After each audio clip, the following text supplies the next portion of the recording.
Ooh. I That's have good. obtained a migraine in the past 3 hours, but that's my fault. Oof. You gonna be okay? Yep. Okay. Jesus Christ, that is loud. Oh, the music? Sorry. It's not loud for me.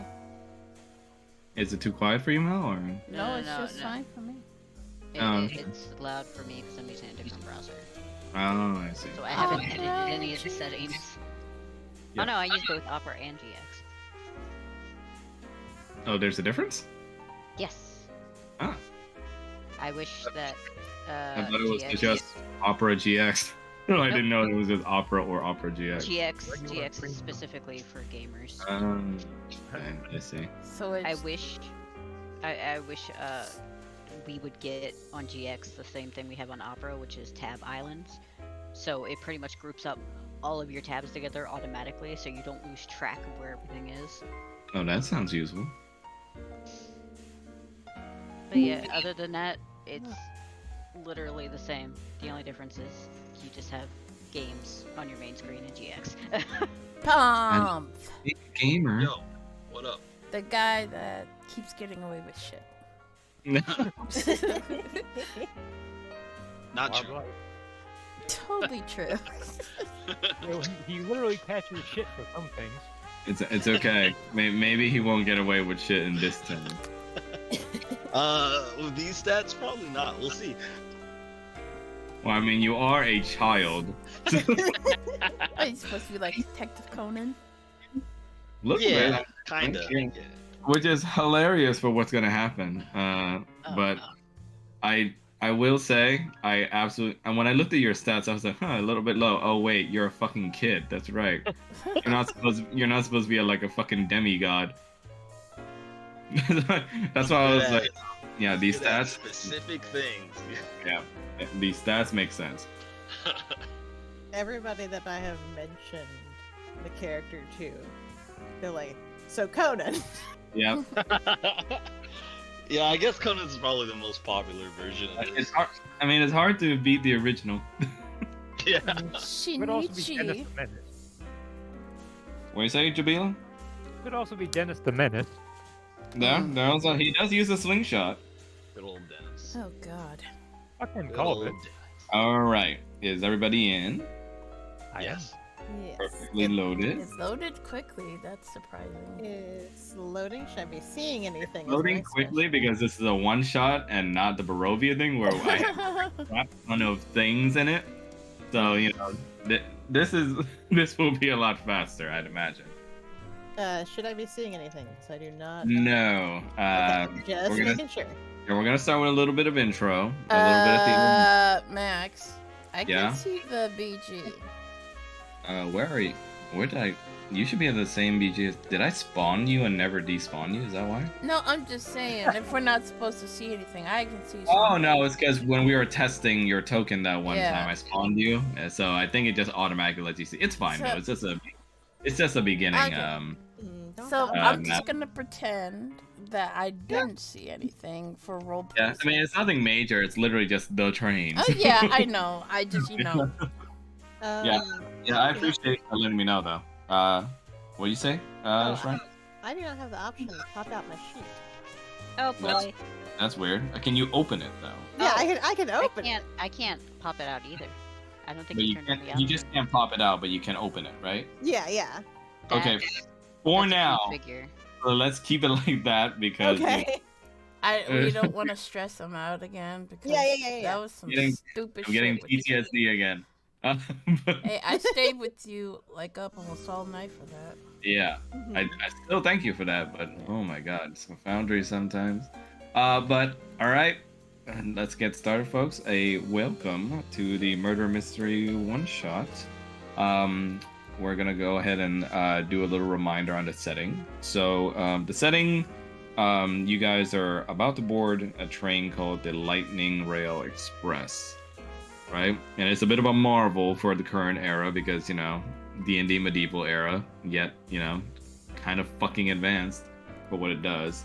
But it's a marvel because it runs completely on crystal energy, which is technological advancement made by Gem Dragonborns, along with a lot of other smart heads, in a big city called Fairhaven, which is known as, the kind of the innovation capital of D&D land. Like I described it before, basically Silicon Valley, but like for fucking nerds and Gem Dragonborns who are shut-ins. And a lot of the Warforged you'll find also centralized there because of all the technology and stuff. But yes, the setting is going to be within the train. It's still medieval settings, but you're going to see some technological advancement thanks to this tech. And other than that, 1900s clothing would. All right, without further ado, let's go ahead and get started. Absolutely, sir.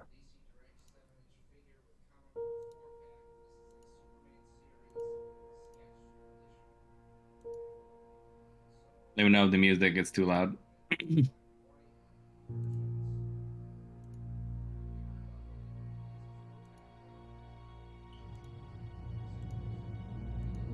So we take you to, in Theater of the Mind right now, a scene of pitch darkness in a completely empty set of waiting cars on the Lightning Express. Two figures stand completely cloaked by shadows that come on and off thanks to the lighting of the window that peers to the outside of the train as it passes through various poles. One figure has something raised up in their hand, and before you know it, the other figure falls down onto the ground, completely still, as you see the blood leaves this figure's body, completely painting the sides of the train car and the window nearby. And that is how we start off the visuals for this one shot. Dun dun dun. Now, a little bit of a flashback before that. You're going Let me robot. change.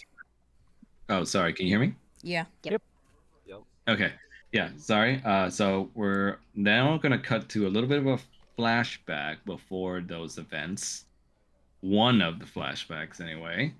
And it takes us to a small, almost cramped office.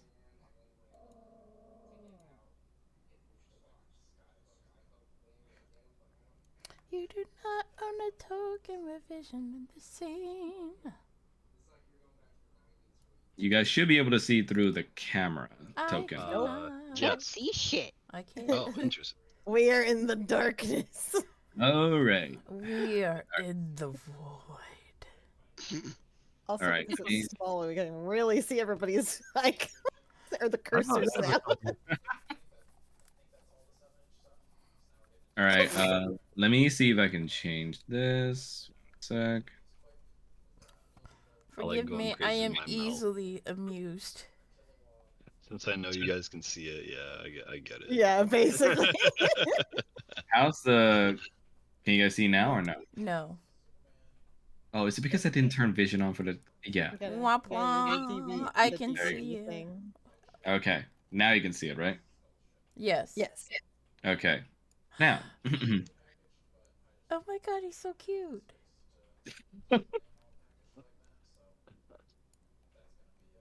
Perseus.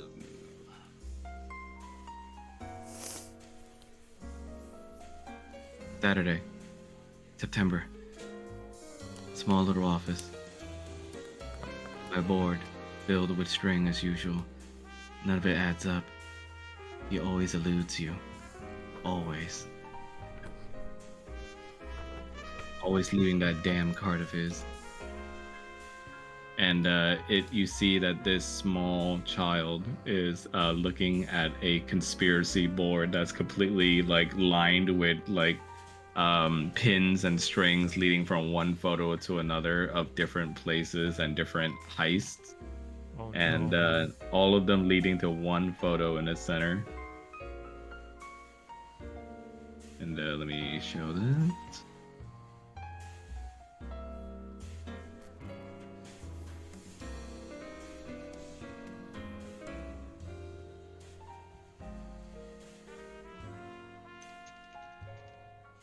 Oh my god. No. Oh no.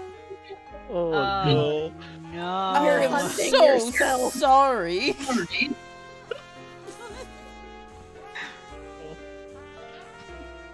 I didn't get it. Yourself. I love it. What have you done? The gentleman thief, William Black. One day you will get him. One day he will be behind bars. Oh. I don't know who this man is, but he has asshole energy. That's a good way to describe it. I'd He's say from a that's... past heist. He's one of the Yeah. characters. One of And, Paul's uh, other characters. Yeah, and now I'll leave it to Palm to take over the RP here for a bit. I've been after him for weeks. Every time I try to catch him, he leaves a card. There's only 3 words on the card. Every time. I'm so sorry. What is he sorry about? He keeps stealing things. One of these days, I'm gonna catch him. He can't be too smart. There's no way. Yeah, And I'll you can now introduce your character via describing their appearance and also any other things you'd like to divulge about them at this time. all right. So Neru just goes to sit in his little chair he's got there, and he starts opening his book. It's called The Adventures of Arpen Lucine. It's about a great phantom detective or phantom thief, because he's trying to figure out how to catch William Black. William's dressed in all blue. He has your typical, like 1800s detective attire. Think like Sherlock Holmes ish. He has the hat, the robe, the trench coat. He's ready to go. He's gonna stay clean, look clean, and try to catch the baddies. He's a dang dapper kid. Yeah, he's 14 years old. He's been doing solving small time cases in his hometown, but this guy just keeps hitting his town over and over, and he's sick of it, so he's just trying to catch him. Specifically that town over and over again. Good, yeah. You're like brooding your little chair. You got your arms and hands cupped over your face. Kind of simmering in your own detective noir narrations in your mind. Like in your view right now, everything is like completely black and white. Grunge film grain. And immediately everything cuts back to normal when you hear your grandfather's voice. There. And you hear him knocking the door. Are you playing pretending there again? Give me 1 second. I run over and I try to hide on my conspiracy board. Oh my god. Don't come in quite yet. Just You you gotta better give be me a keeping second. the attic clean in there. Oh, everything's so clean, Granddad. Just one moment.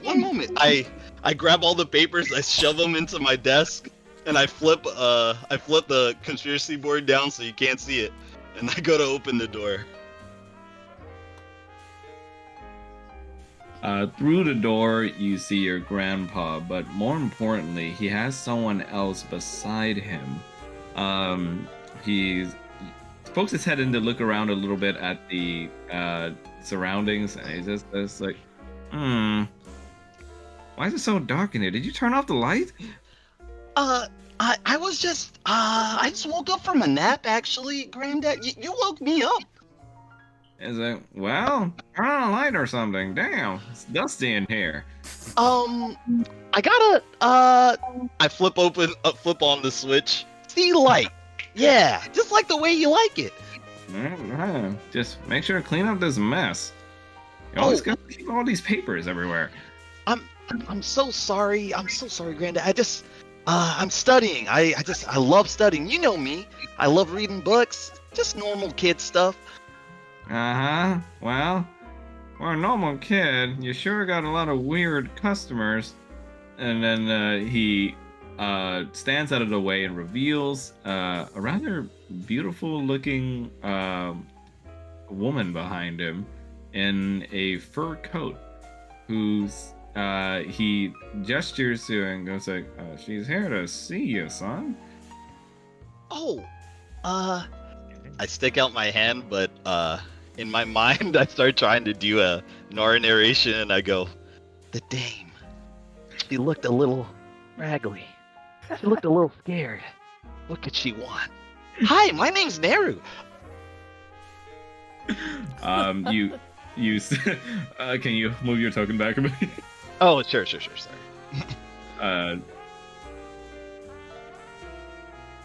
The woman goes through the door, and your grandpa leaves you to speak with her, knowing that you, in his, as far as he knows, you run a cute little side business where you run a little detective business for change, essentially.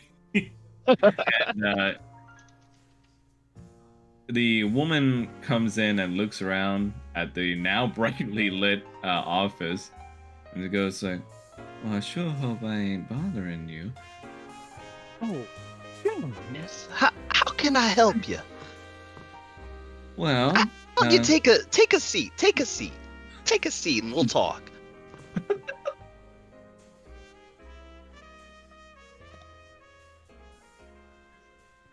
Now, what's going on? she sits down, as you know, everything in your point of view just turns to black and white again, and the film grain returns, and she starts talking to you and says, "Well, I did hear that there was a rather capable little detective here. Just didn't expect to have to almost go through the whole house to get here." well, you see, I'm not so little. I have a big Brain. And you had to walk through the whole house because I don't own it.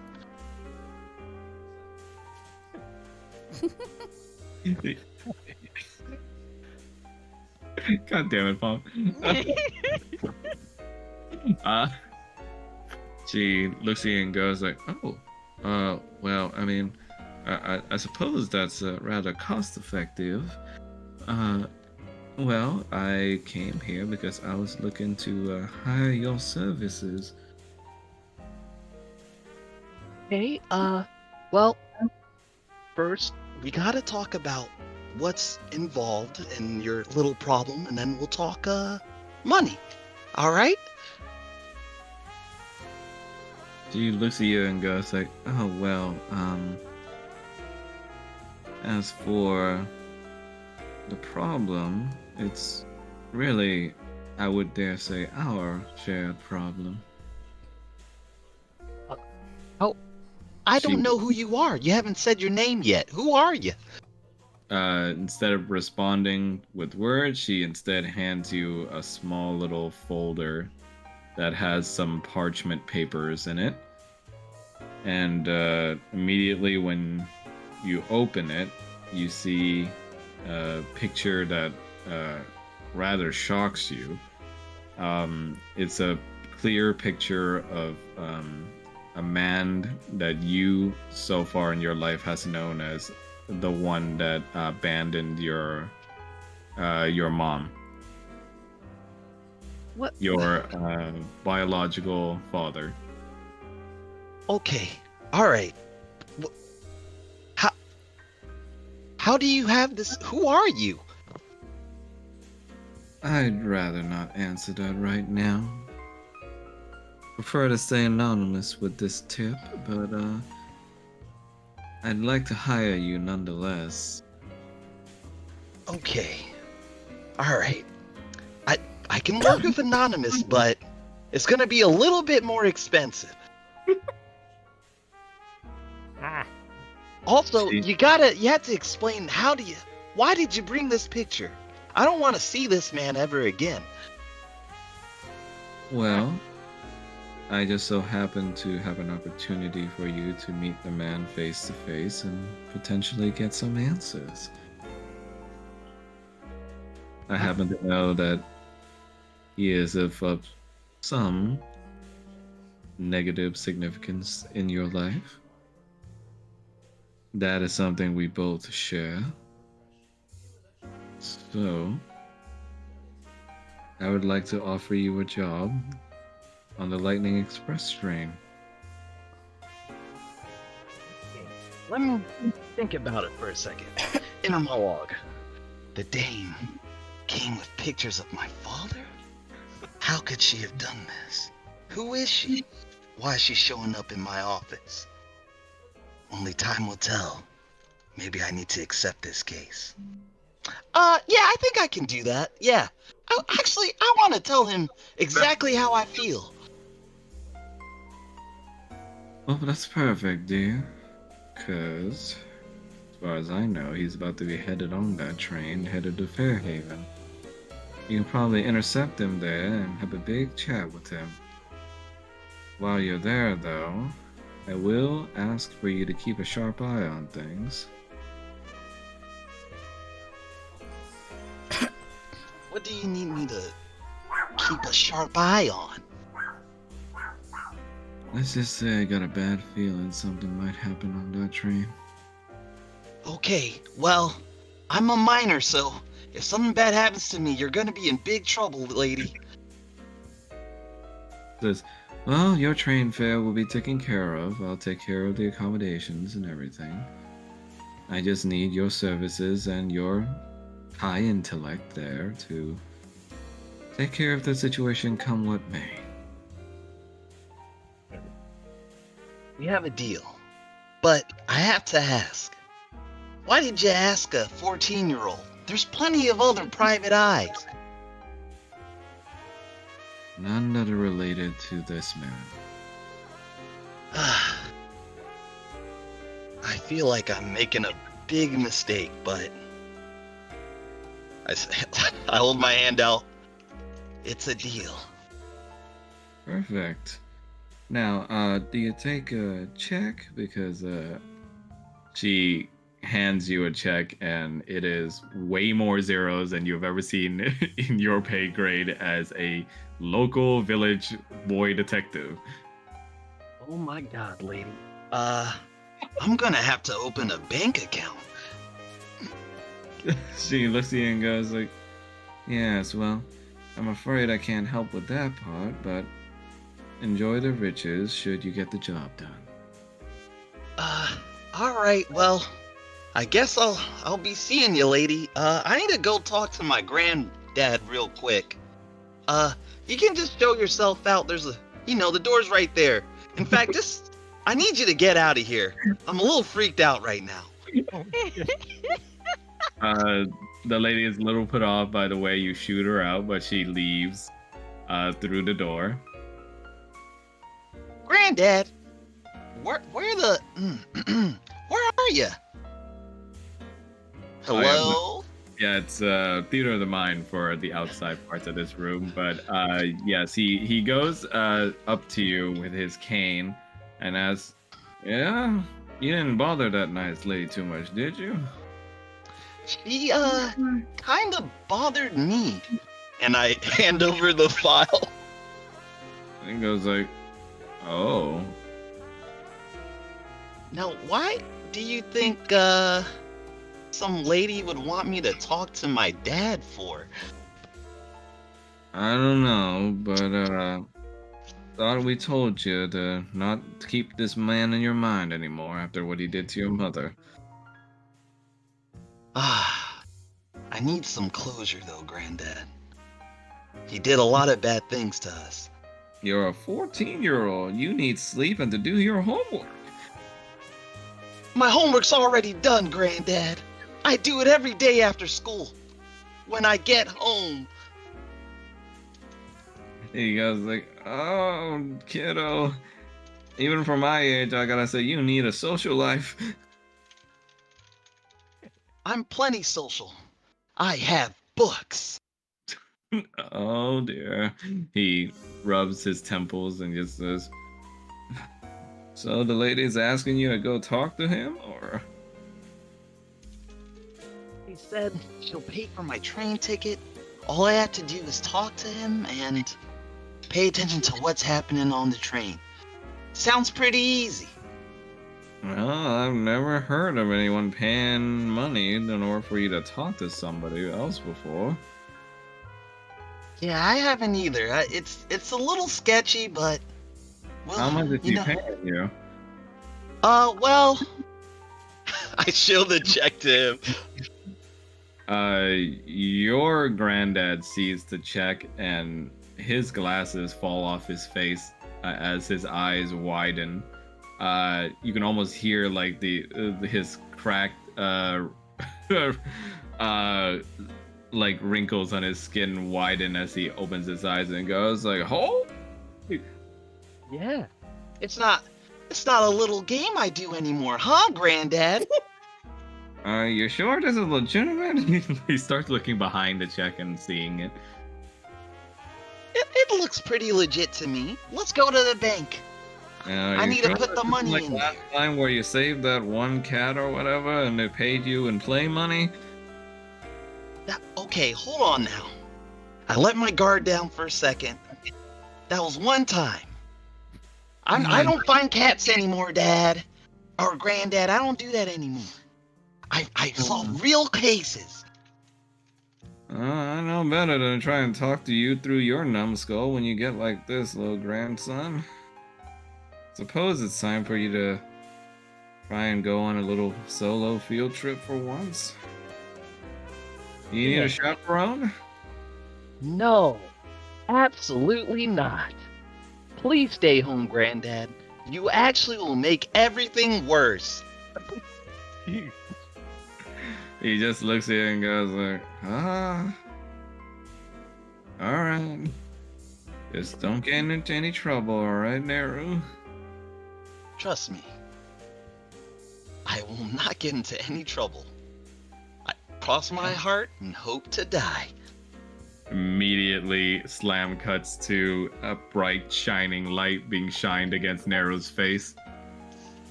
Alright, son, what the hell were you doing during the time of the murder? I was in my train car. I told you already multiple times. Yeah? And you mind explaining what the hell a 14-year-old is doing with this much money in checks in his room? I'm going to tell you the truth. You may not believe me, but I'm going to tell it to you. Some lady walked into my office. I'm a private eye. She gave me some money to get on this train and talk to my father. Okay? Roll for persuasion. Oh boy. Alright, let's see. Get away with it. Oh, I'm really bad at this. Alright. Get away with it. So, okay, it's an 11. So you expect me to believe that you, a little 14-year-old, got paid this many dollars? Hell, this is more than I make in a fucking year. So you just get on a train and talk to somebody? Well, if you have evidence that I did something wrong, I would like to see it, sir. Yeah, so yeah, what do you think we're doing here, kid? We're trying to get to the matter of the fact here. What's this lady's name that you talked to? She didn't give me her name. She just gave me money and said to get on the train. So you don't know what the name of this lady is that you spoke to that supposedly gave you this money? Okay, you're starting to make a lot of sense. Maybe I didn't think this through. I'm only 14, okay? I saw some money. It sounded easy. What do you want from me? Easy. Hold on, kid. Did you steal this? I didn't steal anything, sir. You can, well, you can't check my bank account right now, but I acquired these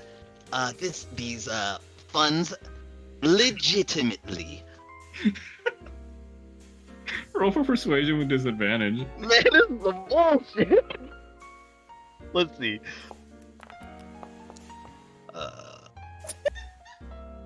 This isn't gonna work out well. All right, let me roll. Roll again for disadvantage. This isn't gonna go well. Yeah. Oh man, that was a high roll too. Damn it. The police chief just simply sighs, looks aside, and goes like, "Cuff the kid." You're gonna cuff a 14-year-old. Immediately, you're being cuffed in chains, and that's how we cut to our intro here. Man. Had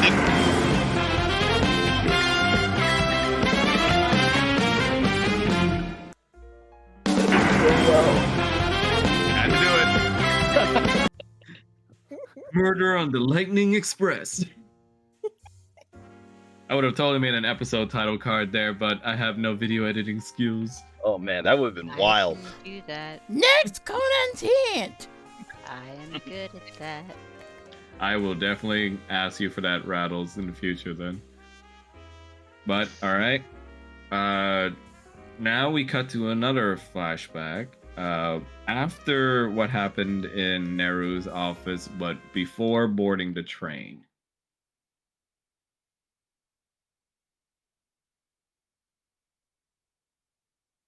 So let me go ahead and start the music.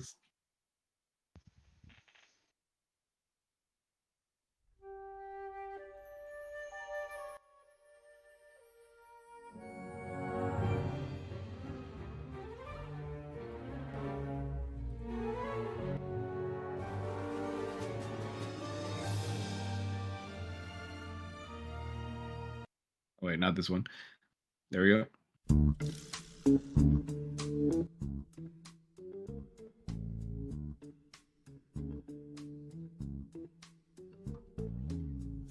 We cut now to a sprawling, giant train station for trains headed towards anywhere near the Fairhaven city. And various different special characters are around amidst all the hustle and bustle of different people coming to and fro.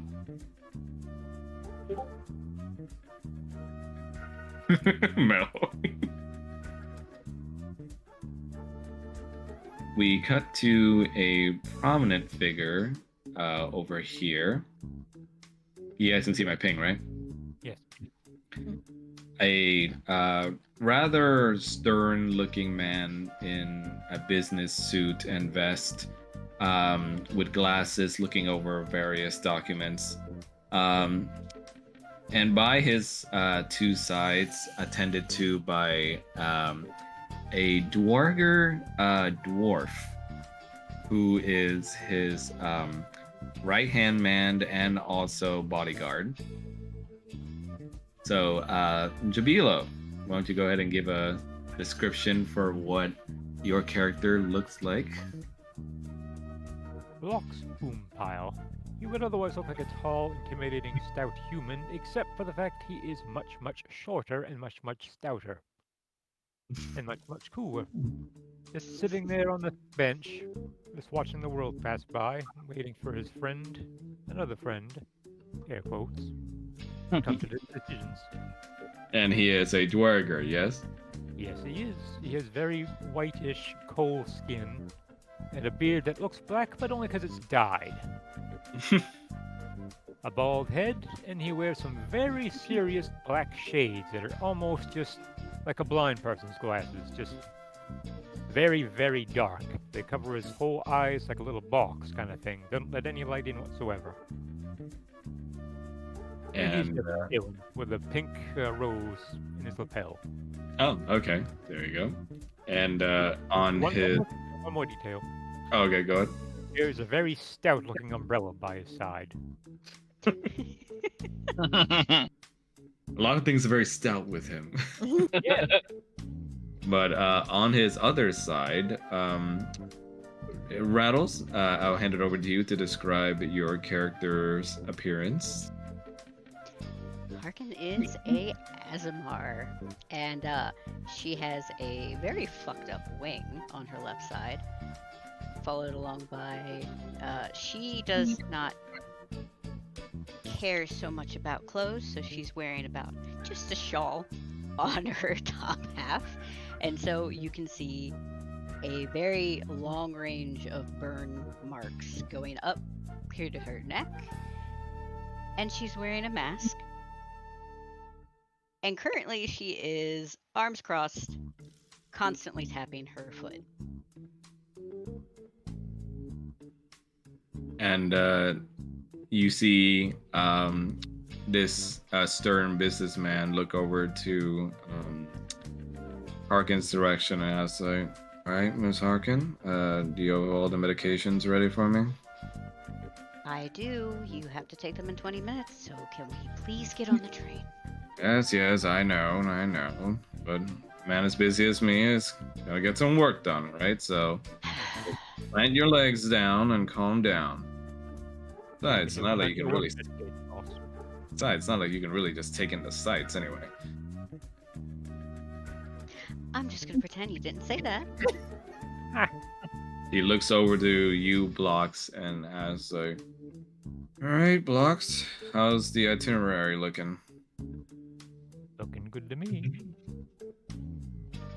He looks over to your direction and sees you sitting on the bench and goes, like, all right, anyone we need to worry about here? You know this is important. I can't be interfered with right now. Fox gets a little sly grin on his face and looks around, a cursory glance. Let's see. Ah, the stray cat over there looks quite ferocious, boss. I don't know about it. Don't trust it at all. He slaps you over the side. He's like, I don't pay you to fucking look out for little stray cats. I Don't pay. laugh. He whispers a little bit in your ear, I pay you to keep an eye out for people who want to fucking maul me. It could be Well- dinner if we're gonna wait any longer. And Blocks looks back at him and grins and says, I'm looking and I see not a goddamn thing, boss. Don't worry about it. I got ya. And off to the left side, out of view, standing precariously and ever so sneakily behind a stack of luggages, a brass dragonborn pokes his stealthy eye from out of the side of the luggage to view his target. Now, Mel, I'll bring it over to you to introduce your character over here. Okay, so character's name is Damien. He's a brass dragonborn, and he is currently wearing like a black suit, like a business suit, and he's looking very dapper right now. And he's got like bloodish red, almost brown, like hair that it's like in a I don't want to say mohawk, but like kind of like Vegeta-like fashion that goes down his back. Oh, Not the full pine cone hair. not right? the full pine cone hair, but oh, and he's a noodle dragon. Nice. Yes, Asian acceptance. yes. Excuse me. You peer over at the site of your target in this, and immediately you feel a small little vibration come off on a device that's being held in your pocket right now. I will discreetly take out the device and activate it as quietly as I can. The device is a crystal communication device, another innovation made by Gem Dragonborns as of late. Hasn't made it to the wide public yet, but it's rather expensive. And of course, with your connections, you weren't able to afford one, but someone was able to afford it for you. Two figures come up on the phone. One's rather large-sized dragonborn one, and the other a small child on his lap. Oh. Ah, boss. Good to see you again. The voice comes distorted through a little bit as it's encrypted on the gem communication device, as it says, "We have eyes on the target." Affirmative.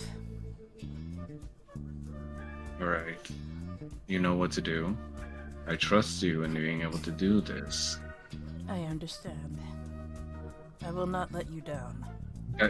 Come on, come on, stop, come on. Daddy's talking right now. Come on. Yeah, you see you see the visage of the figure and the communication device attempts to lift up the child, but only to have baby food spat all the way back up on his outfit. Ooh. Ugh. He can't help but like slightly chuckle.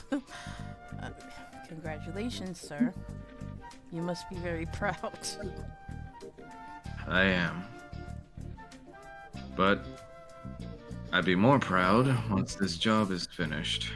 I trust you to be able to do this. I understand. It will be done. And then the call ends, and you turn back around to possibly try to get a discreet view at your target.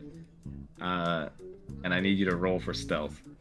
Lol, stealth. And Blocks, I need you to roll for perception. I was gonna ask that. Yeah, hold on.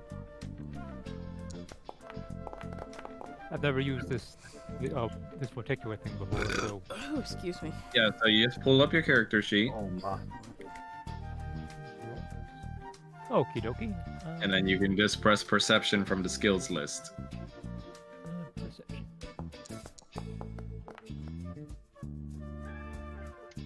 Oof.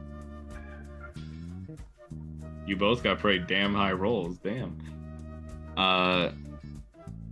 You're not exactly an amateur at your job, Damien, but you feel the sharp eyes of the Dwerger sitting on the couch lay upon you, and you immediately duck back behind the luggage.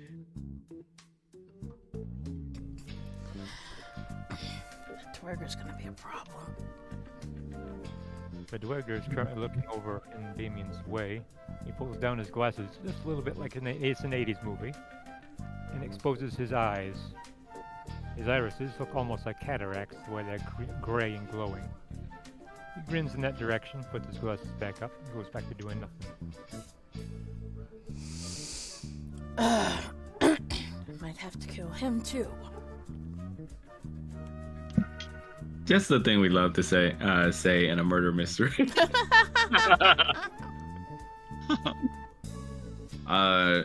Meanwhile, while this little exchange is happening, nearby, you and the Dwerger see one of the luggage attendants for the train, dressed up in all red in his outfit. Oh no! This Aaron gone, having tripped and dropped all the luggage on the little carriage to the side. Stop abusing that poor guy. He adjusts his glasses and goes like, "Oh, jeez," as he struggles to start picking it back up, but then he trips over himself and also gets his head stuck in one of the luggages. Can I walk over to help him? You can, yes. He's gonna use this as a Oh, well. He's gonna use this as a distraction, and he's gonna quietly. Why does that do that? Like What is that? I move my token, and then it moves the map up. It does? Yeah, it's moving towards towards Ilion. That's weird. Yeah, see, let me stream it. All right, so I move here, and then it goes like that. And it goes like what? Like, look at my screen that I'm streaming. Yeah, I'm looking. Yeah, it moves up like that when I Oh, move. that is weird. Yeah. That is weird, yeah. All right, let me see what I can do here. I think I might know what's going on. Oh, I know why. For some reason, Alien had you set as his owner, which The you know fuck? technically in real life it's true, but The fuck? yeah. Okay, so it should be fine now. Try moving. Okay. Yeah, we good. Yep. All right. You move over to try and help this poor Harengon man who just looks like a hot mess right now. He's got his horns pierced through somebody's luggage.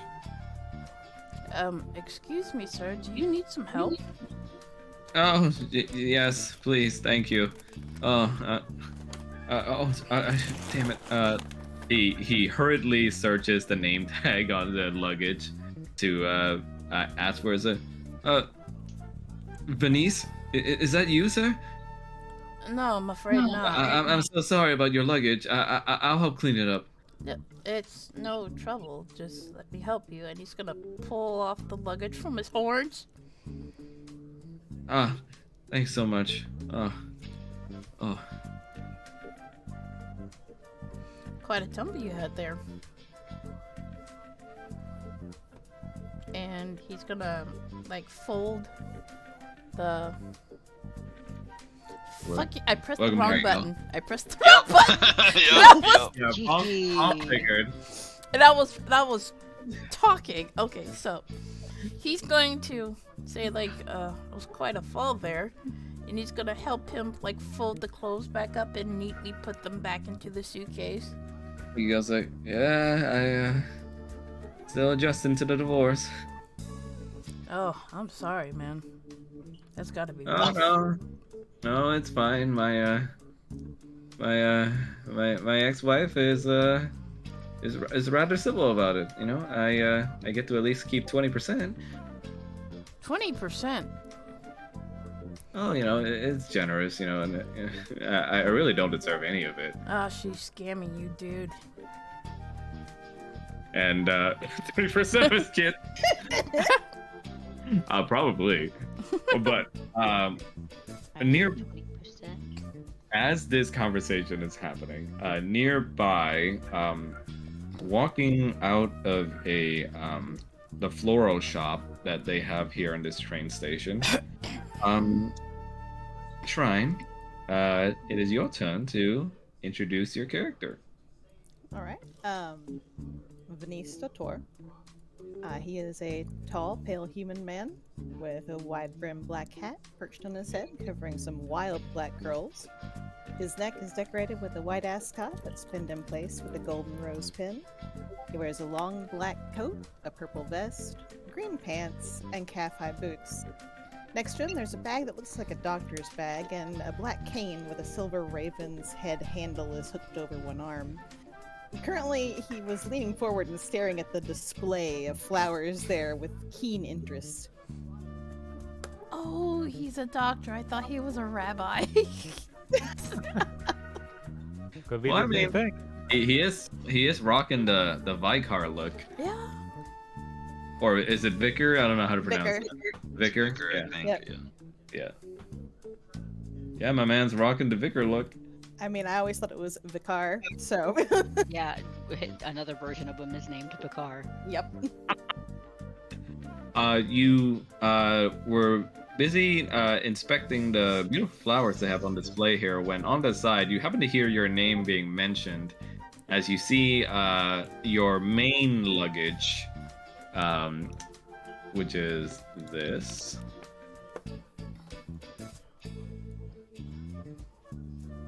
It's not only been spilled over with almost half your stuff now on the ground and being put back into it, but also it looks like there are 2 new holes adorning where there shouldn't be, thanks to the attendant's horns.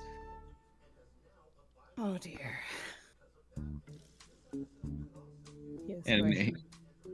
and as you're leaving, the floral shop owner just looks to you and goes like, "Please come again, Mr. Venice." He's going to kind of wave, and he's like, "Of course."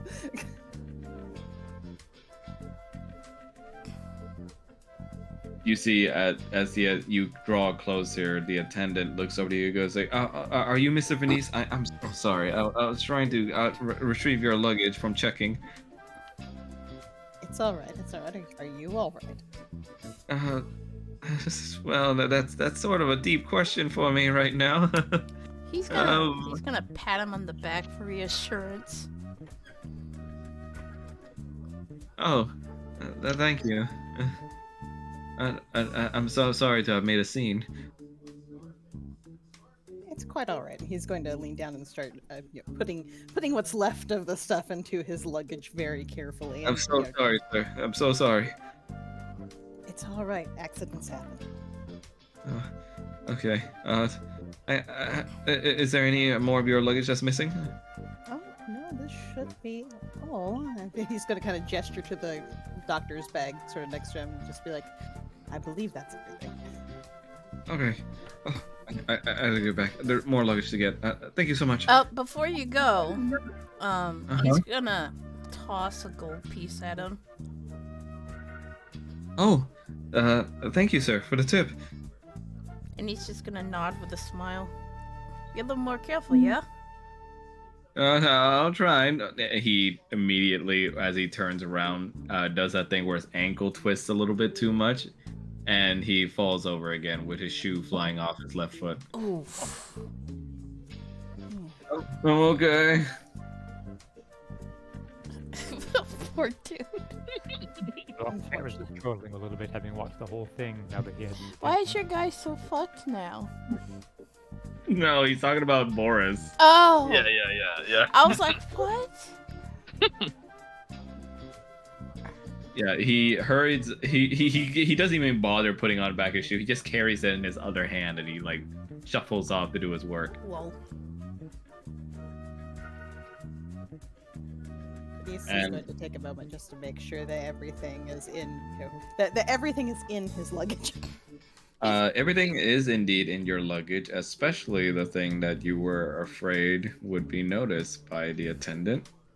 But thankfully, it seems to have been stashed away at the bottom enough for it to not have fallen out. And he's just gonna like fasten it up and get up with his luggage in hand. Mm-hmm. Just gonna quietly sit where the other luggage is at and just look at newspaper or something. So you're like reading a newspaper right now? Yeah, just trying to look inconspicuous.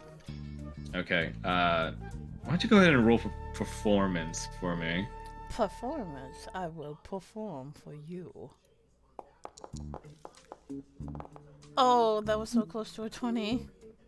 And Blocks, why don't you go ahead and roll for insight? Insight. Hold on.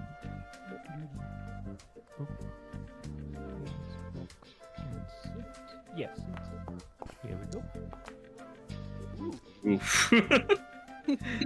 You're trying to remain as inconspicuous as possible, Damien, but you can't help but shake. Even through the newspaper, you can feel that Dwarger's eyes are still on you. And you remind yourself that he's definitely going to be an issue in the future.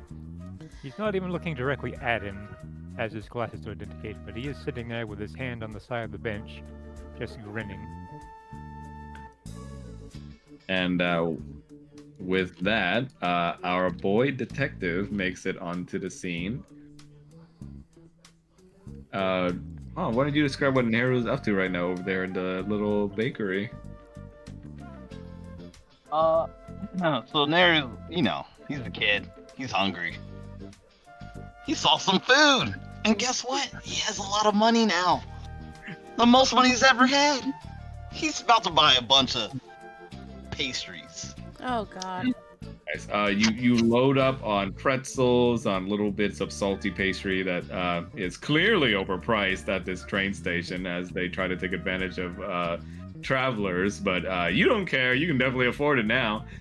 Yeah. Thank you. That looks like a sushi bar. Or ramen stand. I don't know what it is. This- Don't ask me. This is a ramen stand. This is a pastry stand. Over Oh, here. okay, Oh, okay. I was over here then. I mean, Look you at can that. also get some ramen if you That want. wait, that's pretzels. Those are pretzels. Oh, well, I you know what? Hey, guess That's what? okay, Guess sir. what? What? Guess what? What? My boy's rich now. Sir, could I have some? Could I get some pretzels, please? Sure, kid. I just like, just give me like 5 of them even. Just a whole bunch. I'm going on a long train ride. You're given 5 steaming hot pretzels that, quite frankly, is plentiful enough to where you're just holding it in your arms right now because there's not enough hand space. Just buy the chocolate cart and dip those things in chocolate. Ew. What? I would get mad, sir, but fuck yeah. Ooh, what is this? Sir, what are you selling? What is all this? Just food from the eastern regions, son. Is that are you able to pack that for a train ride? Sure, you can buy one of our sushi boxes. Bento. I'll have 5 of those, I think. I'll just have 5 of those. You Do they last for a while? He goes like, I wouldn't recommend keeping them for a while. I would eat them within the week if possible. Oh, the train ride. Guess I don't know how long the train ride is. This Is your it a first week? time, kiddo? Oh, it's my first time, sir. I never been on a train. Without a chaperone, huh? Oh, is somebody grown up now? Oh, well, you know me. I'm a really responsible kid. Well, you know what, kid? I'm gonna give you the grown-up discount. I'll let you buy 5 more boxes of sushis on top of that for almost, let's say, a quarter of the price off. Please tell me he knows math. I would like to. I would like to use ear for deceit to determine if he's lying. Yep, go ahead. You can make a wisdom check. Okay. And, yeah, you can't roll 7 or lower, essentially. Yes. Insight. Okay. Here we go. Inside. I'll take it. Or wait. It's a good thing you can't roll 7 or lower, but, Yeah. but you know, so that's technically gonna be 18. Clutch. Is my man lying? Yeah, he's totally trying to scam the shit out of you. Sir, I don't think a grown-up discount exists. It seems like you're trying to make me pay more. And he goes like, look here, you gonna buy it or not? Take it or leave it. Because you lied to me, you're not getting any of my business, sir. And I'm gonna leave a bad review in Fantasy TripAdvisor. Trip advice. Bye, sir. I go to sit down and enjoy my pretzels. Yeah, Ian takes a look and turns around a little bit to see if the kid causing all the commotion and goes like, God damn, how are they teaching this generation of little fuckers? The essential. Ouch. And immediately, the sound of the wait, what? There it is.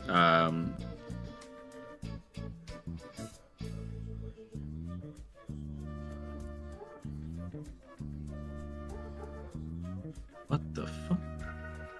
Oh. Yeah, one sec, folks. Sorry. Okay. Oh my god! What was that? Jesus. Excuse me.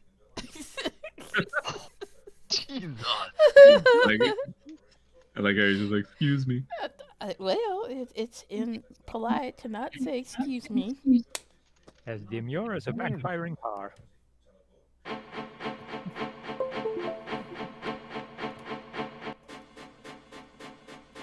Is this Sephiroth? No. Oh my gosh. That's...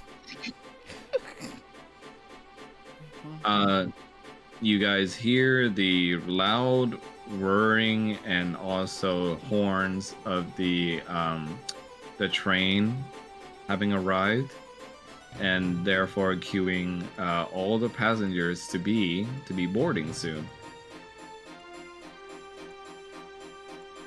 Te voy a apoyar por el culo. What the fuck was that? What did I just hear? I have no idea. Did someone play that? What was that? Wasn't on my side. Nope. Mel? Was that you? What the- Of course it was. No. No, it's No, it wasn't. That surprised me. Oh, look how dapper he is. He looks so polite, like, I am ready to go. Basically. All right. All of you guys head towards the ticket booth to input your ticket for the ride, getting the proper stampage on it for each one. And for each person that comes on, the ticket lady asks, like, so, would you like to declare would you like to declare anything for this trip, sir? Declare as in...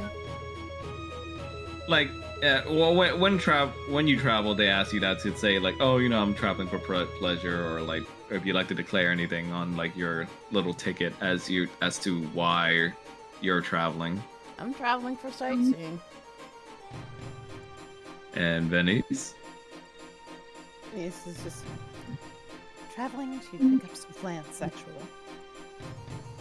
And Harkin. Making sure somebody doesn't die. And Blocks. I like to declare that you have a nice smile, sweetheart.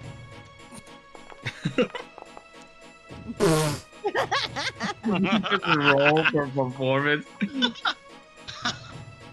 She looks at you and goes like, thank you, sir. that was a good one. Snickers and walking off. And Naru, what would you like to say? I'm here on business, and I have a lot of snacks. Do you want any?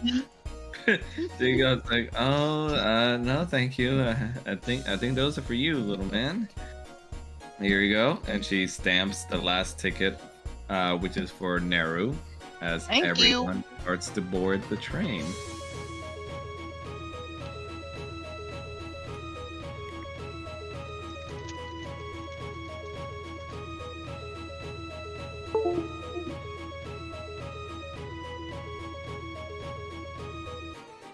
Now,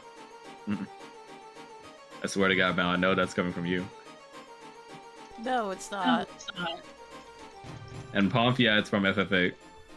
Ooh, I'm good. I've never played FF8. People told me Good. not to play it. It's Has an Interesting battle system. I'm not sure you'd like it, but you might.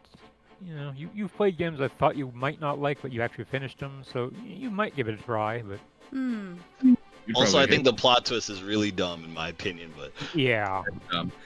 But nice you know, system, but Mel probably would hate it because it's like trying to lean more towards modern stuff instead of fantasy. Oh, no. Meh. not even Yeah. in a good way like Parasite Eve. Just kind of meh. oh, Parasite Eve, that's I good. could not finish that game. I was too scared. It is, yeah, it's a creepy game, yeah. All right, and then flash forward now to the small little interrogations that is going on.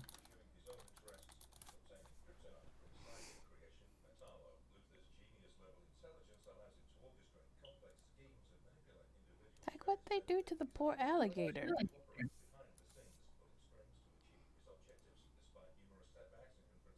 Is that a Oh my D&D God. monster? No, that's from Parasite Eve. Oh, I don't remember this guy. I don't remember that either. That's the first boss, dudes. It's a Looks sewer like an- crocodile. Looks like an eel mixed with a Oh. crocodile. Like you fight it in the sewer. Yeah, of Reminds the, of the me- the opera the tail house. reminds me of a tadpole.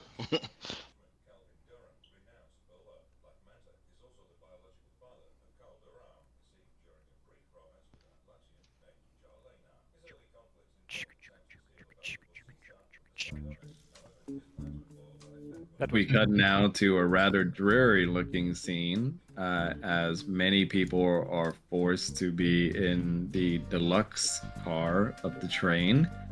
Many of whom you've seen each other at least once or twice while on this train trip. But you were all gathered here temporarily by the man in the center here. That's a man? Oh, it is. Yes. It is. You see a man who looks like he's rather grunge, rugged, and kind of sweaty on his sideburns. An orc man that looks like he had his tusks filed off. He's holding a cigarette in his mouth, and his almost like crooked glasses hanging off his nose. He's wearing like a dress shirt and a tie, but he's got suspenders on as well, as he holds his arm out to everybody as he stands in the center. All right, everybody, this is going to be temporary, but it's very vital that we hold you here. We ask that nobody leave this car until we get more answers out of you all. We know it's very concerning what happened recently, but we need to get some questions answered, so please be patient and wait for your turn for each time. How long is this gonna take? It's like, it'll take about as long as we need it to, considering the gravity of what happened, sir. In fact, why don't we start with you, sir? He's gonna narrow his eyes. Fine. Unless you have something to hide. I clearly don't. Walks look at the man and smiles a little bit. You sure? I am sure. Hmm.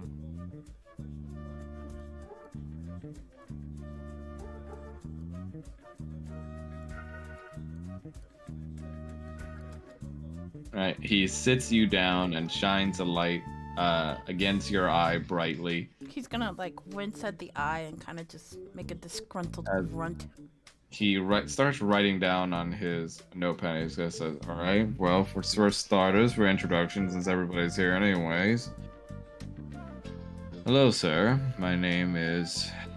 He takes out his little, like, almost like a script he has to read out. It's like, I'm Police Chief Arlen from the Fairhaven Police Department.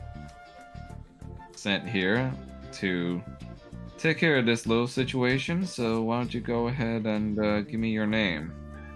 What kind of situation are we talking about, first of all? You mean you haven't heard after all that commotion?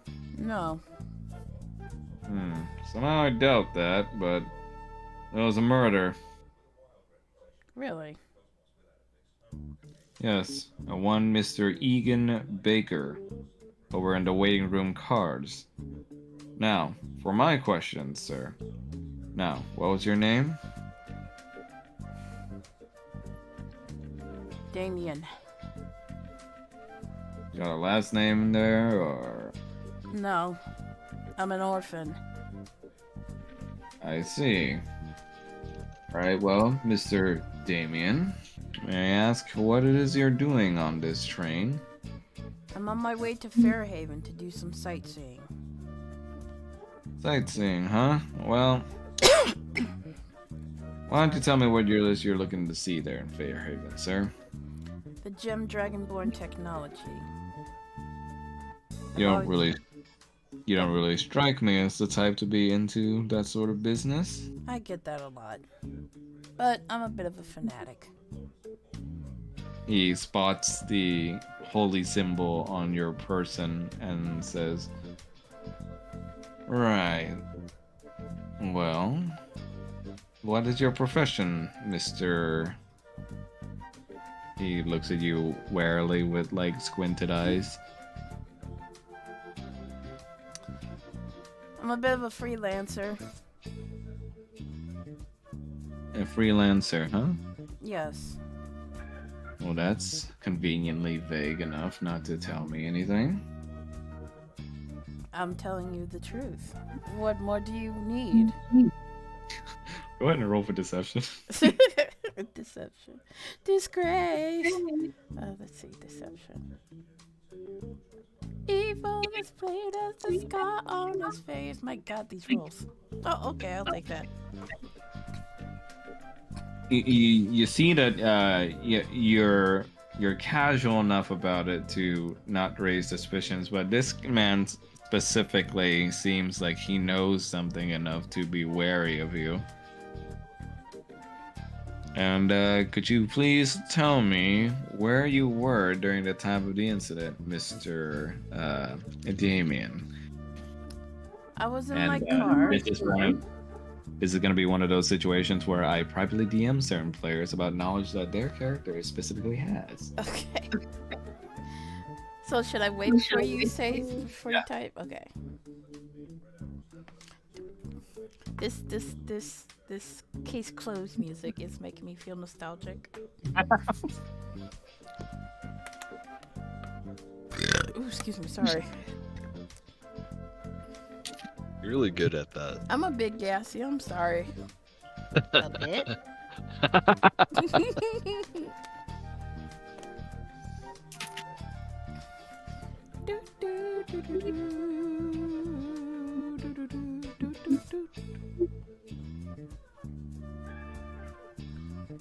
In fact, when this is all done, I think I'll go watch some Case Closed. Nice.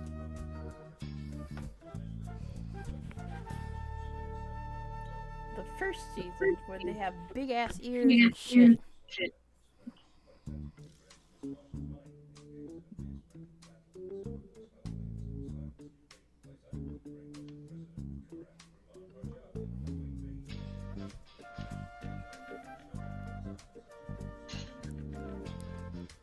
All right, there you go.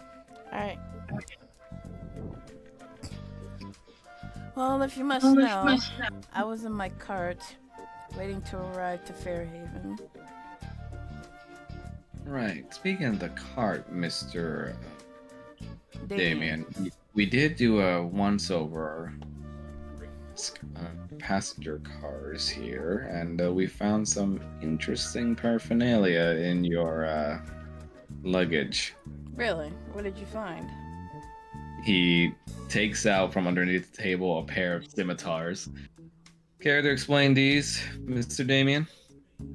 Well, yes, they're my scimitars. And do you often need these scimitars, as sharp and deadly as they are, for simple sightseeing trips? Would you not want protection when you're going into a foreign city? Well, I wouldn't call it as foreign. More, well, unless you find a couple of... He rubs his head.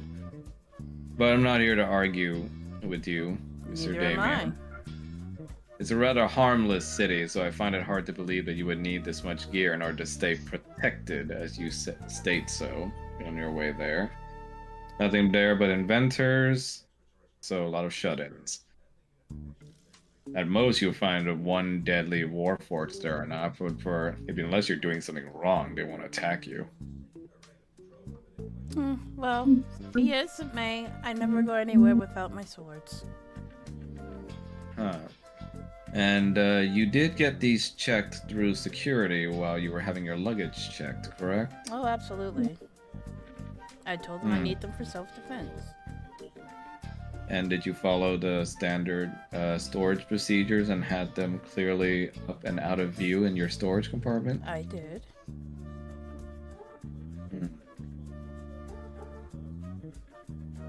And you're sure that the scimitars never left where they were? These scimitars Or never did- left where they were. Okay, for this next part, we're gonna do something unique here for this one shot. Oh god. You can do a self roll, that way that no one else but you can see it. Okay. And you can either do it as a deception or a persuasion, depending on if you want to lie to me or tell me the truth. But don't tell me which one you're doing. Just tell me the final number you get. Okay. And I'll compare that to his insight So to see I if he do a self roll.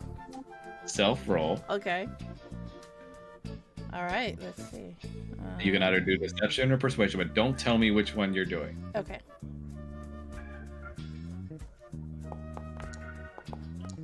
Oh. Oh. It's All right. unknown. What's the number? A nat one. Oh. Ay, ay, ay. All right. Well, he. All right. Hold on. Oh no. Oh boy.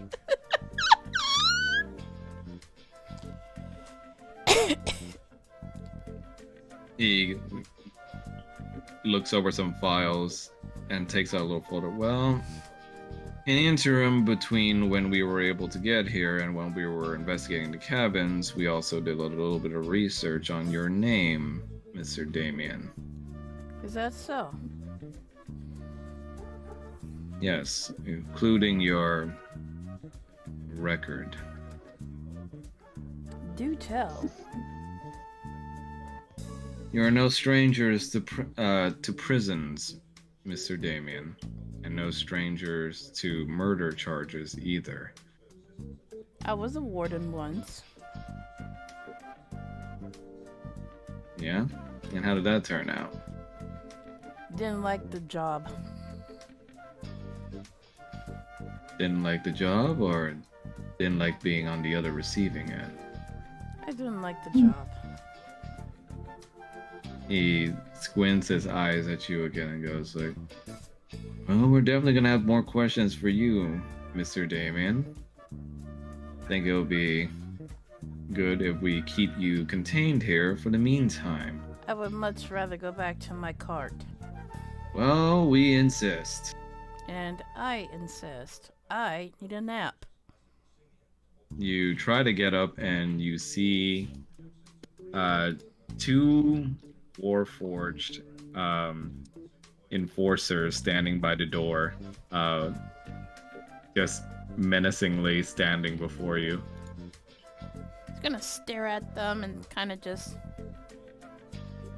look at them from both sides. Interesting design. Who made these? Oh mine now. I just do my job. And they will do theirs, unless you comply, Mr. Damien. Fine, but don't take too long. I really need some sleep. Well, there's plenty of sofas here, Mr. Damien. I can't sleep with all these people in here. Well, you'll just have to manage, won't you? Well, maybe you can manage by hurrying up. And then he's just gonna go back to his seat. Already on the main inspector's shit list. Alright, next, I'd like to speak to the two people that were closest to Mr. Baker that were somehow nowhere near him at the time. Miss Harkin, why don't you go next? Harkin is sitting in the back and has her one wing wrapped around her and has her head in her hands and doesn't respond. Miss Harkin? Miss Harkin, What? I would like to have some words with you, if you would please. I understand that everyone's in... Right now. I understand that everyone is in shock, but if you would please, I will try not to take up too much of your time. Do you have legs? Yes, I do. Then you can come over here. He gets up obviously and goes like, I don't get paid enough for this crap. Neither do I. Benice is just looking at her like You "Oh, could use the not again." exercise. Locks politely moves his legs away, just ushering back in. There you go, sir. You could use the exercise. You see, he kind of gives you like a dirty side eye as you say that, and it just kind of you know, just not in a subtle manner, just kind of almost flips you the bird. And then he looks over to Harkin, and he sits down a tiny bit on the sofa, and he looks over at her and goes like, "All right, Miss Harkin, how are you feeling? Are you all right?"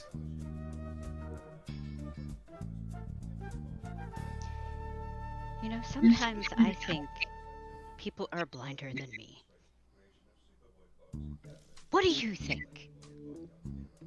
I understand the situation is shocking. Trust me, I've seen it all.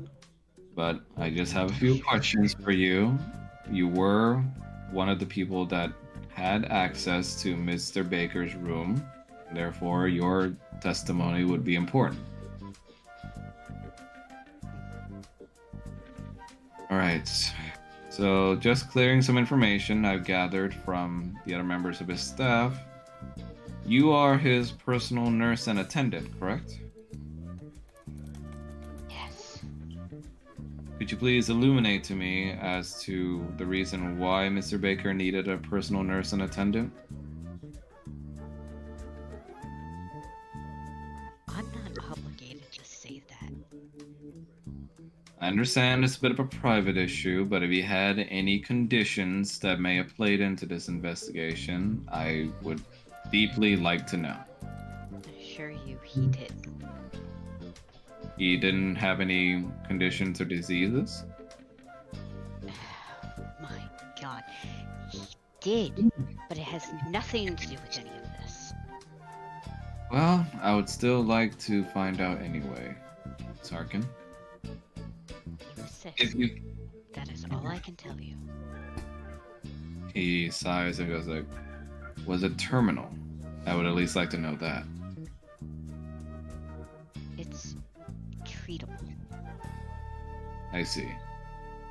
Alright, well, I will definitely hold off on prying any further, but at some point I would like to get more details about his condition, if possible. Alright. Now, could you tell me what it is you were doing and where you were during the time of the incident? I was getting food. So you were in the dining hall with everybody else? Yes. I see. So everybody here can collaborate that story then, correct? I would assume so, unless everybody else is blind. Okay. And I believe Mr. Damien here behind me was not there at the dining hall at that time, correct? I wouldn't know. Right. I apologize. I don't work often with people of your, he says, disability. I'm sorry. Careful what you say. It could be seen as. He's just gonna start laughing. That's unfortunate. Now, I am curious, though, Miss Harkin. Someone of your condition and status, how are you able to do your job effectively for Mr. Baker? I'm a cleric. There are many other ways to see than just with your eyes. Magic stuff. Don't know it myself. Never had the brains for it, but Clearly. it's kind of more for me. Mr. Damien, I will get back to you as soon as I can. You can hold your sass in for yourself for now. It's hard to contain it when you're acting so unprofessional. Yes, well, this isn't exactly a professional situation now, is it? A man was killed on this train, and I'm trying to get to the bottom of it. Such is my job. And you hear him whisper under his breath, especially with who else is on this train? I heard that, Vrack. You guys like, yeah. Right. Miss Harkin, apologize. Just a few more questions. Alright. How long have you been working for Mr. Baker? 4, 5 years. Quite a long time indeed. So you were working alongside Mr. Blocks here, correct? I was. Hmm. All right. So during the time of the incident, you were in the lunchroom getting some dinner, and he writes that down. Venice is going to pipe up and just be like, she was dining with me. And he goes like, So we have one person corroborating that story. I will be very much interested to hear your story too, Miss Venice, when we get there. He nods. Now, in the meantime, Mr. Blocks, I believe that alongside Miss Harkin over here, you were the second employee closest underneath Mr. Baker, correct? Your files are correct. Right. And it says here you serve as his some sort of bodyguard, it seems. Some sort, correct. And did your job just entail protection of his body, or were you a personal assistant of some kind? Yes, I spoke to people when he was, not of sort to speak to others. He had a bit of a temper issue, you see. Nothing severe, just he was not a very good people person. Alright, give me one moment. An eccentric genius type person, you see. Handing out some private info. One sec.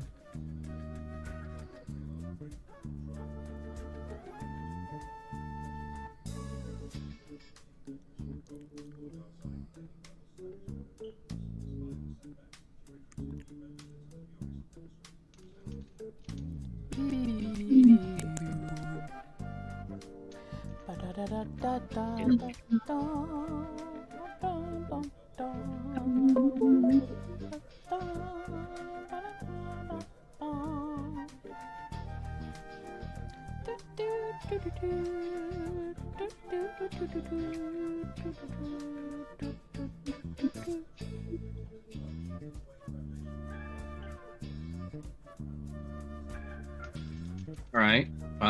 Then the police chief Arlen looks back at you, Blocks, and goes like, "Now, being that you are his bodyguard, you'll forgive me for asking why it is that you weren't near him at the time of his murder." Blocks balls up his fists and fights back a growl, but he looks at the man with professional face and says, "Because I was speaking with someone elsewhere."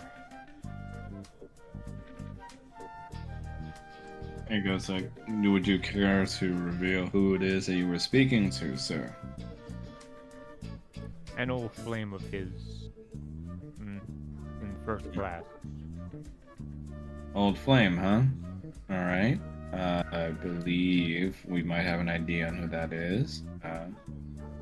And what is it that you were speaking to Miss Delisandra about? I would rather not say.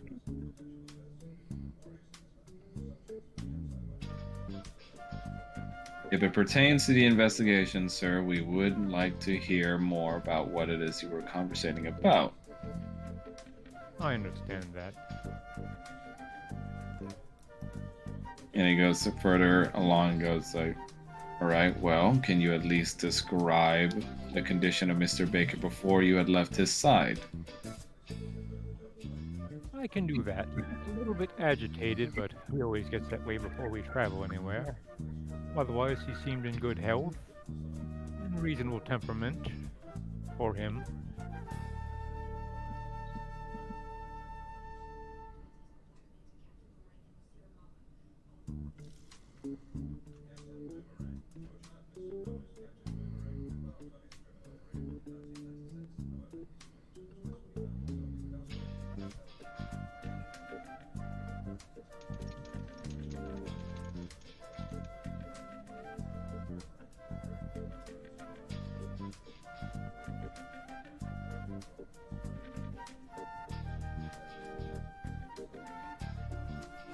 He looks to you and then goes like, okay, so as far as you know, he was fine before he left your sight. As far as I knew, I'm rather thorough, and I'm very... He kind of makes fists, bigger fists, for a Dweeger. That's very, very thick fists, squeezing. And I'm very upset that this lull in my job has occurred. Yes, I can understand that. Well, he goes over and looks at you again, Blocks, and just says like, okay, now Mr. Blocks, same thing with Mr. Damien here, not to have him feel alone, but we found various different sorts of weaponry in your storage. As you should have. Did you put it all back where you found it? We have, but matter of fact, we'd be wrong if not to be suspicious of you as well, considering you did have the most trust and access to Mr. Baker, and also the weaponry in order to do it. Do you know how my friend, was done in? Are you at liberty to- He shakes his head and goes like, all will be revealed in time, but we need to get these interview questions out of the way first. That's fair. So what about my arsenal would you like to hear about? He just goes like, well, we actually found that one of the weaponry was missing. He makes a face that only a dwarf could make, hearing something of his was missing. His brow furrows, and he gets very, very red-faced and a bit angry with what is missing. Well, as far as the itinerary of items that were checked in, let's see.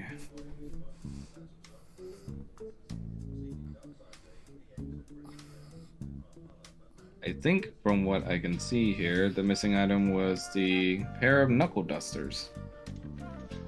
Those are my emotional support knuckle dusters. And it goes like, regardless, they are missing, and we were not able to find them in your cabin. And unless they're on your person, I'd say this is cause for alarm. Locke shakes his head with his beard swaying side to side. He lifts out his arms in T poses where he's sitting. You may look for them on my person, but you will not find them, because I do not have them. It goes, yeah, I'll have the boys do a search later, trust me. But, you know, back to the questions. He turns around and looks over to you, Venice. All right, Mr. Venice Dator, correct? That is correct. Now, that's some interesting looking garb you got there, Mr. Dator. Are you some sort of priest or? Oh no, this is. No, absolutely not. Actually, I'm a gardener by trade. Gardener, huh? Well, that would explain a lot of the paraphernalia we found within your bags. Oh yes, I tend to travel with my tools. Now, could you remind me again what it is your stated reason for visiting Fairhaven was?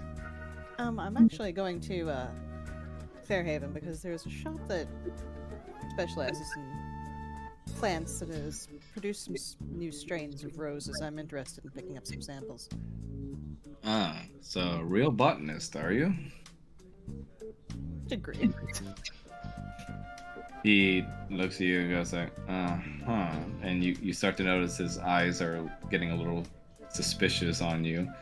And he goes like, okay, Mr. Dator, I would like to ask you something, and I'd like for you not to get offended if I get a little, personal and into your privacy here, but, like I told everyone, we did look through everyone's cabins and things, just in case, and we found something rather macabre in your suitcase. Are you really going to accuse the flower boy of doing this? He just goes like, I'm not accusing anyone yet, Miss Harkin. I'm just asking questions. It sure sounds like it. Something macabre. He pulls or calls for one of his men to come over and gives him a little bag, and from it he reveals a plague doctor mask that's bone white except for the beak, which has black paint on it, along with some markings on the main part of the skeleton. Or sorry, the main part of the skull. He's going to look at it and look at him and be like, "Is it illegal to own a mask?" No, certainly not. But we'll have to admit it's not exactly a typical mask you would find. Well, yes, but I do enjoy theater in my spare time. Oh, so theater is now part of your hobbies. Yes. Right. And there was also the issue of the various amounts of food we were able to find in your other bag. Sorry, was food not permitted on the train? It is, but you got some hounds on that stuff, and usually they get set off by very trained scents that we have them smell out, and well, regardless to say, Speak with Animals is a rather marvelous little spell. One of our investigators talked with the hound about it, and they smelled what seems to be like a little tinge of blood found in that bag. He's going to look at him and just sort of gesture. I have a condition and it requires certain ingredients of a perishable nature. You do you? And would this be like Mr. Baker's condition? Oh, no. Not to my knowledge. It's not. Oh. He looks over to Harkin. Do you know of Mr. Venice's condition compared to Mr. Baker? Yes, he's one of my best friends. Oh, so you two are familiar with each other. Oh, yes, that's why we were dining together. I was surprised to see her on the train. I see. So just a happy coincidence, huh? Yes, actually. Okay, so we got a person here that won't extrapolate on the condition that their employer has, and another person that won't extrapolate on the condition that they have. It's called patient confidentiality. And are you a nurse treating Mr. Venice as well, Miss Harkin? When we were home. Well then, Mr. Venice, I hope you won't mind, perhaps, that I ask you about the specifics of this condition then. Oh, well, it requires a high intake of iron. So, a good portion of my meals have blood elements to them.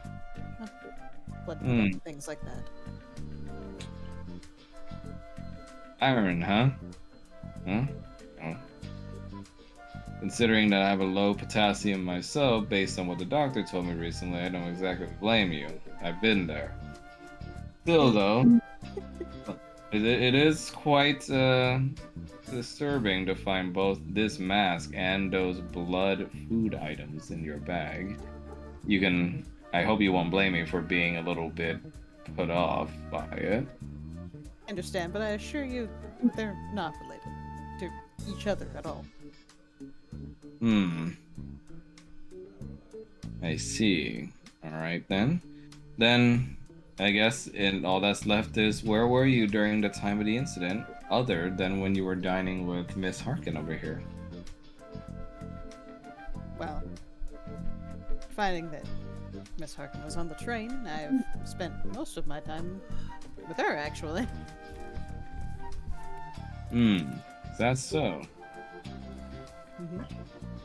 Because I have some reports here stating that you actually left the dining car not a bit after eating a little bit with Miss Harkin here, and you were headed towards the direction of the waiting cars where the incident happened.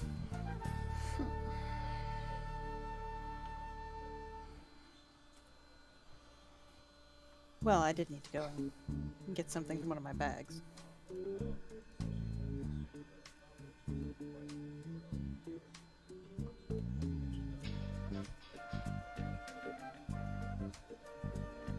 The pouch in question, actually, given we were dining.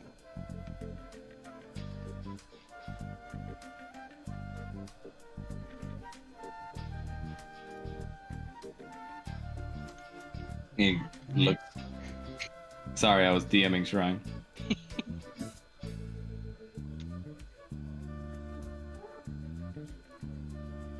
He looks over to you and goes like, Well, I can say that I appreciate your attitude and cooperation with the investigation, but Mr. Venice, I do hope that you'll stay as cooperative later on when we have more questions for you. Of course. We need to get to the bottom of this. And he looks over to Naru. Naru, right? That's right.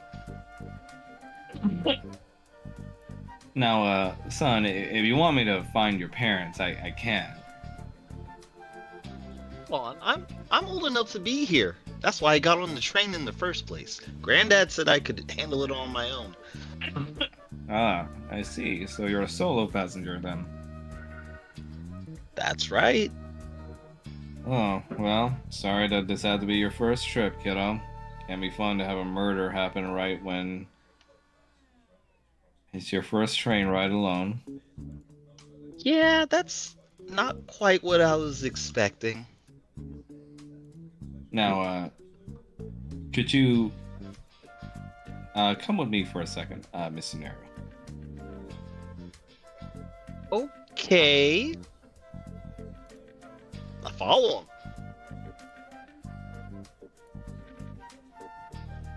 And immediately plays back that scene where you were having the light shine on you from before. And fast forward to you being cuffed. I'm 14! And it goes Why did like- you cuff me? And he goes like, yeah, but you're also using a check from Mr. Baker's own checkbook, kid. How could I have known that? I had no way to know that. Alright, well, don't worry, we're not gonna do anything to you, but can't have you running around with this many suspicious elements in your story, kid, so just have a seat, we'll deal with you shortly. Look, I just want to make it clear. I'm the greatest detective of my small town of Garden's Grace. You can trust me to solve the murder. Just give me some time. He goes like, a little amateur detective, huh? Not an amateur. I get paid. That makes me a professional. Got you there, sir. He goes like, right. Well, I'm gonna go ahead and hold on to this little check here that you got, alright? And just gonna go ahead and go over everything else with everyone else on the train, alright, kid? All right. I go back and sit down. Talk about dollars to donuts.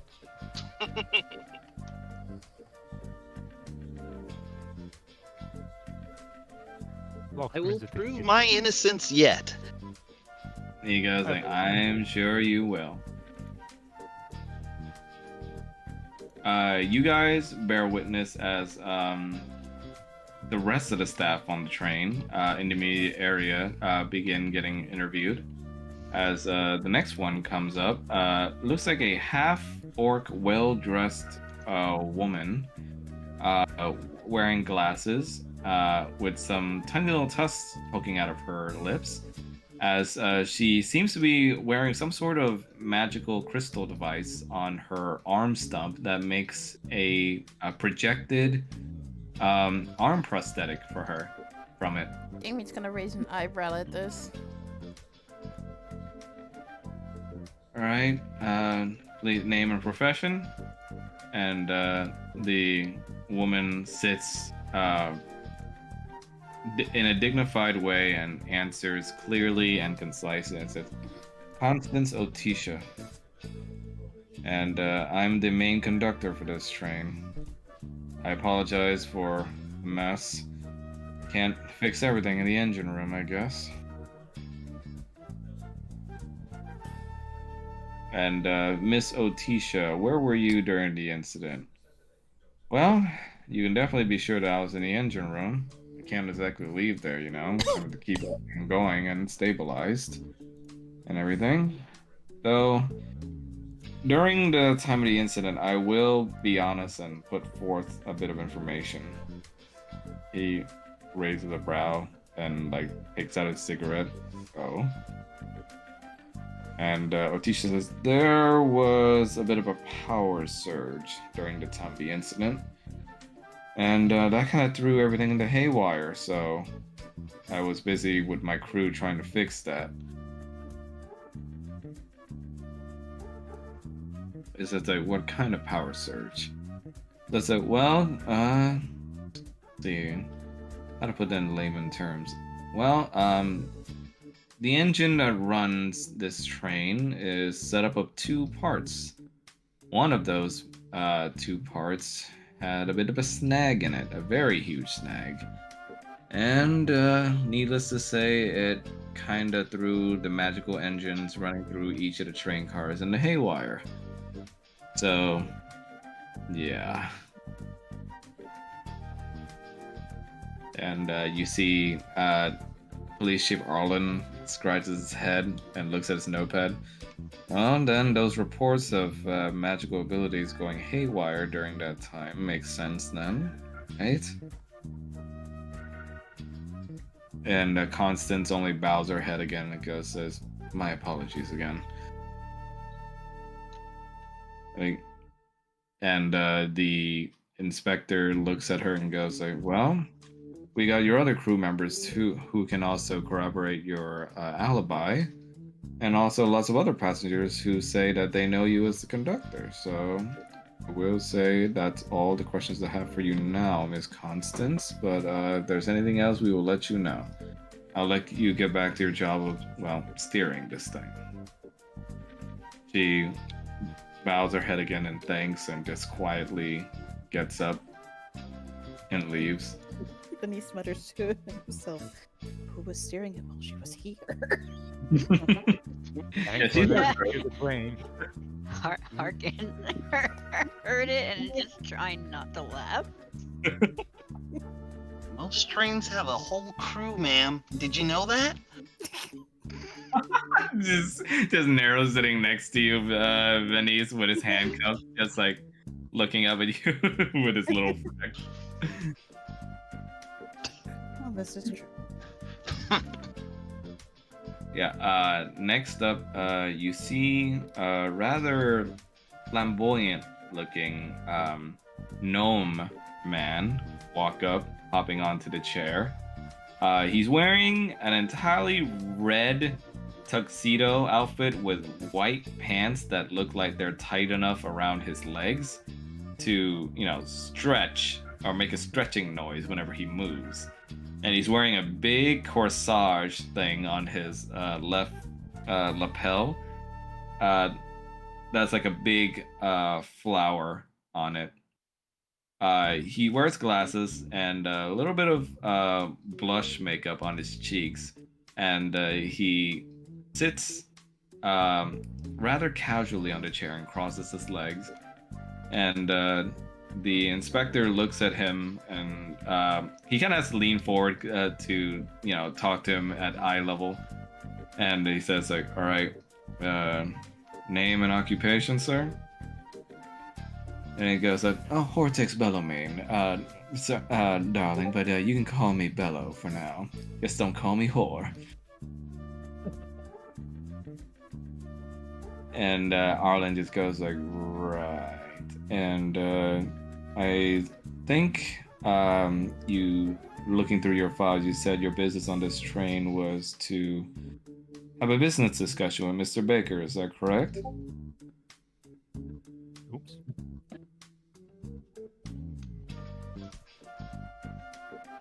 And he just goes like, correct. I had to talk with that old geezer about a little bit of business. Bad business that went down with us back in the past. But, yeah. He and I go way back.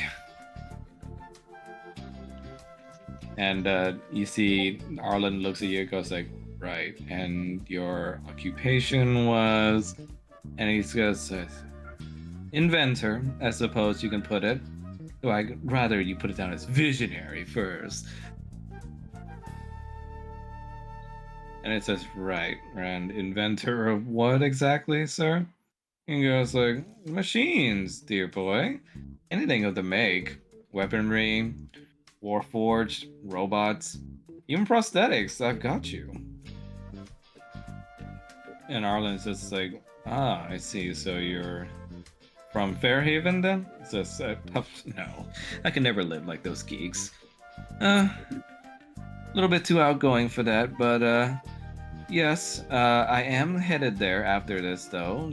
Well, was headed there after this ugliness, but who knows, maybe after this train stops I might go on a little bit of a vacation in the beaches nearby. Get some sun on my body, as I'm sure you're used to, the chief investigator. And you see he tries to make sultry eyes at the investigator, which seems to make him a little bit uncomfortable, as Arlen seems to tap his notepad on the table and goes like, all Seems right. he likes bears. Oh boy. Oh boy. Arlen looks at him and goes like, okay, well, where were you during the time of the incident, Mr.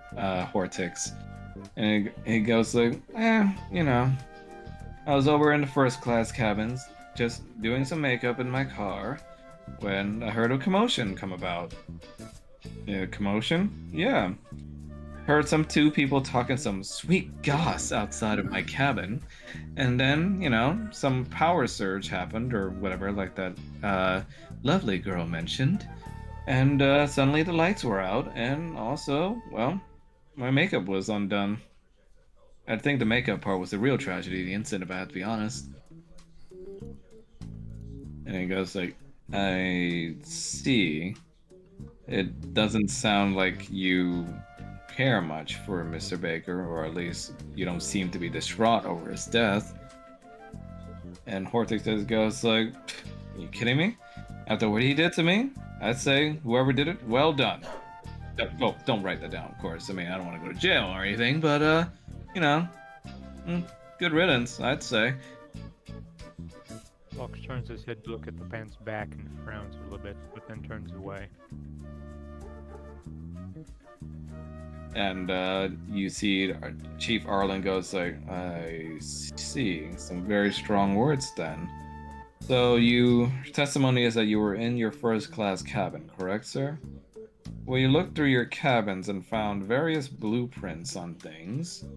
We were hoping to try and talk to you later about the specifics of those, but I think I have a few more people to go through first, okay? So, you can just go ahead and sit to the side now.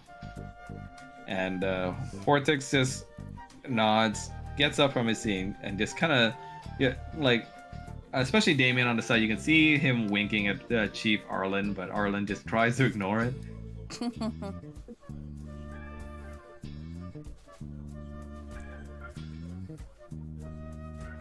Okay, Arlen looks through his list, and and he says, I didn't do it, I swear!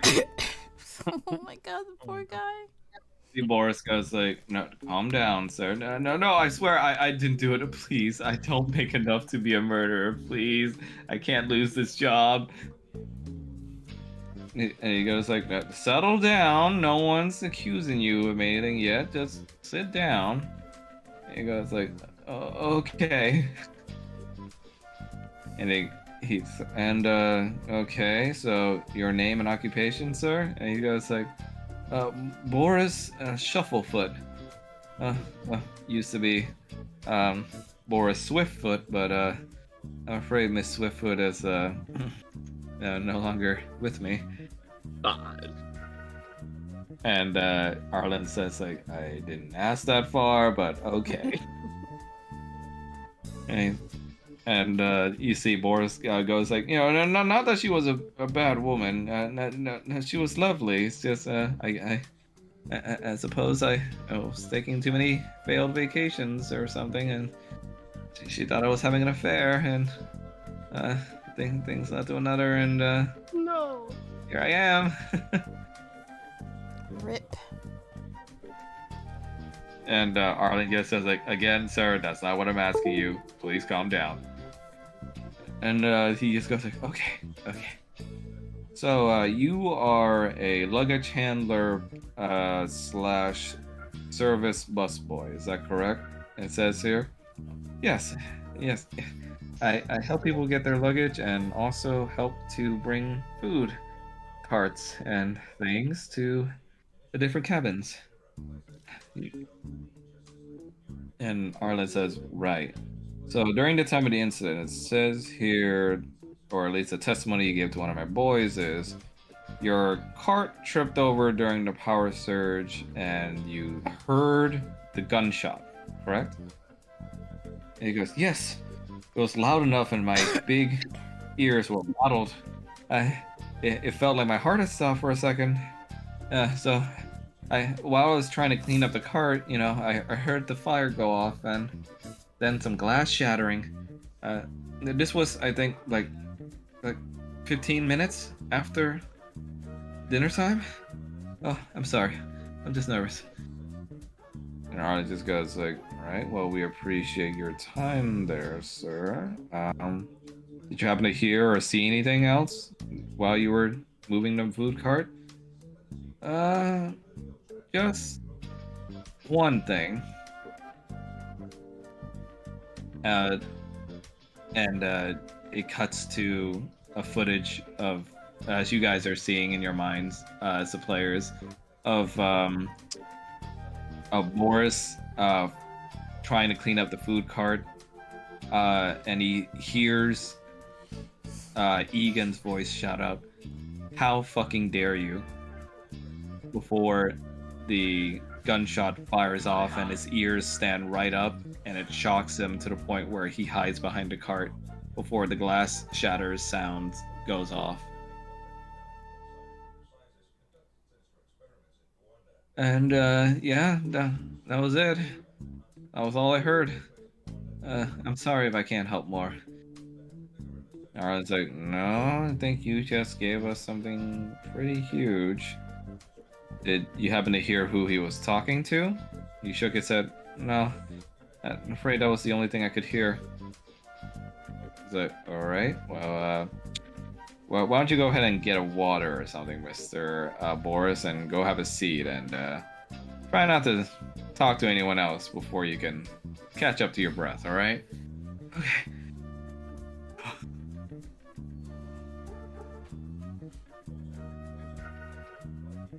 All right, and next up, and immediately you see this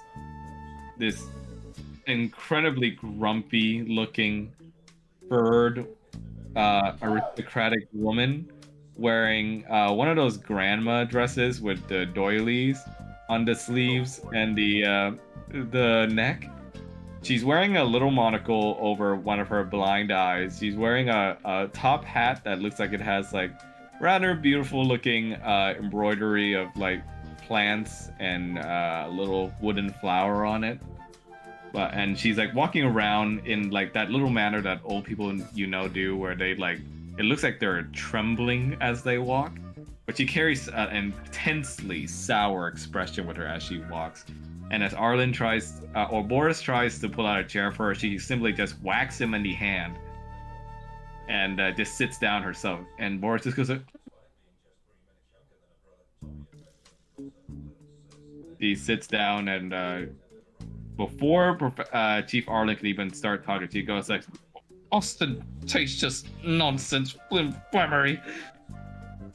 And he goes like, okay, ma'am, your name, and that I hate you.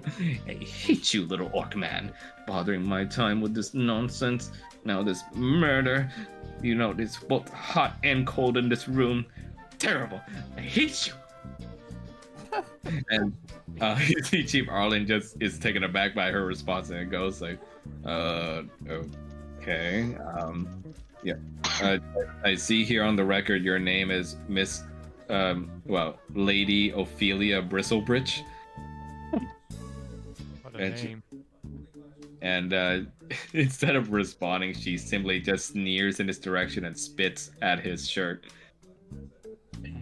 And he just looks at her and goes like, all right, Miss Bristlebritches, can you please settle down? I'm not trying to be hostile here. And he goes like, I swear to God, this nonsense. Wasting my time. All you young people and your aristocratic nonsense. Everyone here is fucking terrible. I hate you all, including myself.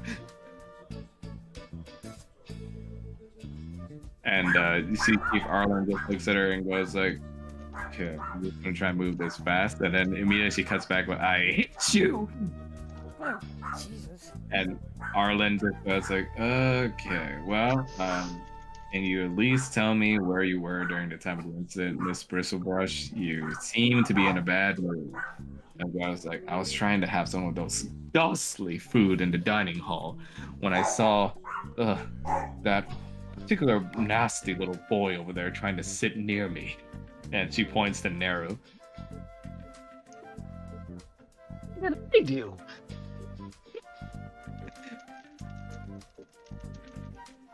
And it's just like, I couldn't even enjoy my soup with having to see him in front of me.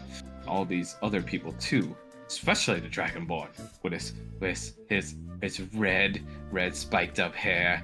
Why don't you get a fucking haircut and a comb over? Damien's gonna make kissing noises towards her and just grins. Block says, you're a braver man than I. And she then points with her cane back towards Beneath and goes, and that fucking walking vampire over there, creepy as hell. He's just going to look over. Excuse me? Venice is just gonna tip his hat and like looks over Yeah. at Harkin. And he looks over. She looks over to you, Harkin, and goes like, and I hate you too, you feathered, stupid bird thing.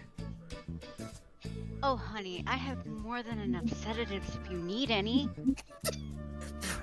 Venice is just like, Harkin. No! He doesn't. He? She? I don't care. They don't get to insult you. Harkin. I think Now isn't the time. you see Miss Bristlebrush just goes over to you and goes like, and I'll get you too, you little fucking ragamuffin, you little masked weirdo. I hope you get stung by 1,000 bees. And it goes like, I hate you. Thank the gods.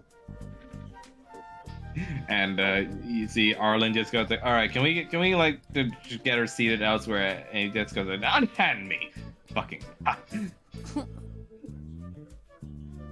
Yeah, so he goes like, all right, get this lady a tea or something. Just try and calm her down. Yes, her blood sugar might be low. And she just looks at you and goes like, yeah, you'd like that, wouldn't you, you little bloodsucker. Oh, please, can I just give her some sleeping medicine? Get her a tomb. And she looks over to Blotto and goes like, and I hate you too, you short, disgusting pimple. The feeling is mutual, madam. Have a nice day. And she just completely just shouts at you all and goes like, if I could kill you all, I would. I'd do it. I'd kill you all.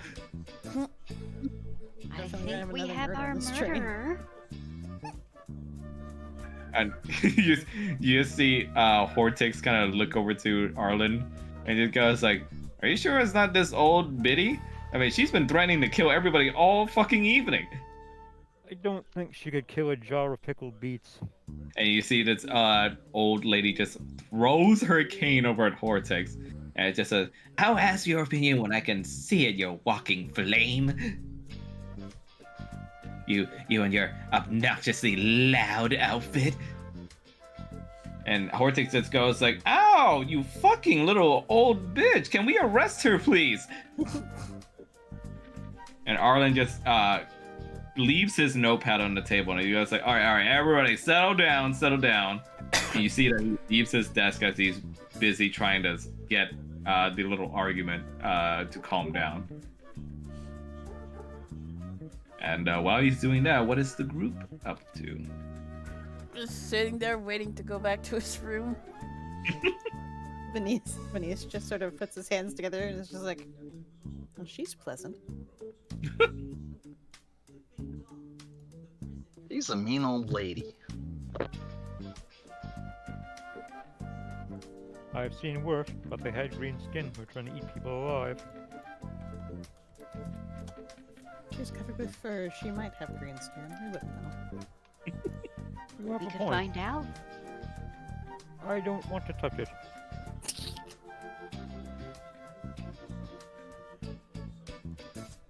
Neru, as everyone's sitting here on the couch talking, you realize an opportunity is available to you, as you see the investigator's notepad is left alone on his table. Ooh, hold on a sec. Let me check something. Where is it? Let's see. Okay, where's the notepad? It's on the table over here where he was at. He's turned around right now, trying to get everybody to calm down. When Boris, in the meantime, is like hyperventilating into a paper bag right now. Okay, I'm going for it. I'm not good at this, but I'm going for it. Oh no. I would like to delve over there and just read the contents. I don't want to take it. I just want to read the content. All right, what do I have to roll? A roll for stealth. Unless one of you has a creative idea on how to help this man, it will just be a regular roll. I think they know me well enough for that. So, looks like it's just going to be a flat stealth roll then. All right, let's see. I can't think of a way to help you. Yeah, same. Oof! Oh, boy. Oh no. I'm not getting away with it. You get stopped in your tracks because Boris makes a very loud cough that makes the investigator turn around. He's just like, "Hey, what are you doing there, kid?" Oh, I just wanted to ask you. So you said that the Egan got shot. Did anyone just come in with a gun? Do we have that listed somewhere? No, as far as I know, the firearm of any kind was not listed in anyone's checked belongings. While I'm talking to him, I want to try to read at least the first page of the notepad while I'm talking to him. Roll for what do I do? It's perception. Okay. I'm good at that. Let's see. 17. You're able to catch. All right, I'll send the info to you as an item Oh, cool. Okay. because I prepared evidence. Neat. Okay, I'll take it. All right, it should be in your inventory listed as Egan Baker. Let me see. In my Under inventory.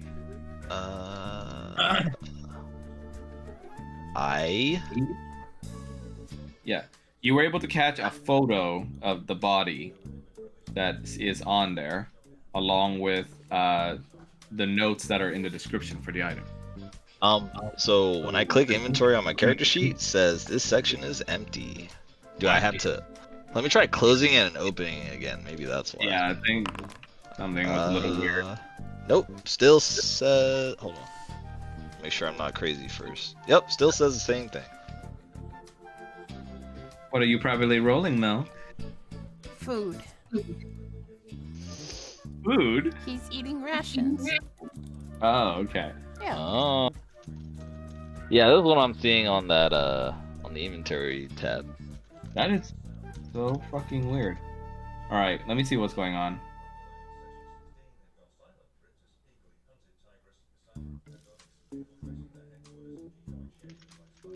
I think it's because you have those filters on the top right. Can you turn off the filters? Have a filter on? Like where it says action, reaction. Oh, I didn't even know I had the filters on. Okay, there you go. Thank you.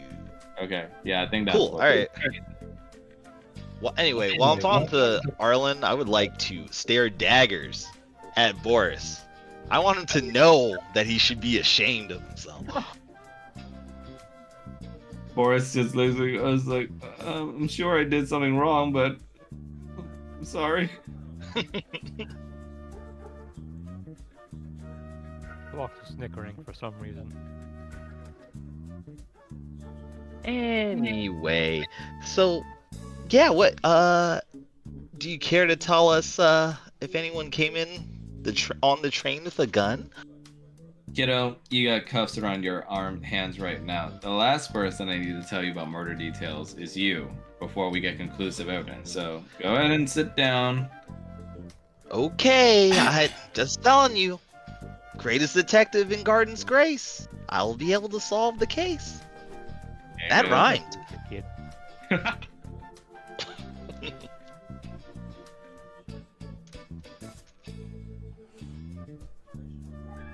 Right. Chief Arlen, after a while, goes through his notes, interviewing all the relevant people again, until he gets to one last individual, a woman dressed in all kind of dark blue dress garb. She has a blue ascot, and her expression is very dour and serious. You can see her eyes above her freckles belies a sense of bitterness in them as she sits down like a dainty lady and talks to Chief Arlen as he asks her, "All right, name and occupation?" And she says, "Delisandra Poivre. My occupation is that I suppose you can call me a investor." An investor, huh? In what kind of ventures, really? In ventures that I find worthy, Mr. Arlen. And Arlen rolls his eyes and he goes like, "God, another one." And he goes like, "Okay, so, would you care to reveal what your reason for being on this train, Miss Poivre?" And she says like, "Well, I don't see why you need to know that bit of information, but if you must know, I'm here, much like most people here, on business." And he goes like, "Oh, business in Fairhaven?" And Delisandra says, "You can say that, yes." I see. And it says here we have eyewitness accounts of you leaving the dining hall early and going over to the first class cabins. Is that correct? And she says, "Yes. I found the food there to be quite under par. So I went back to my first class cabin to see if I can order anything better than that."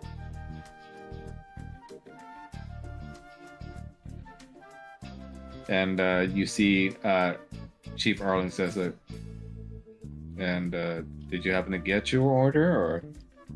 "No, I didn't." And she stares like intense daggers over to Boris, who could only hide his face in his little paper bag in shame. "And before you ask, I'm sure you probably found my records and also my things. Yes, I do know Mr. Baker." "Alright, well, I'm glad that you're at least acknowledging it. Now, how do you know Mr. Baker exactly?" "He and I were old acquaintances in business. I helped fund his ventures back when he was first starting out." It says, "So you were a bit of an angel investor for him then?" And she nods her head. "Quite apt, yes." "Okay, so did you happen to talk to Mr. Baker at all during this evening, since you happen to know him? Seems like a lot of people seem to know each other on this train trip in particular." Miss Delisandra says, like, no, I didn't speak with him. And everybody in this room can roll an insight for me. Okie dokie. That real quick. Oh shit! Oh! Nice. Damn. Oh, Rattles without that one. No. Uh-huh. I mean, obviously. Oh, Mel, I think you were still stuck on private roll mode. What was your roll? 4? All right. Venice, you notice through your keen attention to detail that you can sense through the tone of her voice that even though as deadpan as she is and serious, there's a bit of hesitation when she enunciates certain things that belies almost as if she's hiding something when she says that she did not speak to him.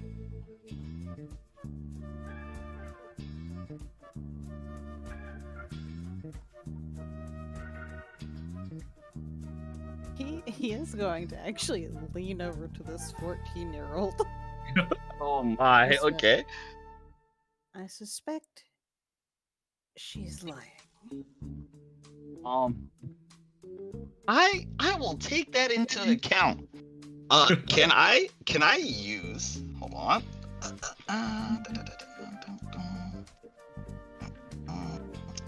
Where is it?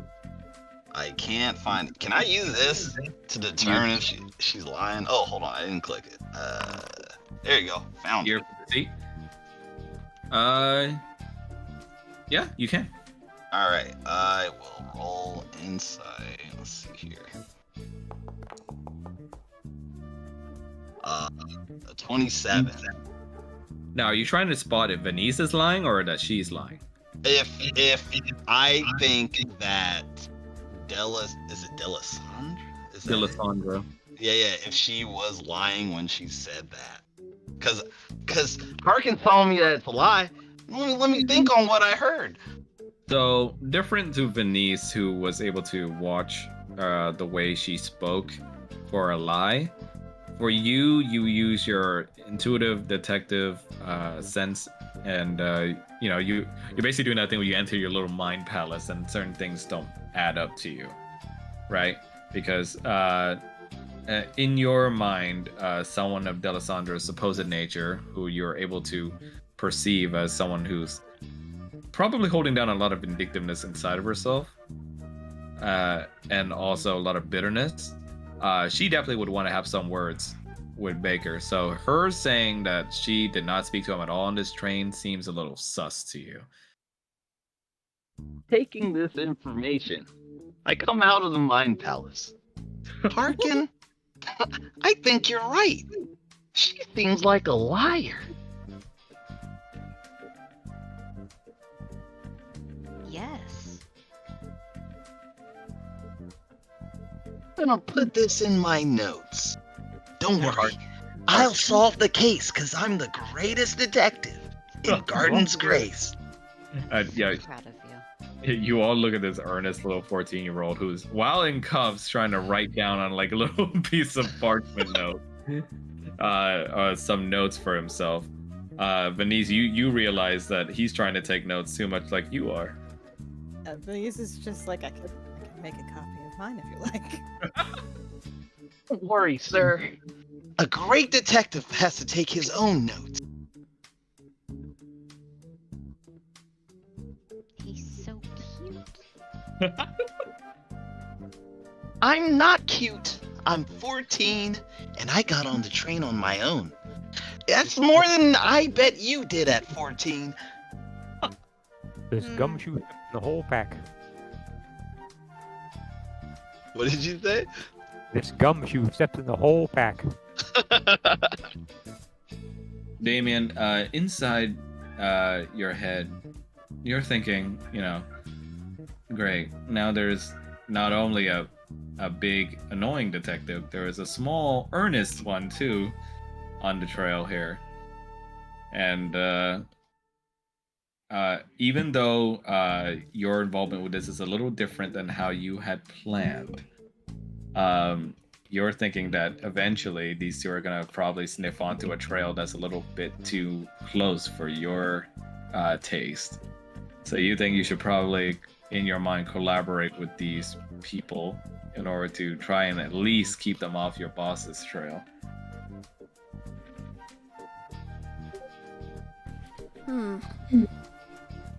Ooh, lost connection. That was weird. Oh, Yeah, got so that did for a I. sec, too. There it goes. Oh no, What happened? it's still on my end. Am I Yeah, disconnected?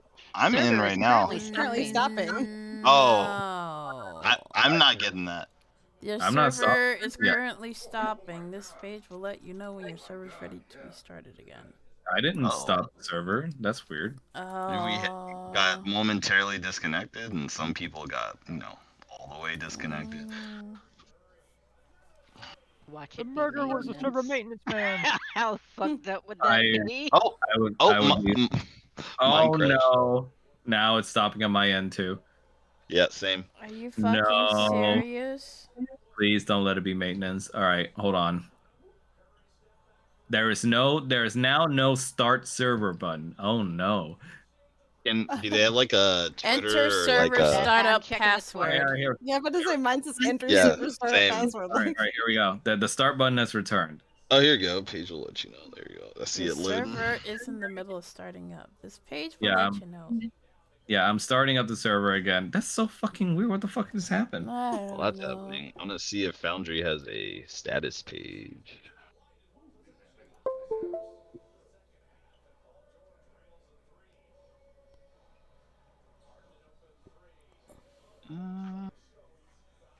All in existence, bent to my will. What the fuck was that? Okay. What was that? I Mel, have no was that you? idea. Uh-oh. No, was that Go you? inside. No. I almost died. I almost died. I heard something about existence and bending to my will. Yeah.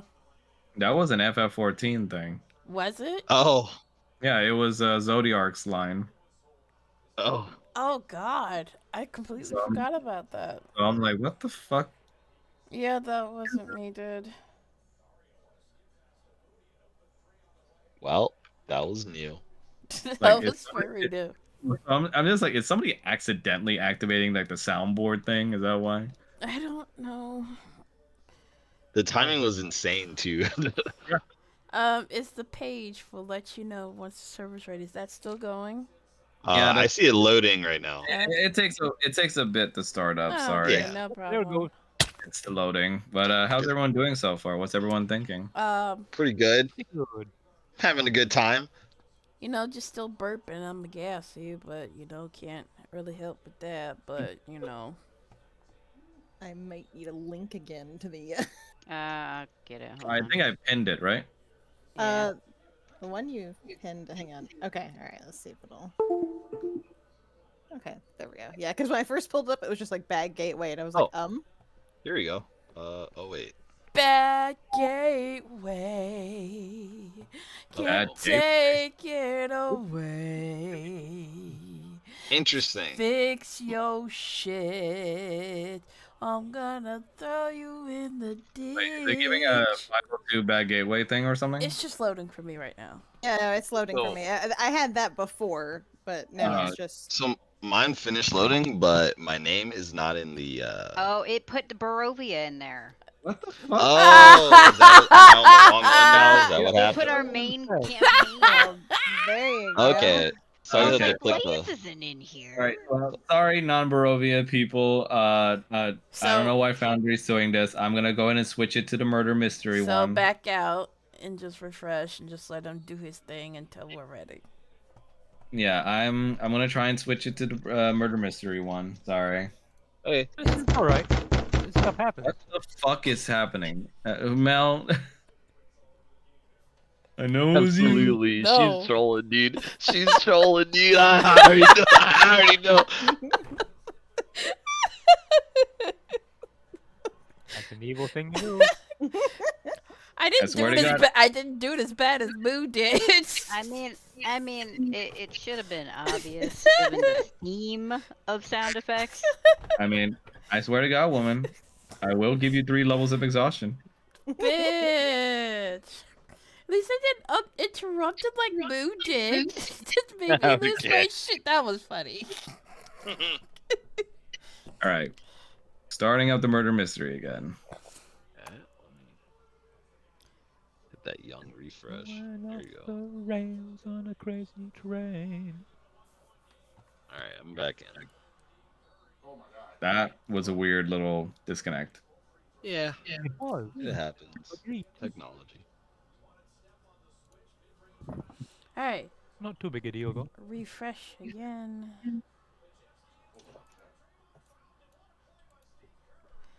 Join the game. Get your There shit we together. go. Okay. There we go.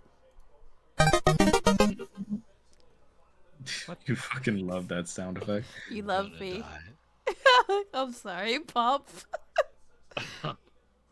Okay, Rattles, can you give me the proper link this time? It's the same. It's Is the it the same. same? It's Yeah, the same. it's the same. All right, It all it right. just swaps between the two. Gotcha, Yeah, gotcha. Barovia's Hope is just the name of the server. Gotcha, okay.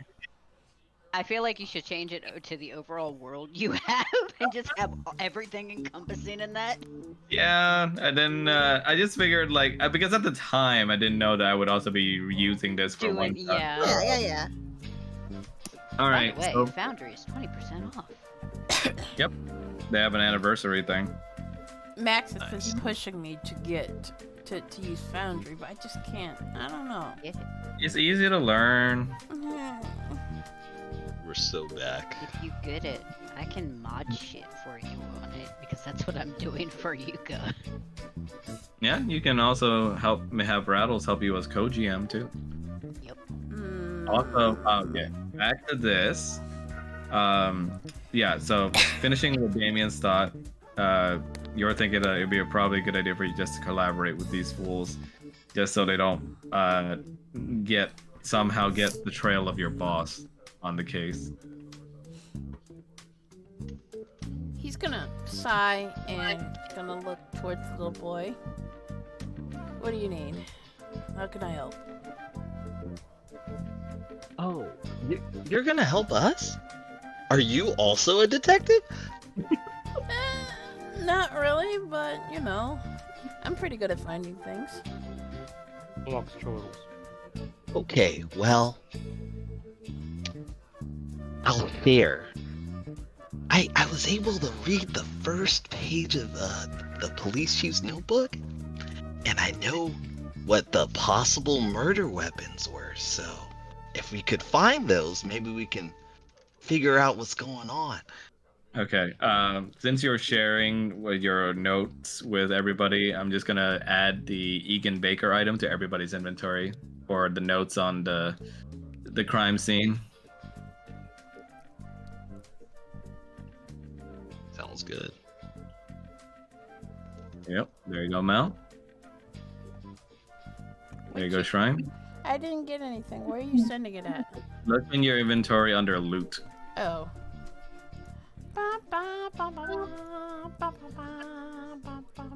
You mean inventory or Inventory under loot, yes. Egg and Baker? Okay.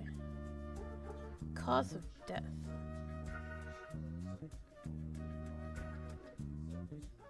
It'd be great if I could just like scroll down the. There you go. Yeah, I figure sharing this really doesn't affect anything.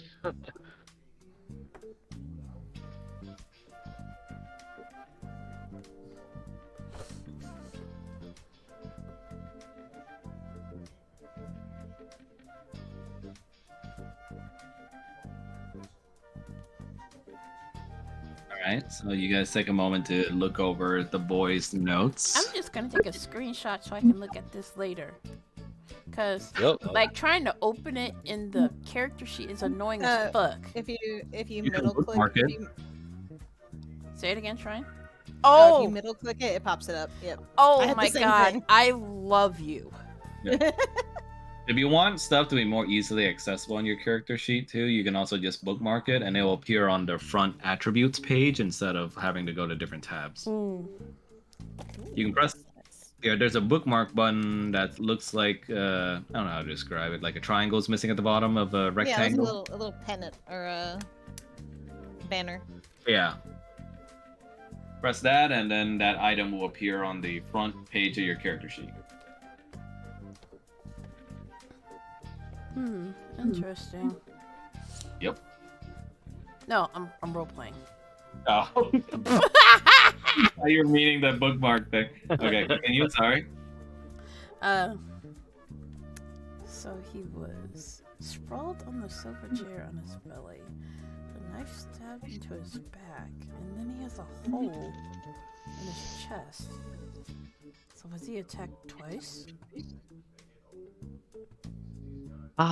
Personally, I think one of these weapons is a red herring, but we'd have to see the body to know for sure. And I don't I think think Chief Big Fuck is gonna let us see it.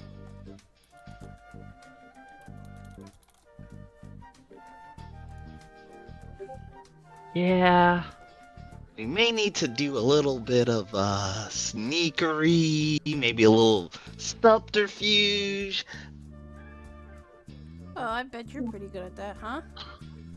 Oh, I'm not really. I usually get away with things because I'm only 14 years old. But it Me looks too. like you got some handcuffs on your arms. Yeah, this is the first time I've been handcuffed. I wonder how much trouble I would get, Max, if I lockpick his handcuffs. You're gonna have to find out. Fuck it, I'll do it. So, Oh wow. Okay. Alright, you is, wanna- is the chief occupied? He's busy talking with Alessandro right now. Yes. Okay. So, he's gonna take out some tiny tools. The No, no, thieves' tools. Yeah. Mm-hmm. And he's going to work at the little keyhole of the cuffs. Okay. There's a lot, sir. I believe this one is a sleight of hand check, right? Yeah. For thieves' tools. Yeah. Yeah. So go ahead and go for a sleight of hand. Come on, give me a good roll. Dude, Oh, that was so close to that come 20. on, dude. These rolls are so tough. Your first go at it, you don't end up unlocking it, and you make enough noise so that the chief and Boris start to look in your direction. Anybody can react to this moment to try and help the situation if they like. Harkin would if she could see. I'm sorry, Makes could- motion. Could you repeat that, Rattle? Sorry. Harkin would if she could see. Fucking. If she knew what was going on, she'd help.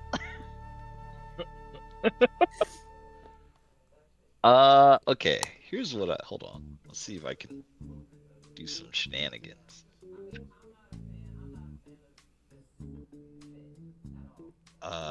So. Oh, okay. Haha. Hmm. I don't know if this is actually on me, but I see I have an oil flask. Oh, yeah. So if it's actually on me, I would like to drop, like, almost smash it on the ground. Like on the ground next to you. Yeah, the little distraction. Like, oh man, it just slipped. We weren't doing anything. You know what? I'll allow it. Yeah, you have one of the oil flasks with you. I'll say that Nero's paranoid enough about things where he carries a little, like at least half of his stuff with him. Oh, clutch. Okay, well, that's my attempt at distracting from the situation. Remove one charge of the oil flask from your thing, Yep, did it. and then immediately sounds of crashing glass everywhere as the oil flask is like destroyed on the floor with oil getting everywhere. Damien's gonna react to it like, oh shit. Gee, it just fell out of my bag. I'm sorry. What? What? Yeah, you better be careful with oil. Yeah, I Seems to don't. be a thing of oil. Yeah, I didn't mean to do it as an accident. I'll clean it up. Hey, police chief, I forgot your name actually. Arlen, could I get out of these cuffs so I can clean up this mess? you see Arlen about to respond, and then you see Boris go like, "Oh no, it's okay. I can clean it up. It's my job after all." Damien's gonna shoot him a dirty look, like, very quietly. I'm also staring daggers into Boris. He looks at you both. Oh man, how do I do this? Both of you roll for a fucking intimidate, and on this poor man, and I'll try and roll for insight to see if he actually understands what the fuck is going on. I'm terrible. Oh, that was a decent roll. All right, here you go, Boris Shufflefoot. While they're doing that, Blocks looks towards the orc guard and he says, "You know, sir, while we're gonna be here for a while, I don't see if there'd be any harm if you'd uncuff the kid for a little bit. I'm gonna try persuasion roll." So you want to try and persuasion against Chief Arlen Yeah. for the cuffs, right? Yeah. Okay, one thing at a time. Boris first fails his insight check, so he doesn't even understand what the fuck you two are mad at him about, but he just freezes in place because you have such high intimidate against him. And in the while that's happening, Blocks, go ahead and roll for persuasion against Chief Arlen. I warn you though, for him it's gonna be a pretty high DC. Which is fair, absolutely fair. Yeah. He's like, it would be good for civil rights. Persuasion. Oh yeah. Oh yeah. My God. Okay. Chief Arlen just goes like, "Oh, fine, man. At least the kid seems harmless enough. Doesn't seem to be guilty of anything so far other than yelling too much." It's a kid. Kids are known for yelling. He's guilty of walking in here with a lot of money. That's it. Here, ladies and gentlemen. You take these cuffs off, police chief Arlen. Don't push it, son. Don't be. He raises a brow at you. It's like, "You want to try that again, son?" I meant, please, Mr. Police Chief. I would love to get out of these cuffs. He undoes your cuffs and takes the cuffs with him, and just he gestures to you like the "I'm watching you" thing. It goes like, "Behave, all right?" All right. Bye, Mr. Police Chief. He walks over back to his desk. All right, we got rid of him. Back to Noir. All right, so I look over at Blocks and I'm gonna ask him. So Miss Delisandre, what do you know about her? Since you were talking to her, right? He looks at the little detective, and he gives a little nod with a smile. He says, "I know a few things, son. Some things you might want to know, and some things you will not know ever." Cool. Like, no. So were you talking to her during the murder, or what's going on there? I was speaking to her, but briefly, but I don't think she had the time. Oh, did she seem like she was in a bit of a hurry? Not particularly, but she's a very busy woman. Cool. Okay, well, thanks for that info. That May come up later, who knows? Indeed.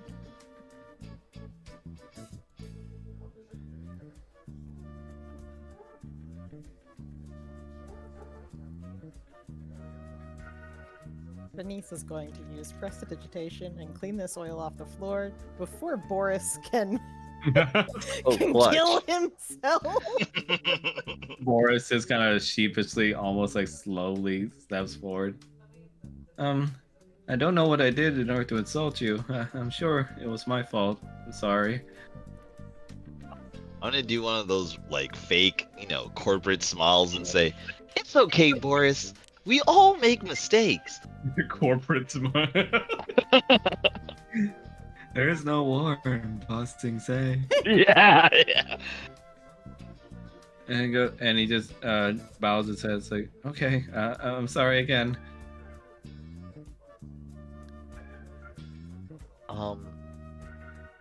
Let's see. What else do we got? So, do any of you know anything about Bello? You guys know anything about him? He seemed kind of happy that Egan was dead, huh? Who? Dude in red. His Oh, name was okay. Bello. Yeah. Yeah. The gnome. That guy. Yeah. Hey, thank you, man. Yeah. Come to think of it, I did notice that he seemed a bit too giddy to hear about his death. Just a little. I'm sure a His lot of face was closed. Oh. Nobody seems particularly happy that he's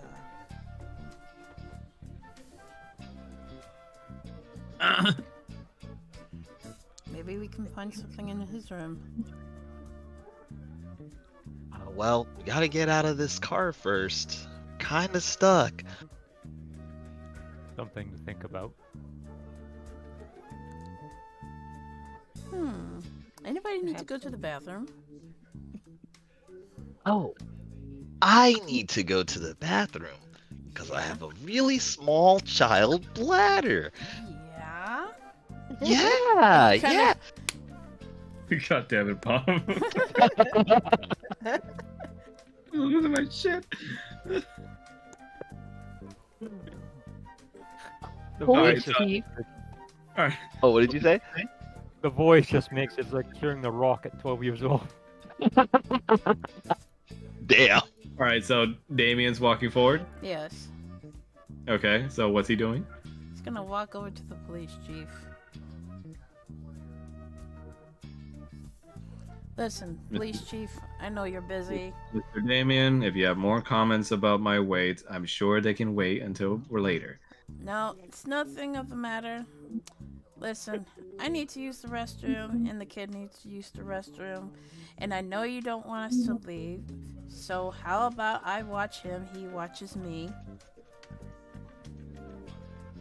That sort of thing. He takes a pause for a moment to look at you and just goes like, honestly, I wouldn't feel comfortable having either of you watch each other, considering there are still suspicions about. Let me do it. I can't watch anything.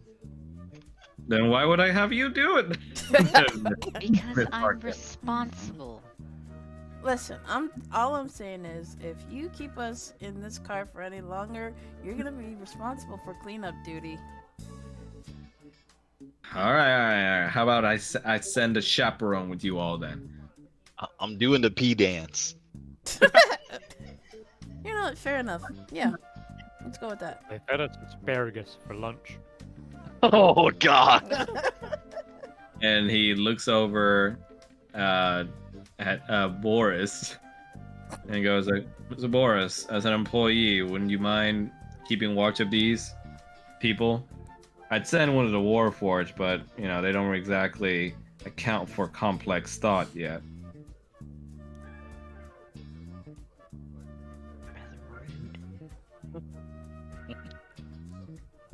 And Boris is like, sure. I have experience with my kids, so I think I can do a good job at leading them to the bathroom. And Arlen's just like, right. Well, you go ahead and do that. Just make sure not to lose track of them. If they do anything suspicious or funny, you tell me, all right? What, like letting down my willy so I can piss is funny? Tuh. Call me weak. I'm going to pee dance overdrive.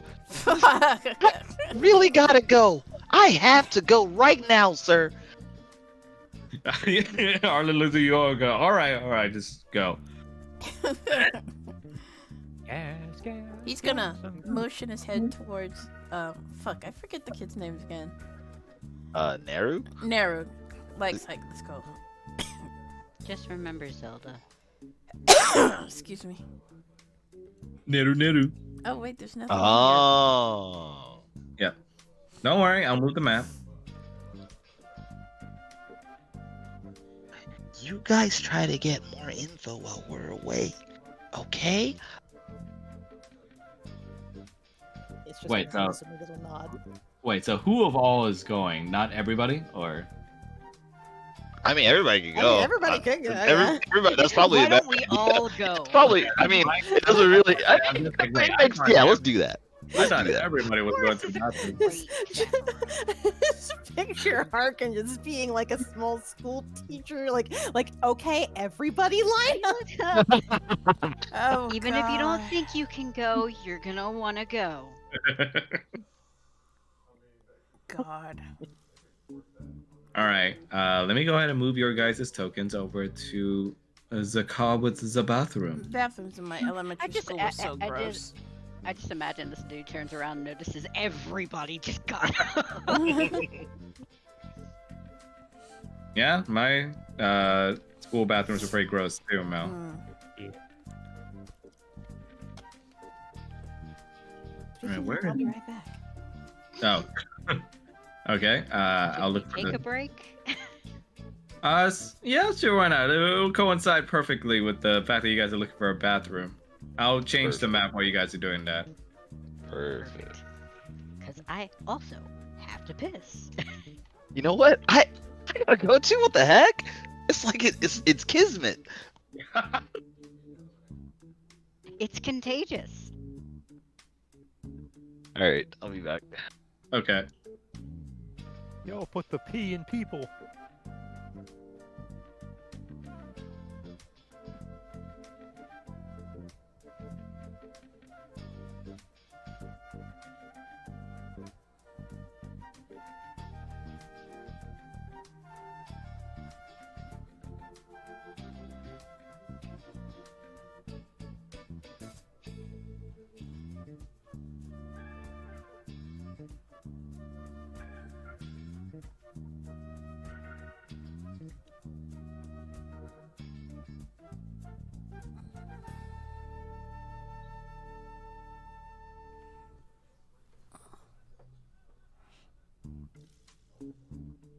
The immersive experience.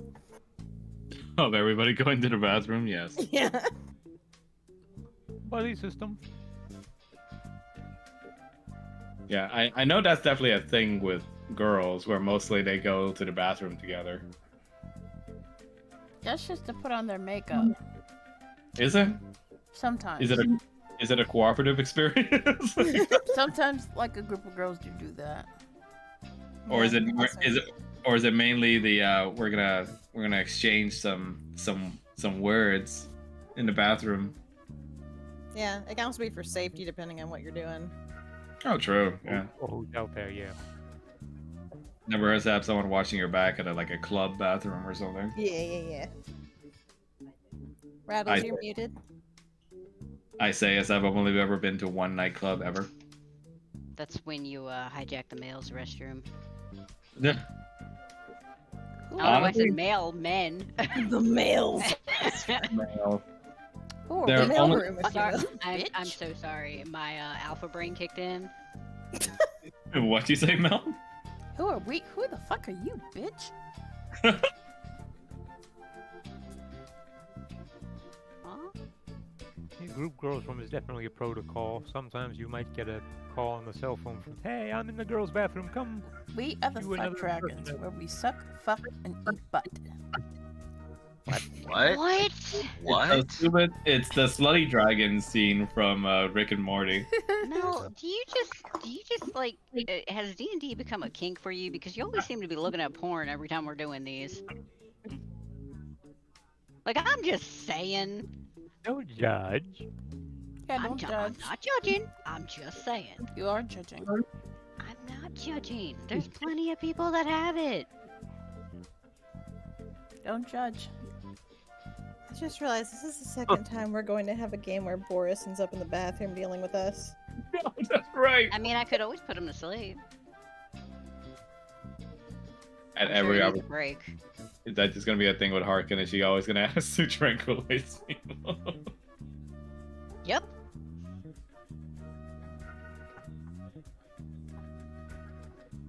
Is everybody back, by the way? I'm back. All right. Mal, are you back? I'm here. I've been here the whole time. Gotcha. All right.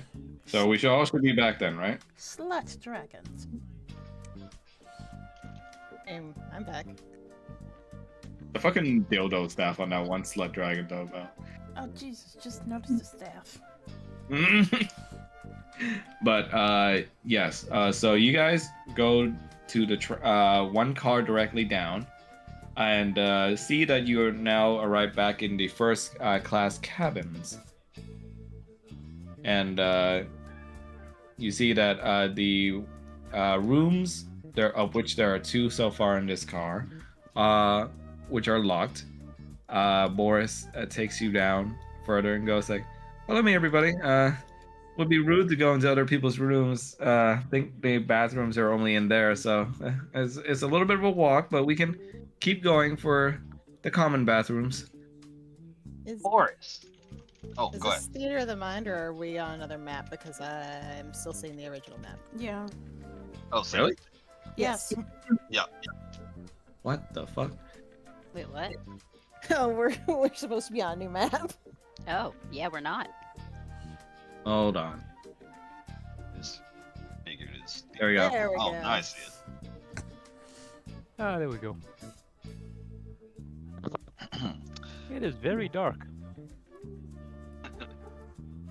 Now. I think now- it's because you're in the corner blocks. Oh, Oh. yeah. There we go. Now, Boris, would you like to become my assistant for this investigation? Oh, like, are you one of the police members? I don't like that, Boris. Except I'm a detective. I work privately. Yeah, because you look about as old as one of my daughters. Well, sir, I get paid for my work, so that makes me a professional. Are your daughters getting paid to solve cases? Not to solve cases, but last time I checked, they had a higher salary than me. Oh my god. Christ. That's great. Digging deeper into the infinite void of sadness that is Boris.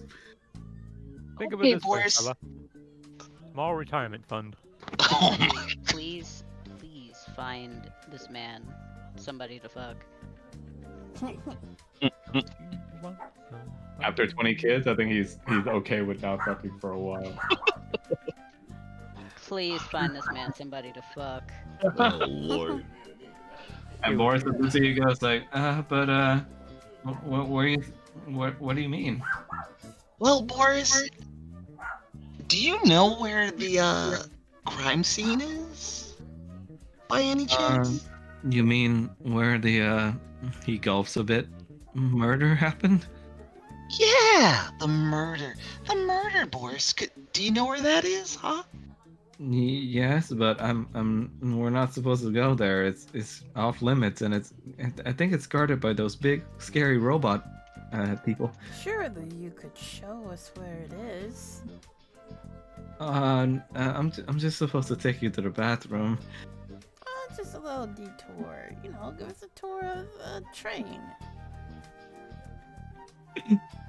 Boris, do you want to solve the murder? Or do you want the murderers to be free? He could kill you, Boris. That's true. That is very true. Alright, however many of you horrible people want to roll for persuasion, go ahead. Yeah. Well- The boy has a Bad. point. Oh my god.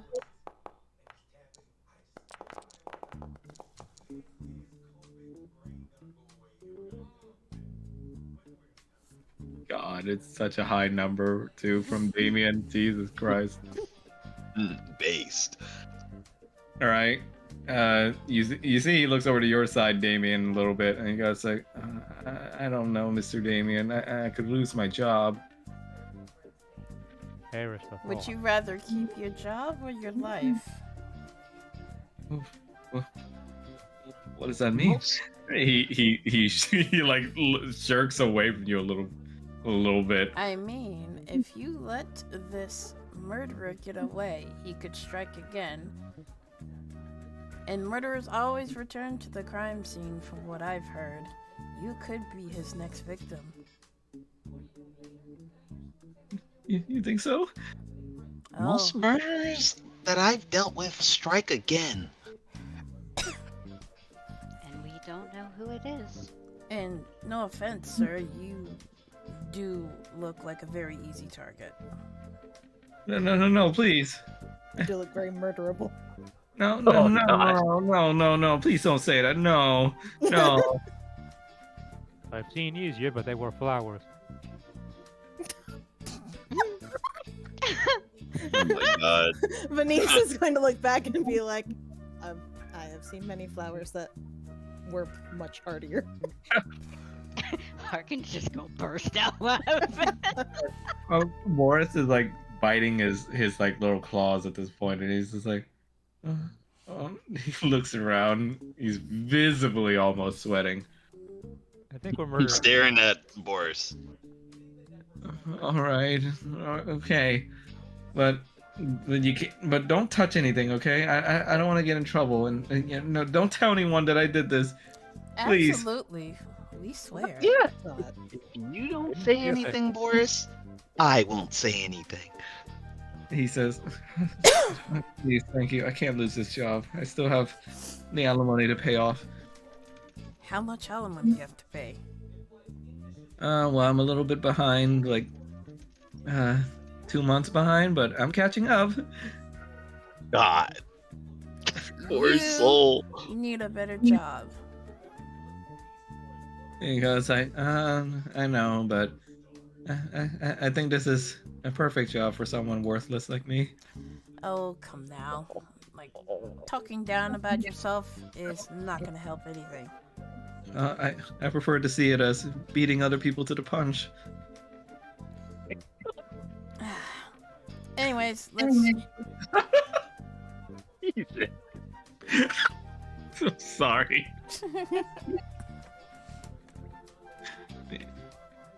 And you see this Harangon tries to be as stealthy as possible as he guides you all to the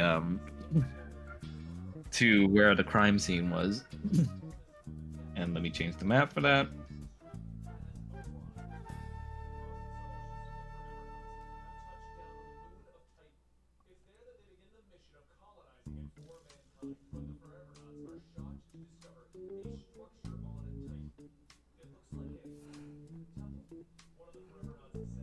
I feel like we're roasting this man to death. Fucking Not Rex Rabbit. roasting. Gaslighting, maybe. Guilt tripping, absolutely.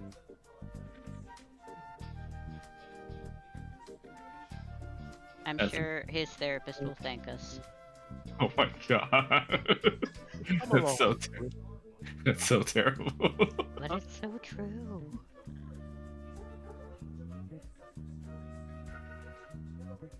Alright. Spawning you guys in. Give me a sec. Turning your visions back on.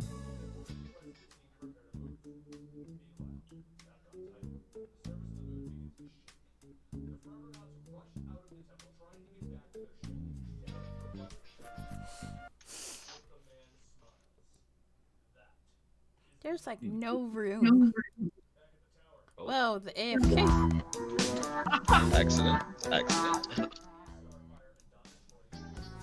Oh my god. The music. More Detective Conan music. Yes, sir.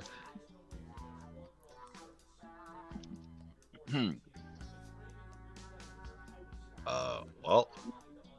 Yes. And you guys are led by Boris here to this train car. It's one of the common waiting room train cars that just has the plush sofa seats on either sides. and you see before you two Warforged enforcers standing at opposite ends of the door, supposedly to guard where the crime scene is. They kind of coldly bring their mechanical eyes over to Boris, which already makes him shake in his boots, and he goes like, "See, I told you." I'd like to look around to see if there's like any way into this room other than this door is clearly guarded.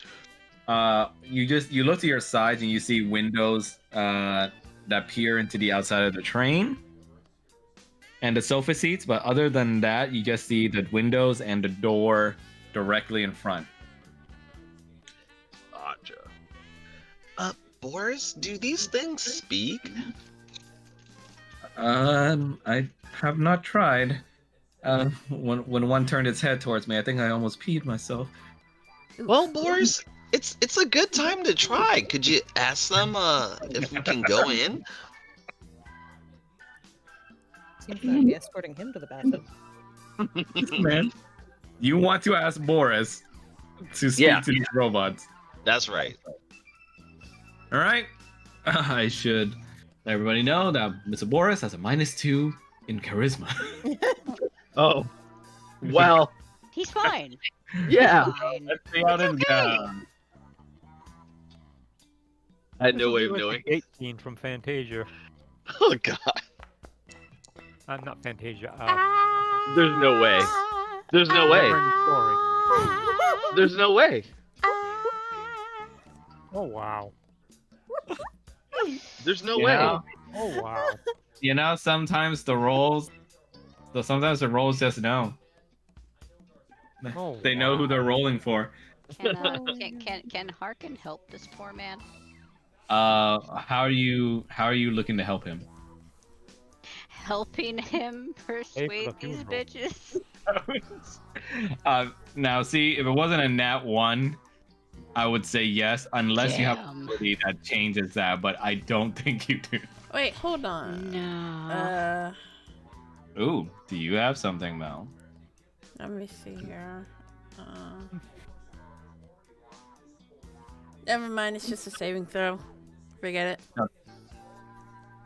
He speaks up, and immediately one of the Warforged soldiers opens his maw, and some steam comes out, and Boris just straight up dashes out of the room behind you. Oh. I'm sorry, I watched the door. Blox leans on the wall and starts laughing hard, showing red in the face. Well, that solves that problem. Boris won't be in our way anymore. Hmm. Can we see any kind of power source for these Warforged at all? You can roll for perception. Okay.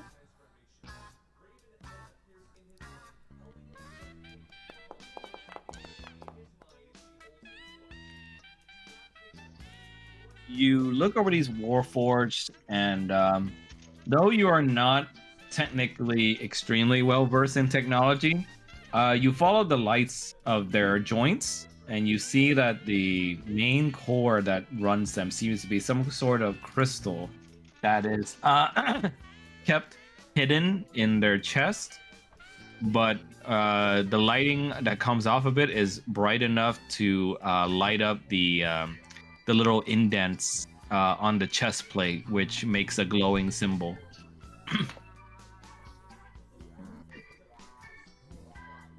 What do you see? Well, they do have power cores. If we could do something about that, maybe we could disable them. Can I okay. So based on what she just said, can I use eyes for detail and do the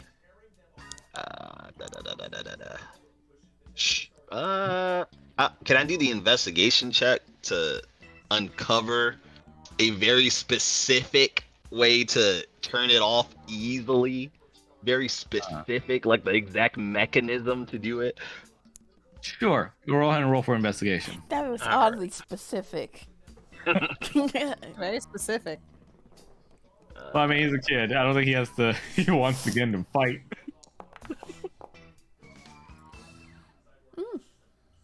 That 10 in intelligence definitely helps. I also have something to investigate. What do you say? I also have something to investigate. Go ahead. Roll for Well, investigate. Blocks carefully looks towards the Warforged, towards their fingers. He's looking for signs of stains that might come from a flintlock pistol. Because when those fire off, they have gas. Ooh, smart. Oh, interesting. Go ahead and roll for investigate. You scan the well. First, I'm gonna do it one at a time.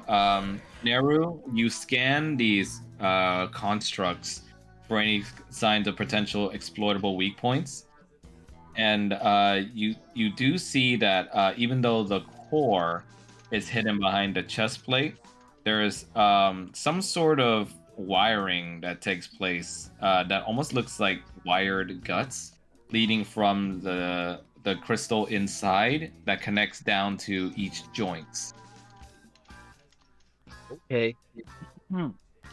So I see some wiring going from the core to each joint. If someone's, has enough finesse to cut the wires, maybe we can instantly shut down the Warforges.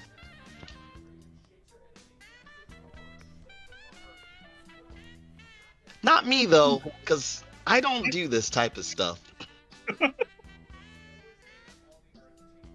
Venice is going to step forward and be like, maybe of some assistance?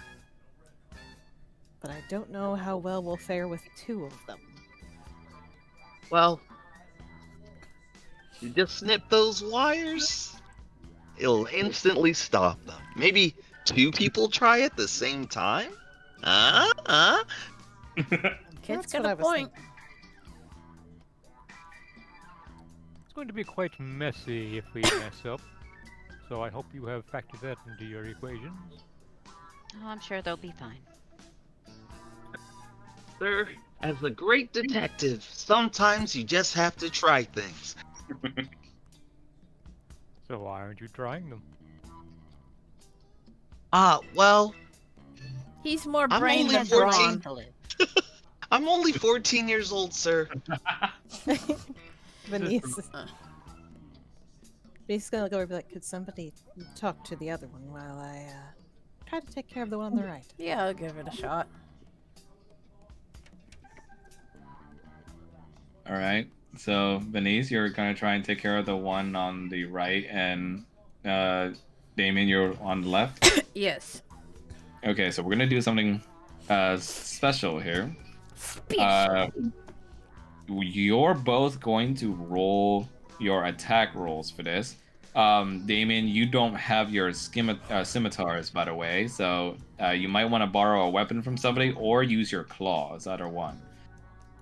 Guess I could use I my. have something to add. I have a dagger. I don't know if it's on me right now, but it's in my inventory. But if it is on me, I will hand my dagger to. What about my javelin? How about this? Roll for a sleight of hand for me. Okay.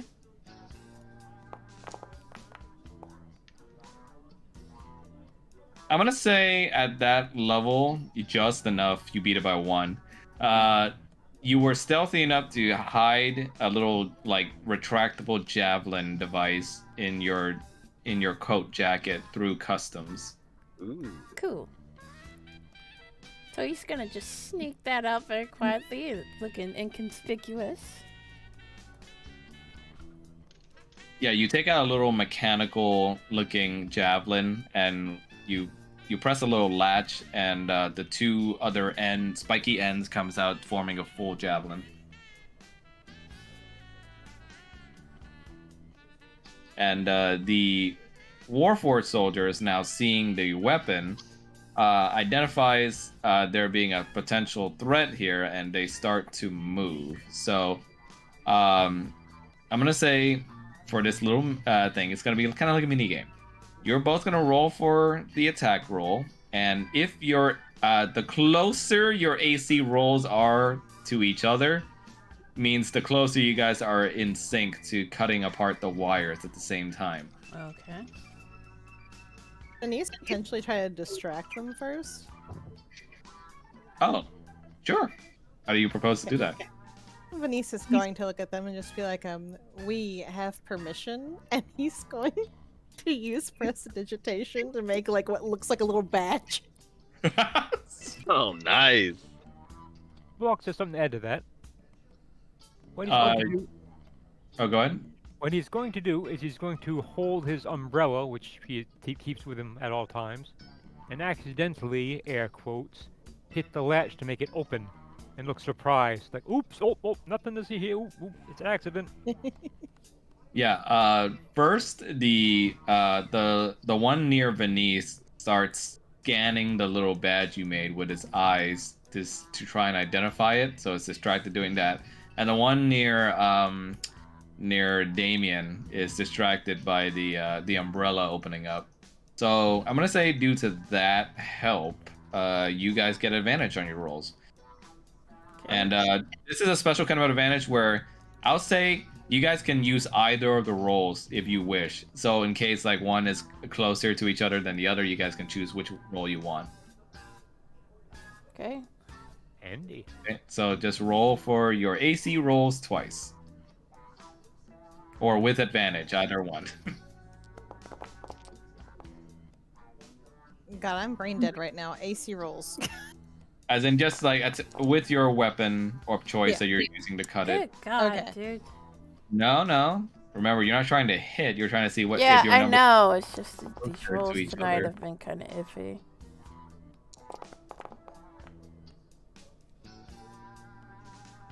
Damn. All right. So, Damien, which roll would you like to use? The highest one? The 15? Yeah. All right. I'm going to say at a 3-point difference, that's just enough to where you guys are in sync and you slash apart the wiring on each soldier. It makes it so that you hear like a whirring down, booting off noise as each one seems to be deactivated in place with the wiring no longer connecting the crystal energy to the rest of the limbs. I would like to say that Venice basically did this by taking the head of his cane and just hooking it under the wires and yanking. Yeah, that works too. So I'm gonna say they are under the effects of like being stunned. Like they can still see and speak, but they can't move or do anything. I knew I could trust adults to do a great job. I still don't. Oh, okay. Now the next question is, do we leave them like this? Well, it's probably best to try to put them back together when we're done, but We just gotta do our best. I say we go in and investigate.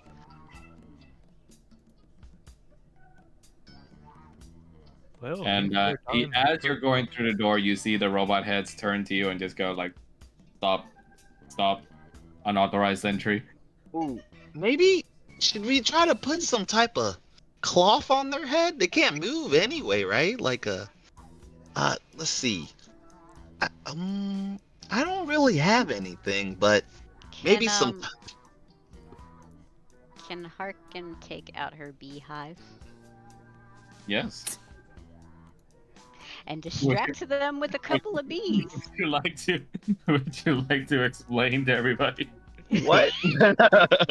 Harkin is a beekeeper by profession. And she very much loves her bees, so she always carries her bees with her. Oh, okay. Gotta say, that is quite distracting. All right. What do you do with the beehive? She is going to do a little whistle and call out a couple of the bees, and just pretty much send them to buzz around their heads. You send out the bees, and they start homing right in on the stuck iron rod soldiers as they go in and just start buzzing around their heads constantly and distracting their sights because they're set to follow the trail of like anything that moves that fast in their field of view. Phlox laughs. Look out, boys! They're armed with weapons. I think we should be fine. Ah, we should be fine. God. You are so adorable. Oh, honey, God. please. All right. With them sufficiently now blinded and stunned, you move through the door and you see another pair of Warforged soldiers guarding the way. Oh, great. Ay, ay, ay.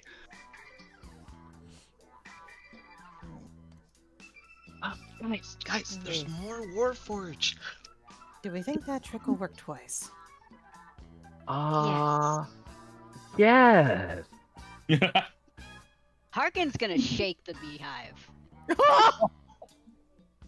Oh no. and Okay. send him out. That's the play.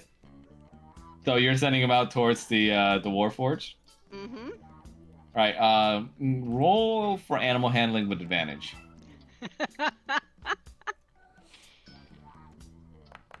It doesn't give me. Oh, I guess I don't need it. Sweet. Sweet. Like I said, She sometimes loves her bees. the rolls know. They automatically, with your adept handling of the bees, and you sick them onto the Warforged, and they begin buzzing and flying around the Warforged soldiers so much that it keeps them blinded.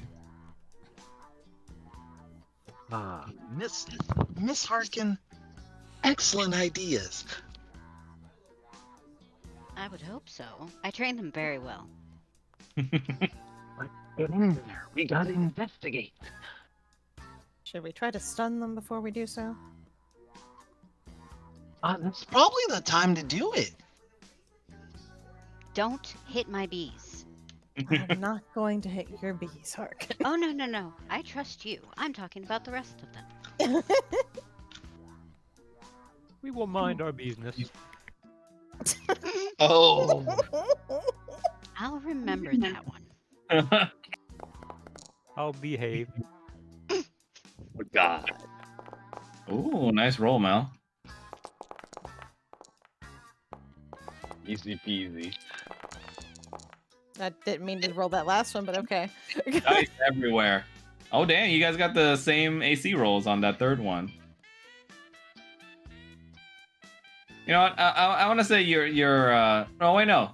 Mel got slightly higher. It's still close, though. So I'm going to count that third quarterstaff one just because it's that Oh, close. okay. Yeah, plus they're blinded anyway, so you don't need to sync up anyway. You guys rip out the cord innards again and makes them stun.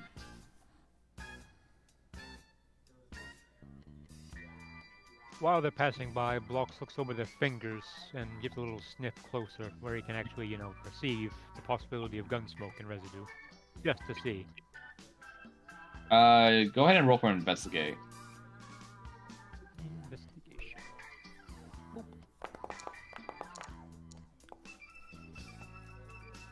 You don't smell any gunpowder in there.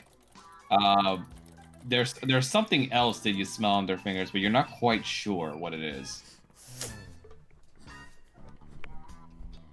Can I make an insight check? Because I have a suspicion of what it might be. Go ahead. Going to guess if it's some kind of cologne. Ooh, nice.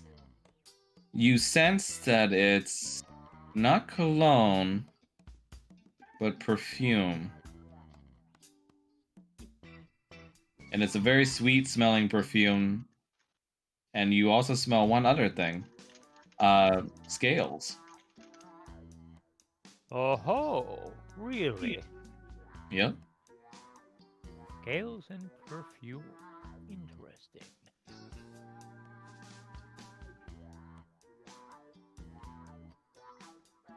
All right. Back to the other half of the group.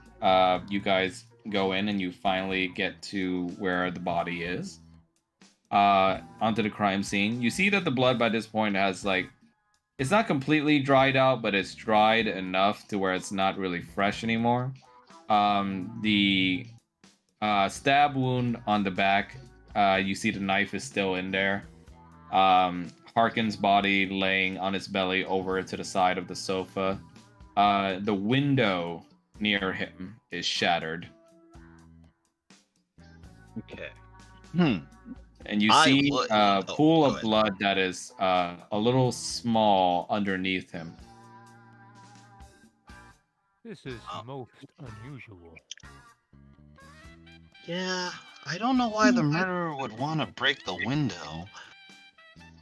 Blocks investigates the window on a suspicion.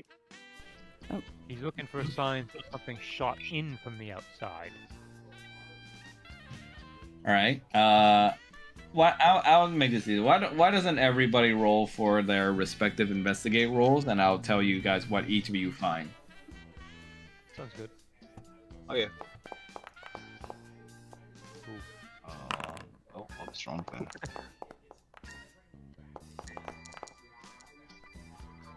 Where's inside? There it is. Dang. Oh no, that's insight. Oh, whoops, wrong thing. Wrong thing. Sorry. Investigate. Accident. Still a decent roll. Yeah, it's still good roll. Yeah. And then let's see. Oh, Harkin, did you roll or? Harkin is not rolling. She's keeping an ear out for her bees. Oh, okay, gotcha. Well, they are pretty loud, so. Exactly.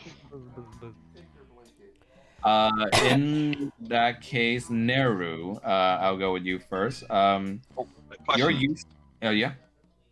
I was specifically trying to investigate to determine the what the cause of death was on the body. Oh, so that's what you're supposed to be trying to investigate. Yeah. You investigate towards that goal, towards finding out what the cause of death was, and you remember the report saying that the cause of death was presumably the bullet wound to the left side of the chest. So you tamper with the body a little bit by flipping it over, and you see that indeed there is like a gaping, dried up blood hole right through the left side of his chest. You see that it doesn't pierce completely through him, but it was enough to look like it shattered everything inside.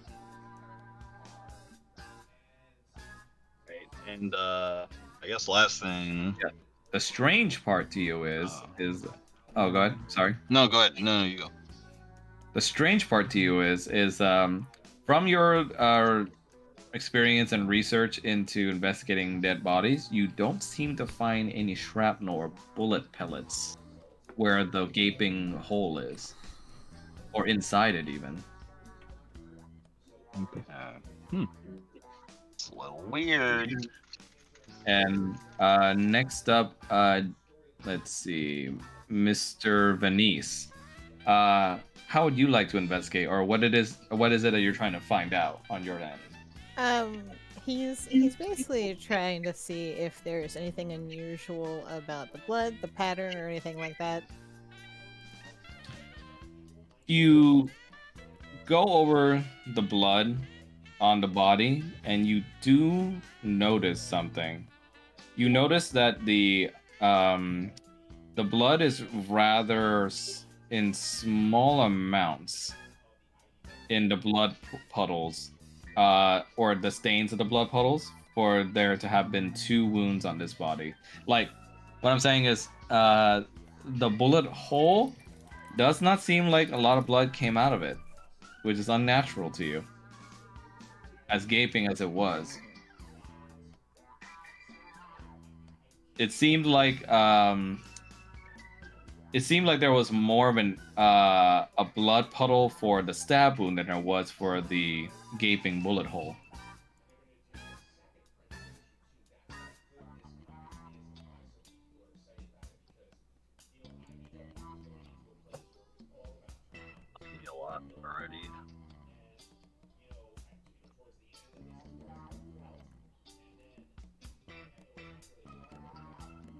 And this is what you're able to investigate off of a glance and you going over the blood yourself.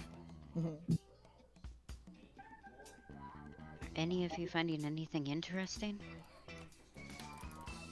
No. I have discovered a few things over the course of my investigation, but I'm not sure how helpful they might be. Hole in his chest doesn't have any shrapnel or bullet pellets. Maybe that wasn't the cause of death? The stab wound seems to have more blood than the bullet hole does. And that may mean what pierced his chest may not have been a physical bullet. Is it possible he was killed by the knife and then the hole in his chest was made to throw off investigation? Venice, can you roll for a stealth roll for me? Yeah.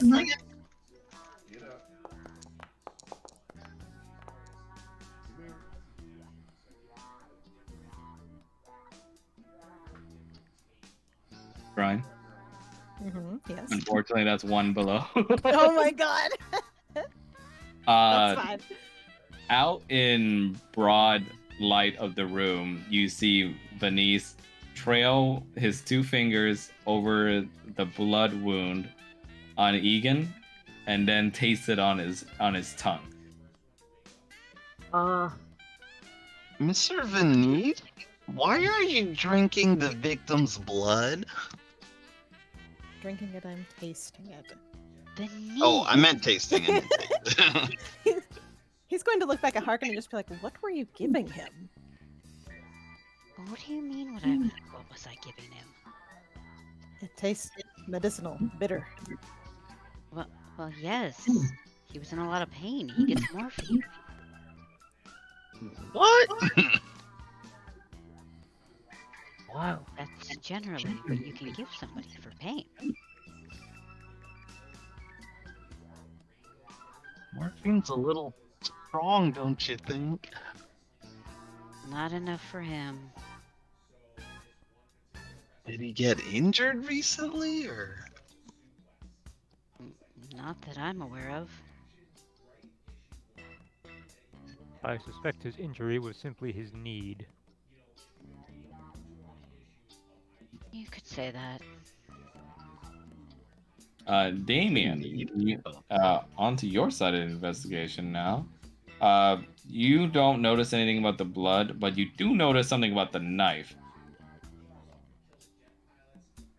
And you see specifically that it is, to your abject little shock, it is a knife that you know belongs to your employer.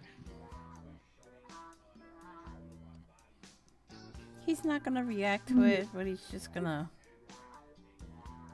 kind of bite his cheek. Curious.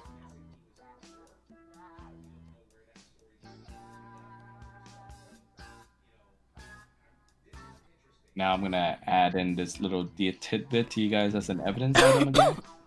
Oh.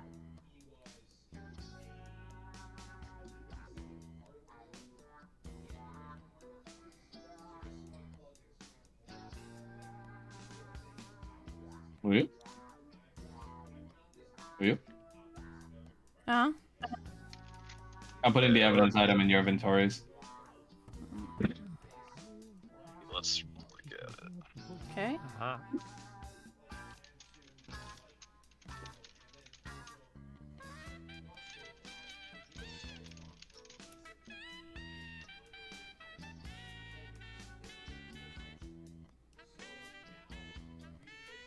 Yeah. So it's going to sort of look in Harkin's direction.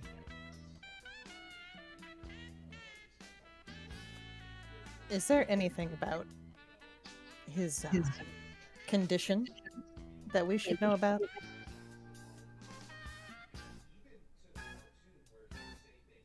No. Nothing It's that not- might be related.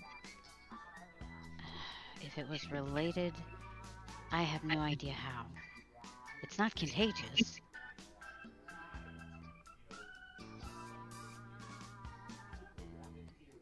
Anise is gonna stop and be like, I probably should have considered that before I tasted it. You really should have.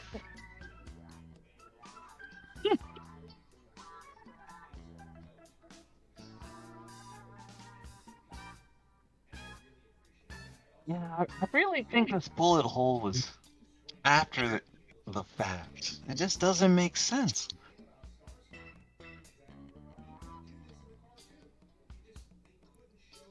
Curious if it was a bullet at all.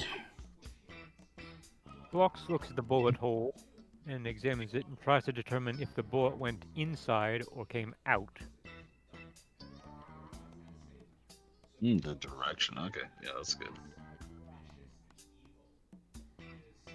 Investigation. Hold on.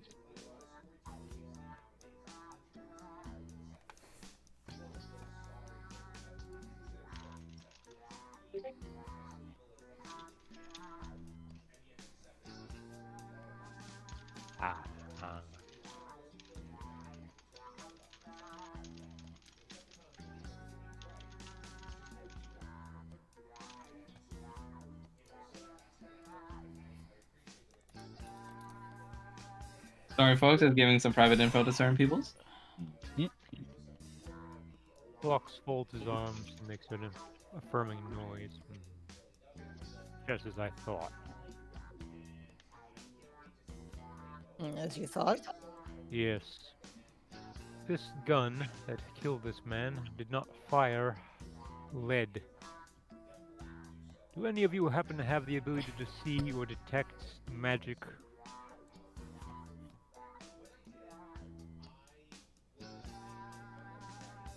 He looks around. Any of you? I don't know any magic, sir. Nobody's perfect. The magic users here would be Harkin and Damien. Damien's gonna remain quiet.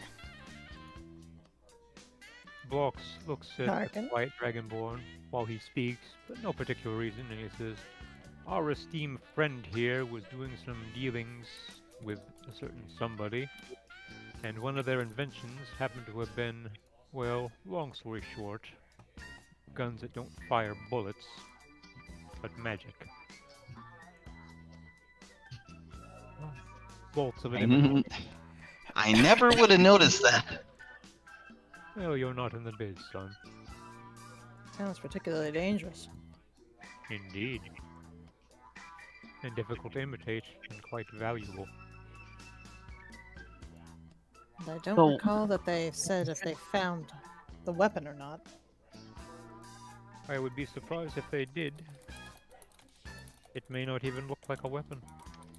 They have difficulty finding things like that, I assure you. So are you just saying it's A relic that shot a magic bullet, basically? Possibly, but I would not say it's a relic. I would say it may be more of a non-conventional gizmabob, I suppose would be the correct term for it. Gizmabob. I like that word. Indeed.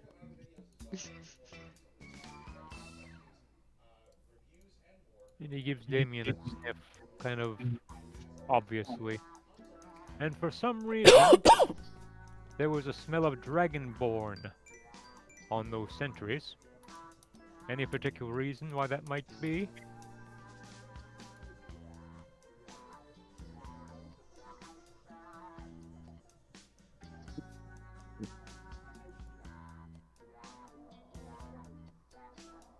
Mal, Yeah. did you hear Jabilo, or No, is I this did part- not. Oh, okay. Jabilo, can you repeat yourself, please? Blox leans over and gives the dragonborn a large sniff, as demonstratively performative. And he goes, I also smelled a bit of dragonborn on those war machines.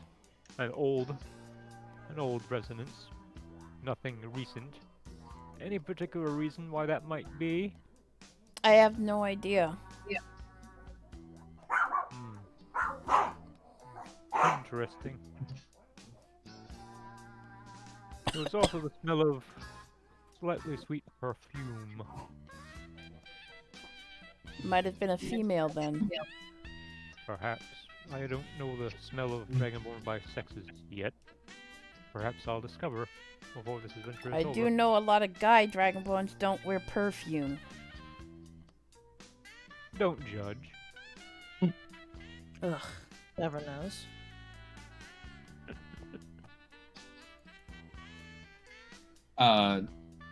Damien, in your mind, we're gonna go now to a flashback. As soon as he heard Blocks mention the sweet perfume and the dragon scales, you have an idea in your head on what happened here.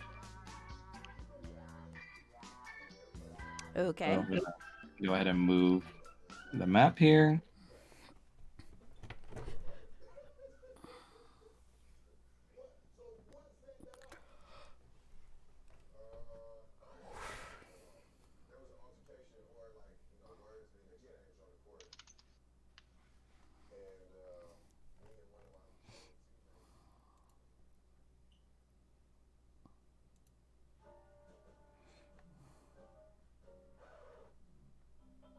Camera token activate.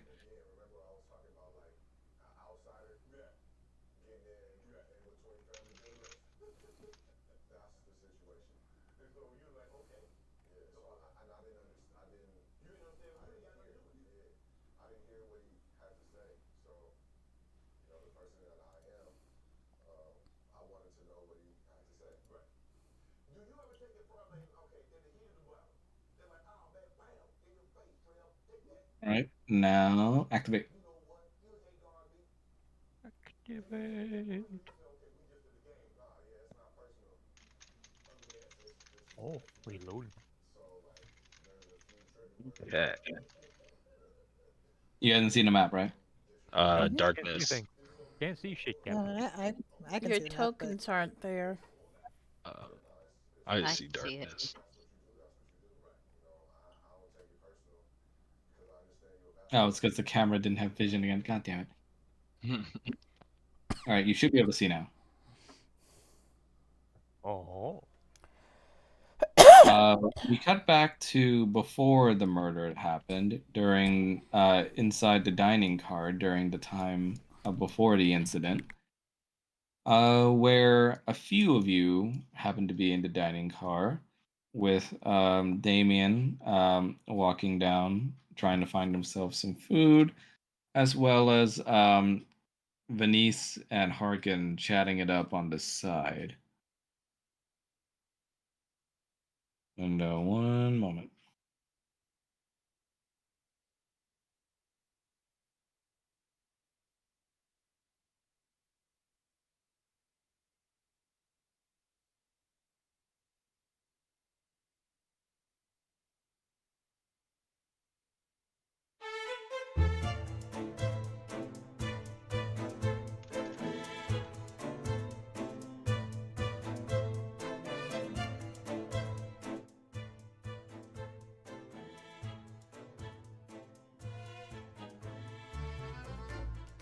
Yeah, in this tight, cramped little dining hall, you see various passengers of different walks of life eating there. Not having paid for the first class tickets, of course, so they're just in a mess hall, essentially.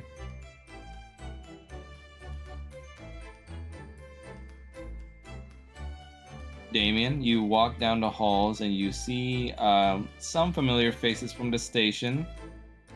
Such as Boris down the center walkway, as well as seeing some members of your own kind on the left to right on some of the tables.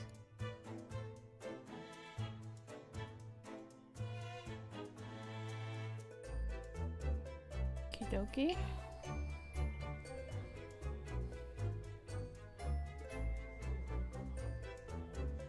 And to your right, as you're walking down, you see a particularly rare sight. You see what you presume to be a gem dragonborn, though they are of black scales, which you're not used to seeing in gem dragonborns. That's odd. So what will you do? I guess look for food that hasn't been gnawed on. You look around and you see that the different various customers are ordering their food from Boris, who takes it from the galley cars. And you see one particular individual, though, seems like she's just sitting there without any plates of food on her side, with a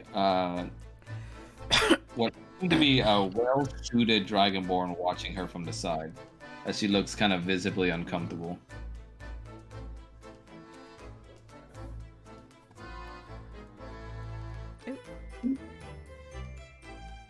Mind if I sit here? She looks at you and go, and goes, "Oh, please, do. I do not mind." He's gonna sit down and take some of the food from the food cart and just like tosses the heron gun like a gold coin as a tip. Boris is like, "Oh, well, sir, you need to order first, but it's fine." He'll give him another gold coin. All right, I guess that's fine.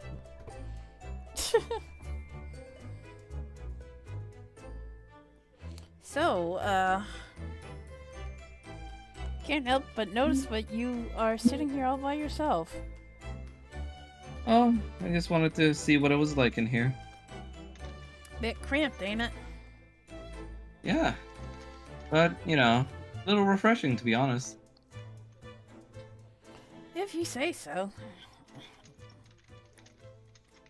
So, Oh, sorry, you go first. no, ladies first. Well, I just wanted to see what it was like for a change, I guess. So, are you from Fairhaven? Yeah. You can definitely say that.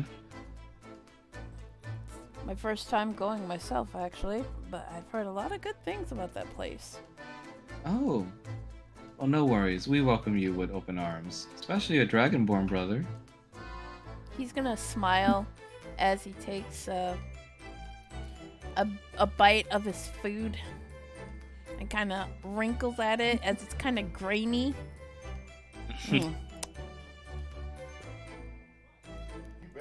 Yeah. I'm told to try and dip it in with the soup first to try and make it a little bit more soluble. Or they could just, give us some better food. Like, what is this? I mean, I think it tasted pretty okay when I tried it. You're a much braver Dragonborn than I. And he kind of just gently pushes the plate away and kind of smacks his lips, tried to get the taste out. Oh, here, let me try. And you see she waves her hand around the food a bit. And she seems to use some sort of spell, you see, where it makes the food a lot brighter. Oh. Spellcaster. I'm afraid one of my only talents. You see that she somehow has rejuvenated the meat of the food enough so where you can kind of taste the juiciness and some of the medium rareness of it back. Oh, thank you. And just to say, that's not the only kind of talent you have. Oh? He just gives her a wink and just starts eating again. I'm gonna say for that roll for persuasion.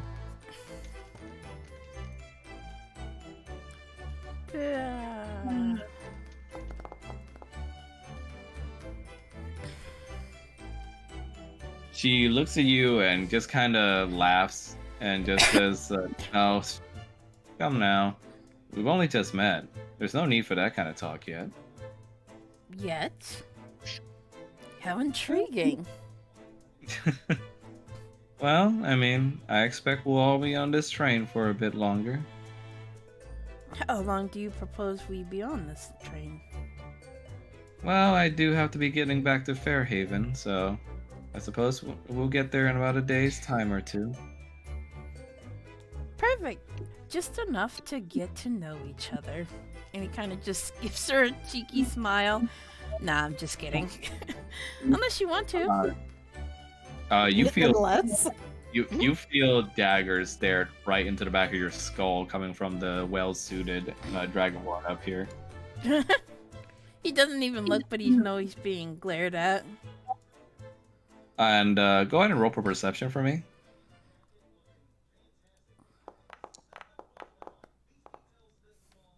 The first immediate thing you smell coming from her general direction is a sweet scent.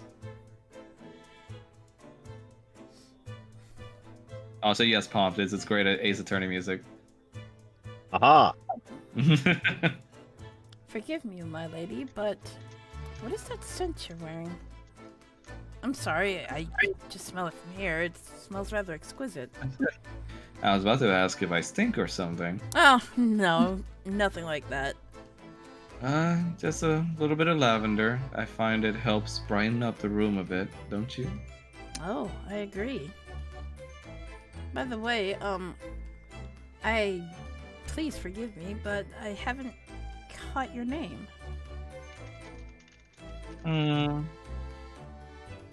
How about we get your name first, sir? Fair enough. You can call me Damien.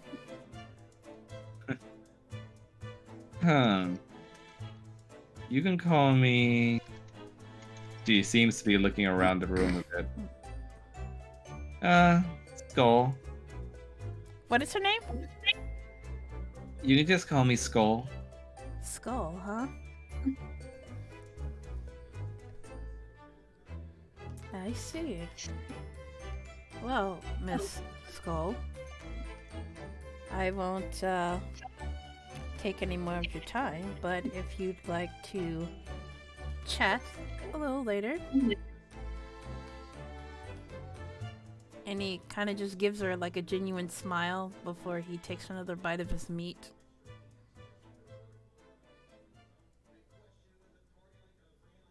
What is that butt? What is that? What? Ignore me. While that's happening, on the side, Venice and Harkin, you two get to reminiscing a little bit, having been surprised to meet each other again back on this train. Harkin, you don't see Venice, of course, but you remember everything else about him.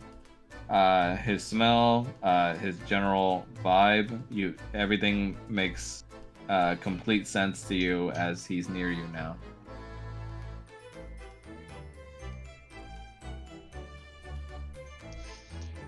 She is sitting there and she has her beehive out, and so she's got bees on her and on Venice, and a bunch of them are clumped together on the table because Venice has set down a bunch of flowers for them to get nectar from.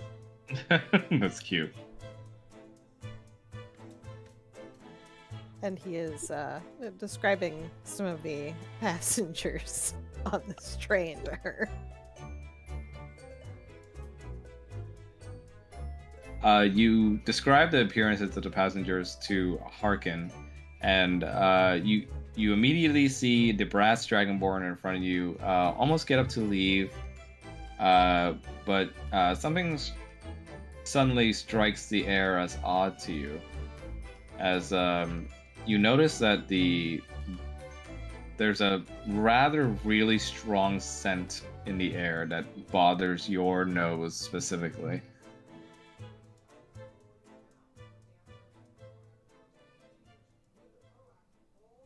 Okay. Is this the scent you mentioned earlier? Yes. Okay. He's going to lean over to Harkin and just be like, excuse me for a moment. And He's going to head which direction should I be going?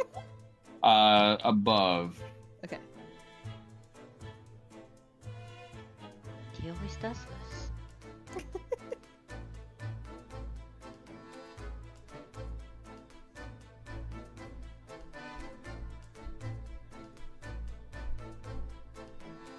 Just stick him out there.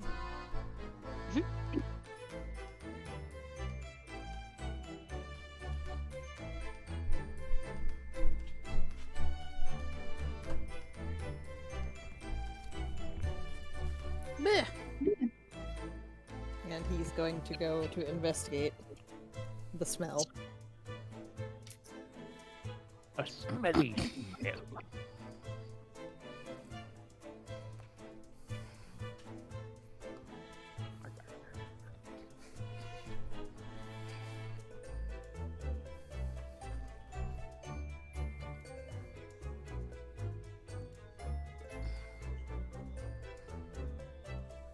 Okay.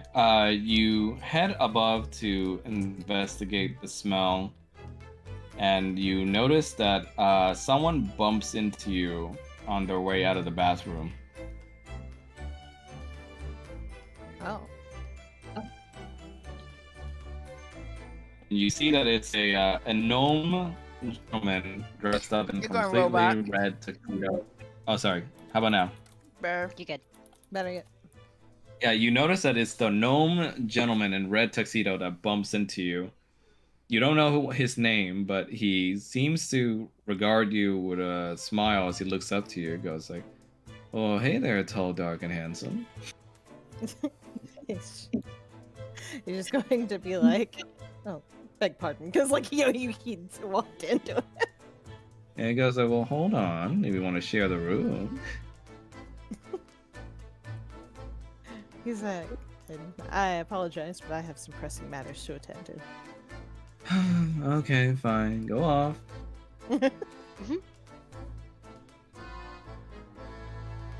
And go ahead and roll for perception for me, though. Yep.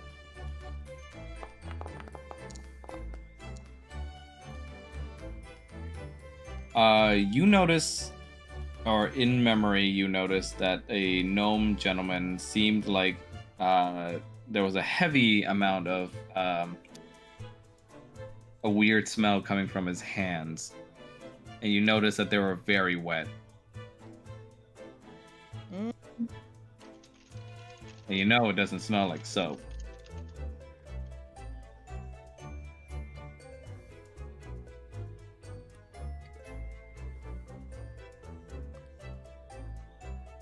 I'd say that he is currently more focused on what he's, targeting ahead of time, but like it's something he makes note of later.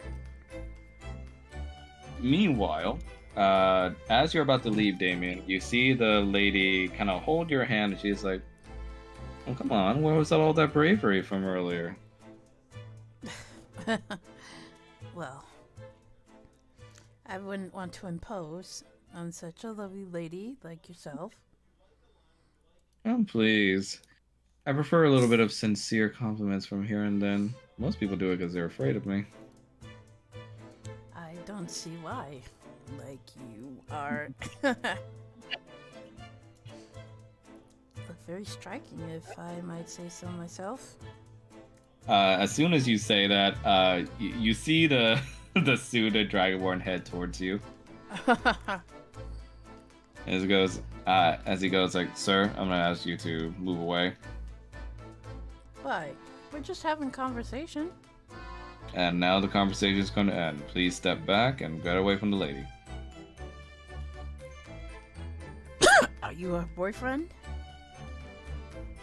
He kind of glowers at you and said, "Please step back, sir. Do as you're told." I'll take that as a yes. And he kind of just gives him like this big old smile.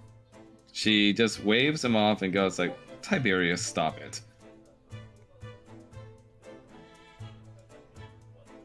Sorry. He's basically my guard. Ah. I don't really want to fight the breakout, so can we all just please calm down? It's okay, Miss Skull. I will head back to my room. Maybe we can talk another time. I would like that, Mr. Damien. He will smile at her and give her like a traditional Eastern bow before he stares at the bodyguard and then just turns to leave.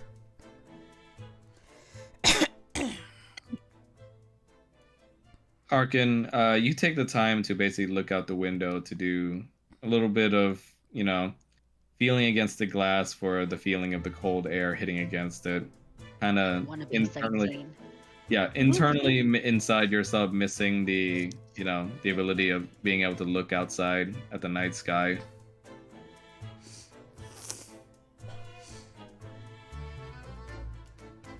And let's say that in this time, we cut back from this scene to Venice.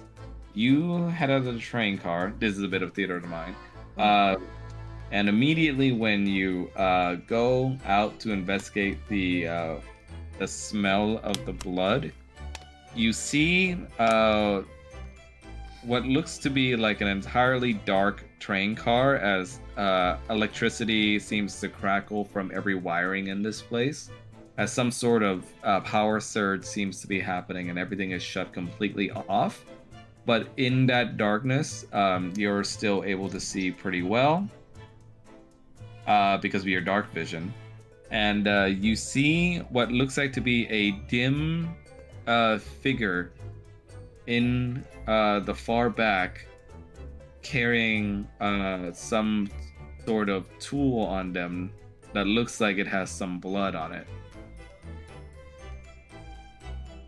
And the blood sticks out to you specifically because of your senses. You're able to see as bright red amidst all the gray. Can I make out anything about the figure? You try to, but immediately when you try to, they bust out of view.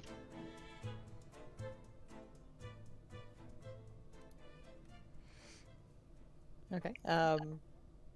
He's gonna follow, I guess.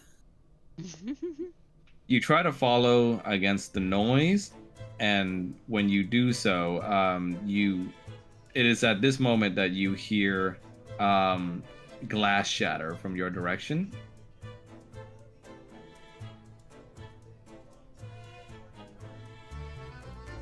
Sorry, from the direction that you're looking at, not from your direction. Yeah. Let me see here. Da-da. And then a small little noise that comes after the glass shattered.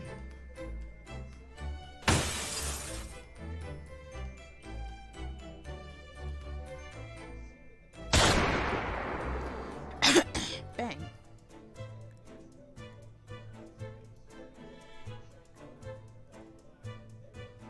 So he hears the glass shatter and then the gunshot. Yes, in that train car.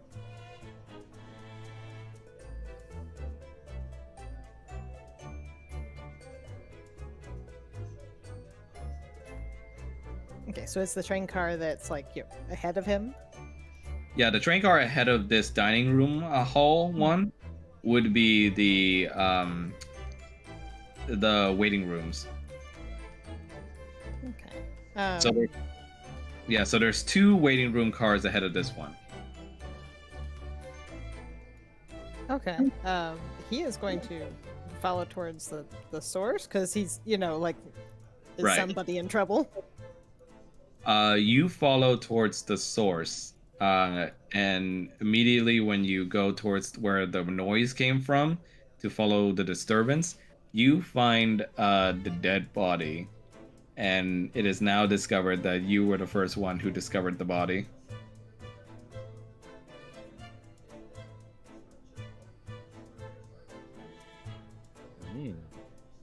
Okay. And he is essentially going to immediately, call out, like basically go back to look for For help? somebody. Yeah. Well, he's going to check and make sure the guy's dead first. Here's a bit of detail though that you remember now. He didn't have a knife on his back at that time. Oh shit.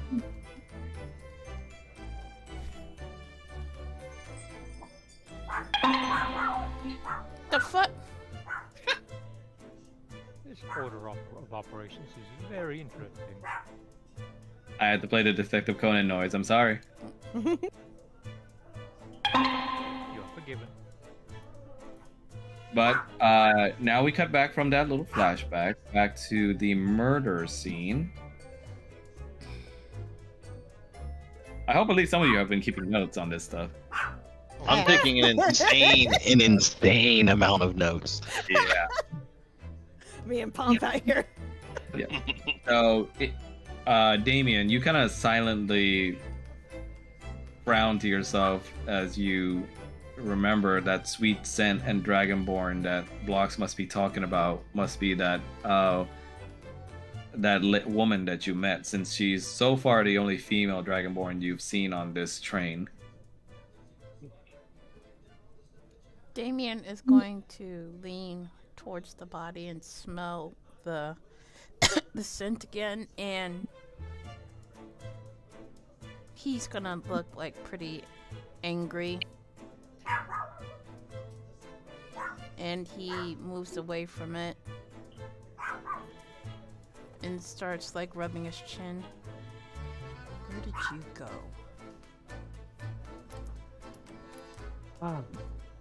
It'd be really nice if we were able to speak with dead people. You could solve the case so quickly. If only there was a spell in D&D that allowed that. Venice is like, well, some people can.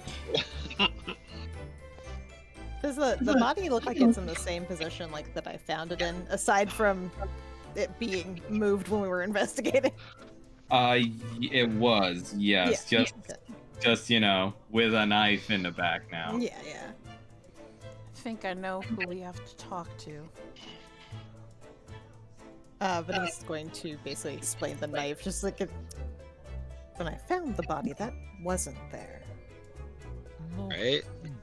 Now I can erase these notes saying that I don't know this from my notes. So what you're saying is that glass shattered first. Yes. I'm assuming any character. I'm assuming they're saying this.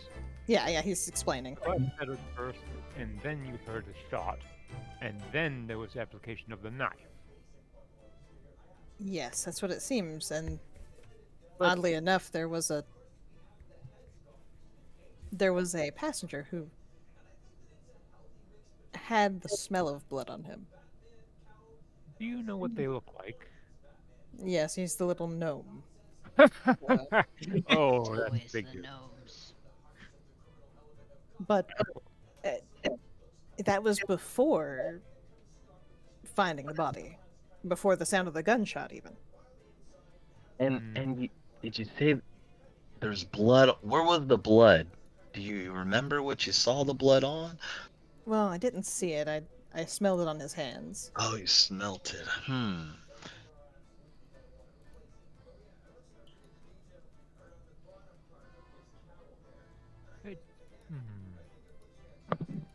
If we had a crime Well- canine, we might be able to tell what kind of blood this actually is. See if it is the man's. But we lack that right now. Well, Damien said that he knows who we should talk to. Maybe we should do that. We sure that I have something to add there. It's a female dragonborn we should be talking to. I remember Venice that is- smell very well. Ah. Venice is gonna call the Harkin. Delete that note. I mean, if correct anybody me if would I'm know wrong, what but- kind of blood it is, it would be Venice. Venice is going to look at him and be like, or look at her and be like, well, clarifying if it's his or not. Well, I suppose I have tasted the blood. But You have. Well, yes, but what am I comparing this to? Does it taste like his blood? I don't. He's going to kind of hold his hands up like really? It's just like the blood that I tasted from the body tastes like blood. Like it's like I've never bitten this man before. I No. mean, you shouldn't have tasted it in the first place. Yeah, you all notice the phrasing that he used there. Hmm. We'll put a pin in the blood conversation for a moment. I suspect we may have a small conspiracy here. Because I have reason to suspect that the little gnome man might be in on this for other reasons. Okay, so we have I to talk believe to him. Oh, go ahead. I believe he had a reason to off my former boss. Rest in peace. He was something of a dishonest businessman, and Ah. he had a toe tag to tie. He was a pain in the ass. Yes, he was. But he was our pain in the ass. He signed it. So we need to talk to that gnome, and we need to talk to a lady dragonborn. Looks that way. All right. Can I use perception just to make sure there's nothing else in this room that's relevant? You can. All right. In fact. Let's see. Where is it? I would also like to roll perception just this? to see if I notice anyone watching or listening in. Perception. There we go. Nice. You notice that there's some sort of strange residue left on the window near Egan's body. Oh. I'm gonna go up to the window. Hey guys, there's a weird residue here. I'm gonna swipe it with my finger and taste it. Don't. Oh God, why? It tastes powdery to you, and definitely doesn't taste like anything good. Do I have like past experience that might inform me on what it is? Roll for a roll for tasting. Shit. How do I? Yeah, roll for history. History, okay. 15? You do not remember exactly where it is you remember this taste, but the consistency brings something to mind. It's just on the tip of your tongue. You can't remember it quite yet. Okay. Alright. The residue, it feels familiar, but just don't know quite what it is. Immediately, you hear the door crash open on the other side. Uh-oh. Oh, great. For future reference, child, stop licking windows. Oh, I Why saw. would you lick the window? Well, in my books, the detectives do it. It could have been poisonous. I'll take that into consideration next time. You see Police Chief Arlen appear from the door and goes like, "Hey, the hell are you guys doing?" We We got got a little lost.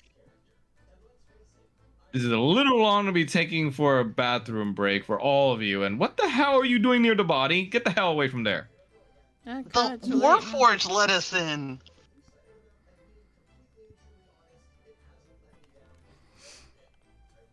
He looks at you all and then looks at the body and said, Did you move the body? No. It was like that when we got here. Both of you roll for deception. Says the woman who can't see. But she can act like she can. Nice deception roll. He looks at you and goes like, "Oh, well, fuck that. Just get away from it. You're not supposed to be touching anything. We're not. How did you get past all these robot guards anyway?" We asked them to let us through, and yeah. He looks over to the two robot soldiers on the side. Are the bees still buzzing on them? They ran out of cash for the meter. He then goes like, "Yeah, okay, yeah, okay. I'm gonna need you to put you all in cuffs and bring you back to the main room now." You're not putting anything on me. Oh, yes, I am. No, on me. You're gonna cuff a 14-year-old again, sir? Because now you're interfering with a police investigation. Come on. Venice is gonna hold up his hands and just be like, Maybe you should do your job better. if we're complying, then is there really need for cuffs? Well, you've already shown that I can't trust you to tell the truth, so let's go. Good sir. All your Doesn't objective that was make nothing you to do bad with. at your job? And it's like, all right, lady, let's go. I'm putting the biggest cuffs on your wings. I'd That's like hate to see crime. you try. He goes in to try and cuffs you. She uses bludgeoning wing. Oh, Oh boy. Go Here we ahead. go. Oh god. We just had it as a redecorated mace, so I don't know what I'm supposed to do for that. Just roll for it. It is in essentially rolling for a mace hit. God. You not a D20. No, just press on the wing thing. It's a weapon. Is it actually going to? Just press Okay, it. there. It wouldn't do it the first time. I was like, wait. Oh God. Nothing helped much. You don't hit him, but you swipe at him enough to make him back off, and he's just like, "Did you just try and hit me?" Did you just try to grab me? All right, I want to. Boys, come in here. Let's just grab him. Come on, take him in. And he calls in more reinforcement. Warforged soldiers, as it seems like you guys are about to be outnumbered in a second. I am but a child, sir. Yeah, That's debatable. the only way out is behind you guys up here on the door to the towards the car that has the stables, or try and break through him and the reinforcements to try and go through here. Don't suppose I could take him hostage, could I? Oh my god. Can I use calm emotions? On who? All of them. On who though? On the chief and whatnot. Okay. Okay. So are you? All right. Let's do this. To get him to calm down and reconsider. like Okay, soothing a Damien. small- You take him hostage essentially and hold him up. Like, are you doing it like actual hostage situation where Not you like hold him actual up? hostage, but I'm going to grab him and kind of just like hold on to him. Okay. This is wild. Okay, and then Harkin cast Calm Emotions. Go ahead.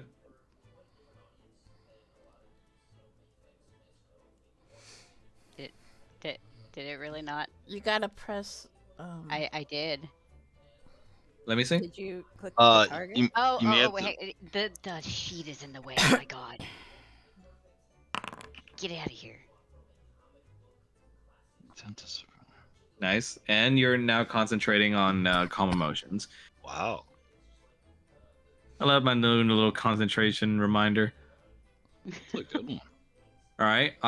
So I'm gonna have everybody, because this is an entire dome, and I don't think you can selectively choose. Can you? Oh no, you do choose. Yes, you do choose. No, the sphere is centered on a point you choose within range.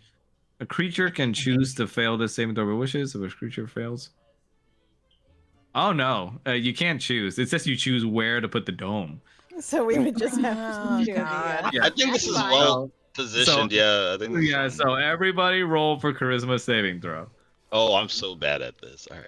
Let's see, It's charisma. fine. You're fine. You're just gonna calm down. Yeah, I'm just Also, gonna wait, I chill. also have whatchamacallit, aura course of we need protection.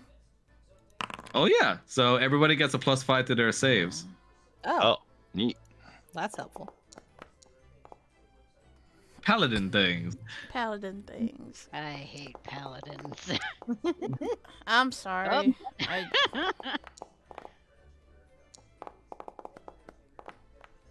Not gonna lie, I had no idea he was a paladin. so equal to your charisma modifier with a minimum bonus of +1. So it's +4. Oh, so +4 to everyone's Yeah, rolls. the creature Okay. gets to this equal to your charisma modifier. So yeah, +4. Nice. And that's a DC 15 save, so pretty much everybody passed the save. Well, now Oh, I failed. I everybody- failed. Naru. I failed. I failed. Yeah. So Naru, you feel exceedingly calm right now. Wow. You know, death isn't so bad. Maybe No. he's resting now. Can you please watch where you're spell casting things? And What are you Oh, talking sorry. about? go on. I'm talking to That was- you. What are you talking about? That was completely intentional. Just watch where you're throwing your spells. Well, unfortunately, there's a problem with that.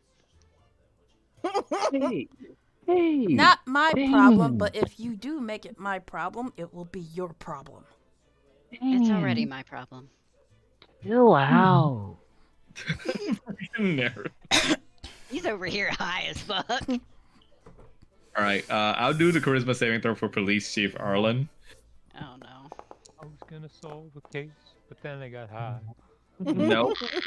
Good Nope. song. Good song. He's so calm right now. He relaxes in your arms, Damien, and he goes like, what was I mad about?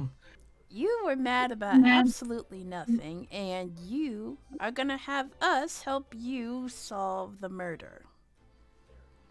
All right. Makes my So, job easier, I guess. so we are all not under arrest, and you are gonna guide us back to the waiting car.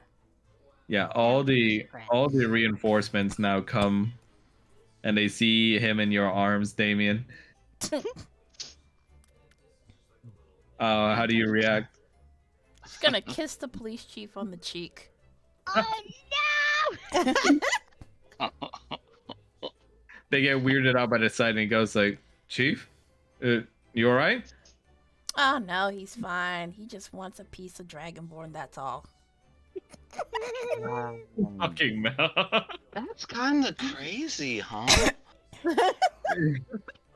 The police chief goes like, "Oh, you. I'd punch you if I could, if I wasn't feeling so good." Ah, see, I made you feel all nice and good. Yes? Oh sure, take all the credit. Shut up. The reinforcement looks like, "Sir," and police chief Arlen goes like, "Yeah, it's fine. Just fuck off back to your posts. I'm just gonna chill for a bit.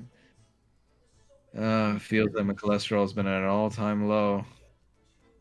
Oh, that's great. Why don't you tell me all about that in the waiting car?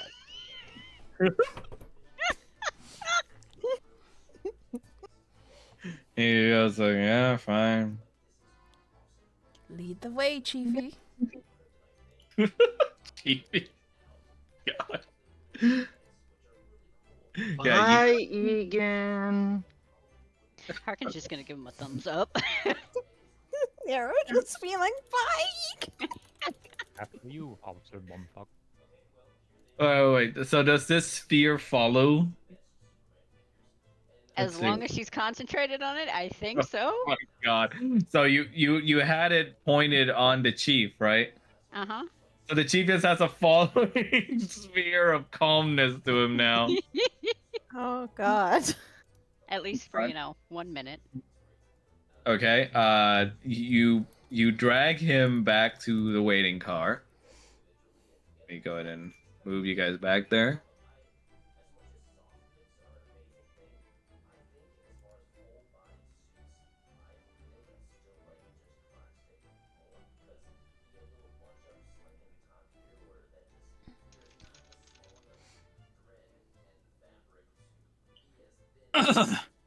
Sorry.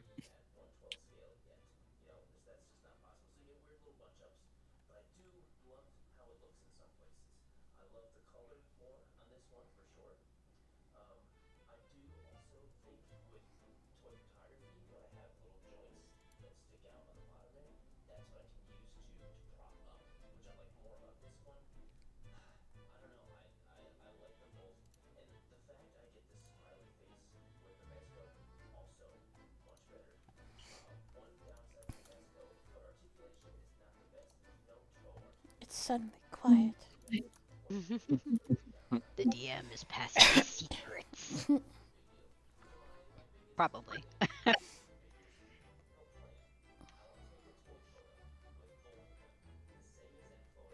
You guys bring this guy back to the deluxe car, and by this point, the calm emotion sphere has faded.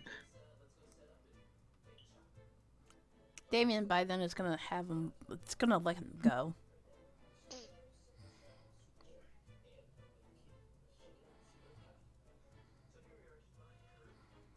And with him being woozy, he rubs his head and goes like, "What? Ugh." Are you all right, sir?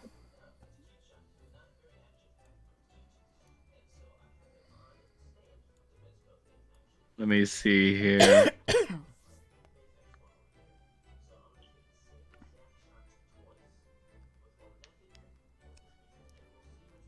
When the spell ends, the creature becomes hostile again unless the DM rules otherwise. Oh. Hmm. No. Let's see. Do you want to go that route, Max? Let's see how the DM wants to roll. I mean, we can always just try to deceive him again. I may have something to persuade you. Persuade me as a DM or persuade him? Both. Okay. What's your thing to persuade me/him? Blocks pipes up and says, "We may have unearthed some information pertinent to the case that you missed." And I'm gonna roll persuasion. Okay, go ahead.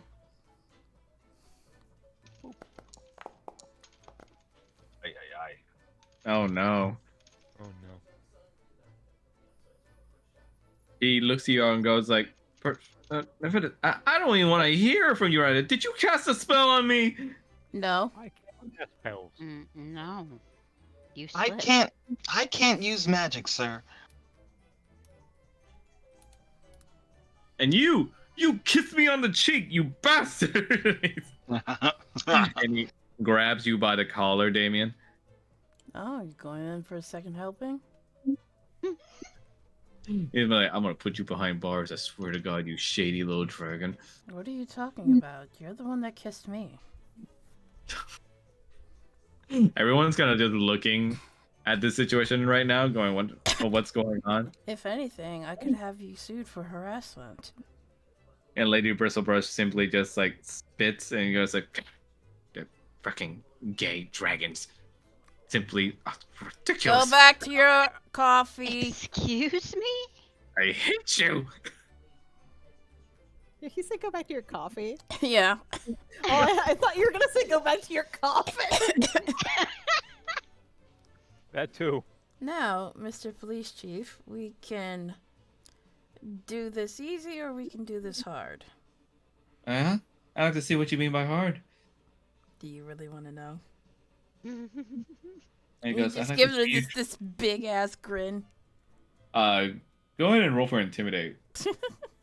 Bob. Whee! My God, these rolls. 16 isn't bad. I know, just the 9. I was like, ah. He looks at you and like you can tell he's a little bit disturbed by the ways your eyes look, and he lets go of your collar a bit and he just goes like, "You're all going to stay right here. No more little suspicious bathroom trips. I don't care if you have to piss out the window. You're staying in here." Fair enough. Your coffee cup looks empty. Does that apply to you too? That is a fucking- good question. He- For all he just we goes- know, you could be the murderer. He goes like, "Me." The Yes. police chief. Yes. Yes, because then you wouldn't be doing your job. And there is a thing called corrupt police chiefs. And you know, harassment. I'm not exactly Especially sexual harassment. sexual You missed harassment. a lot of evidence, sir. Are you truly a police chief? Or Oh, just some amateur?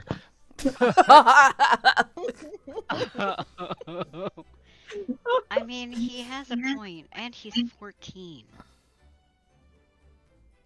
Hold on one second. I gotta find it. How's Where it is gonna it? look like on your record that you cuffed an innocent 14-year-old boy? That Who's makes better more than money you? do.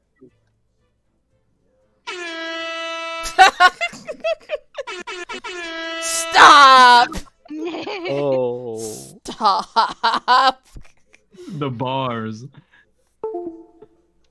But yeah, I'm gonna.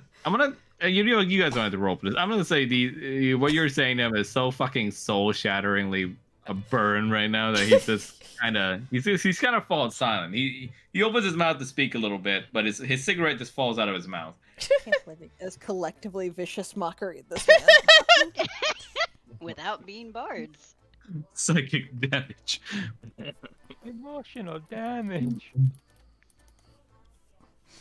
Okay, are you ready to listen to us now, sir? He's gonna be like, listen to what, kid? Damien's gonna straighten up his suit and sit right back down. Okay, sir. We discovered a few bits of evidence. Number 1.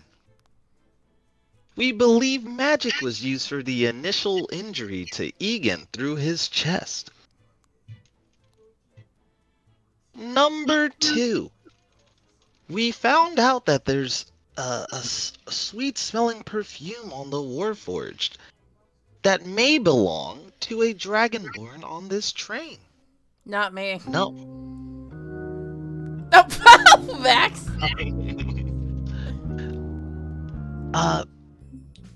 Finally, or number 3, we found that there is some type of black substance on the window.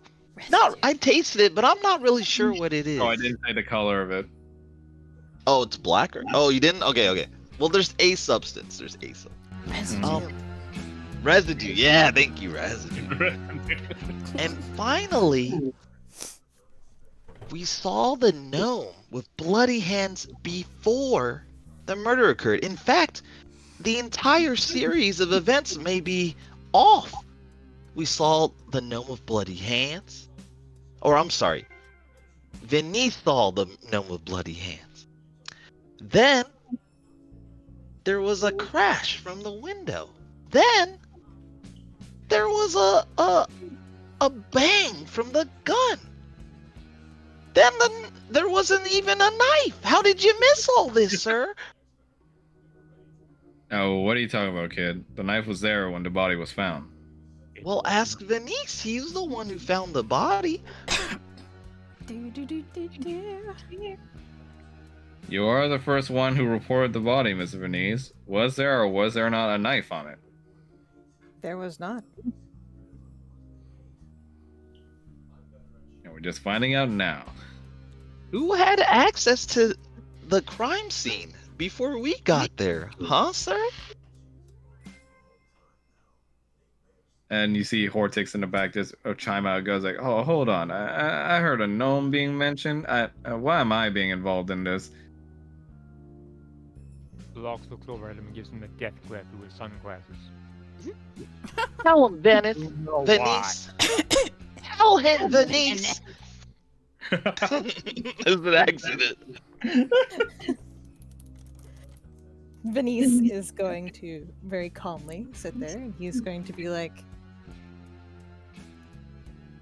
when I was going to get my things and found the body, I bumped into him. And there was the distinct smell of blood on him.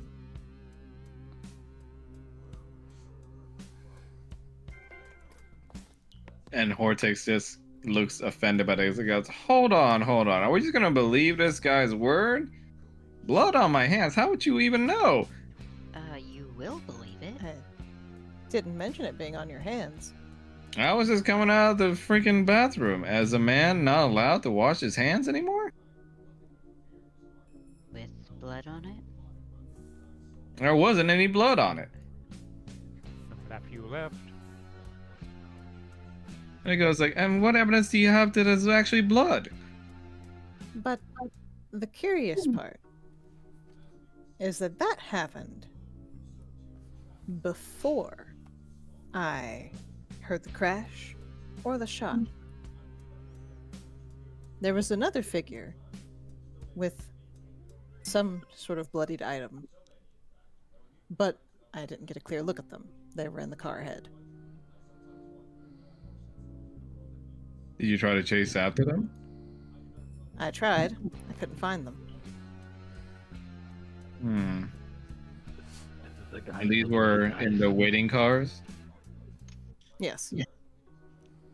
Well, where could they have gone if they were in a single lane before you? I don't know. They could have teleported. Hmm, true. We Well, can't But rule at the out time, there was actions. there was that magic surge. If they did teleport, it'd be messy.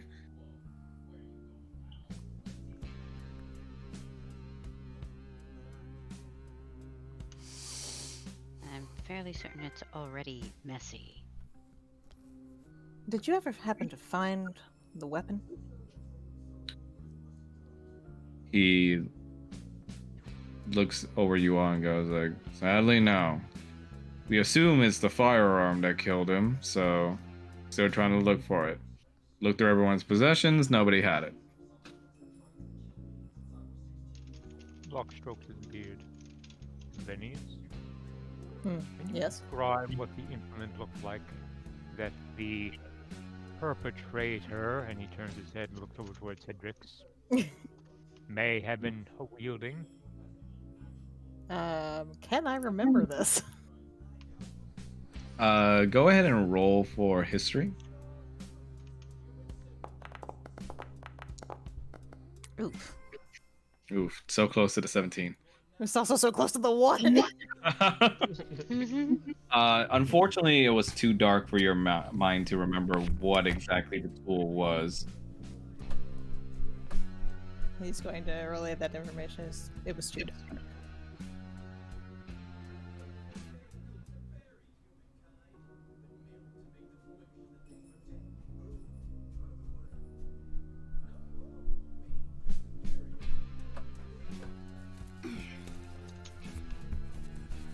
Oof. Sorry You about okay? that. I had dog aggro. Uh, I had to get up for a second. okay, Jabila, did you hear Shrine's response? No. No, I didn't. he- Can you reply? Respond? Yes. He said it was too dark. Locke snaps his gloved fingers together and grunts. Alright, well, since there's no other little clues about the murder weapon, we did find out one thing. Hmm? The knife that was stuck on the guy's back. What about it? We did some looking into the make of it and also the design, and we found out it's from actually a place called Long Industries. Oh, Damien's gonna slightly twinge at this.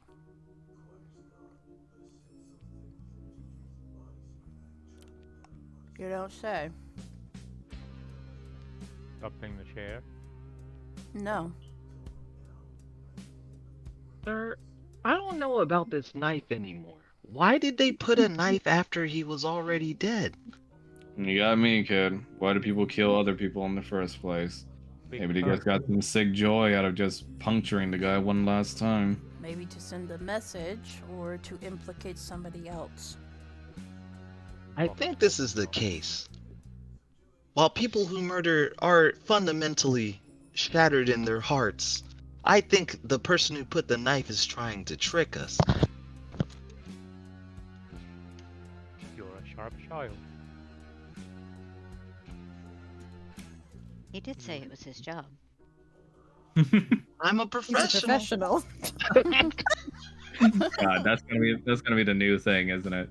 I'm a professional. I'm so sorry. I'm a professional. You see, our esteemed gnome friend over there has a bit of a history with Egan. One that I don't think he told you.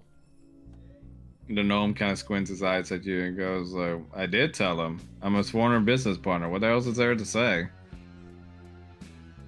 Did you two have a falling out? He looks at you and goes, obviously, what's it look like? I'm a former business partner for a reason. And that asshole had it in for me from the beginning.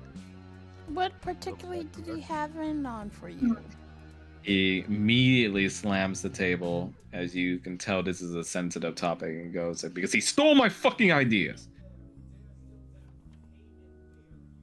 He's gonna walk past the police chief and stand next to the gnome. Care to elaborate? You see, the police chief looks at you, Damien, and goes, hey, sit back down. That's not your job. to He's start gonna grilling." glare at the police chief. Roll for intimidate.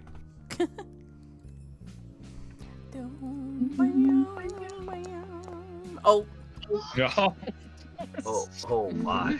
Oh no, Mr. Toy Engine. Rip. This really will. It's really the RP rolls, isn't it? Every time we're just Detective Arlen is basically a cuck. He's a cuck. Yeah, pretty much. I'm so sorry. I'm so sorry. Head officer, You, get to the bottom of it. Nah.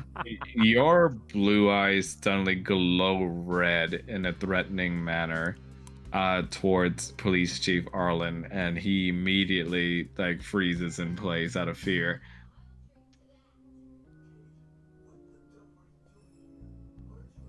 As I said, why don't you elaborate? And he goes well, geez, why don't you turn off the sexy look for a second, huh? He's gonna snort smoke in his face. I insist. All right. Look, he and I, that old bastard, we first got together as business partners back in, I want to say maybe 9 years ago, maybe. Came up with a lot of great ideas together. Well, looking back at it, most of the ideas came from me. He was really just more the face of the company, more relations. Everyone seemed to like it better when it came out of his mouth. So eventually, the guy had such a bright idea to try and go into the weapons making business. I tell him that it's not exactly my style. He tells me to go fuck myself, and this is where the real money is. So on and so forth. Cut to a couple years later after that, we had a falling out when he decided to take my ideas and schematics for a lot of our inventions, take credit for them, and go ahead and ingrain himself in the black market business. That made you mad, didn't it? It made you really angry. Of course. Who the hell doesn't like getting their stuff plagiarized? Angry enough to kill your former business partner? He looks at you and goes are you serious? Look at me. I can barely jump up and choke someone. Oh, I've known gnomes capable of doing extraordinary things. He looks at you and sighs and just goes look,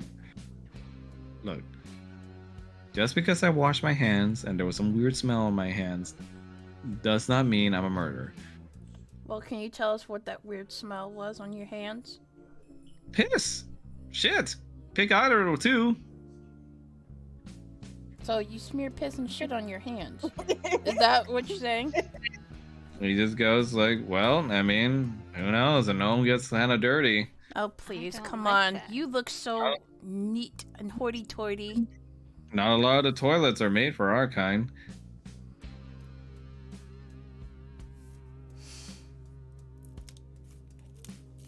Egan, I'm getting tired of your lies.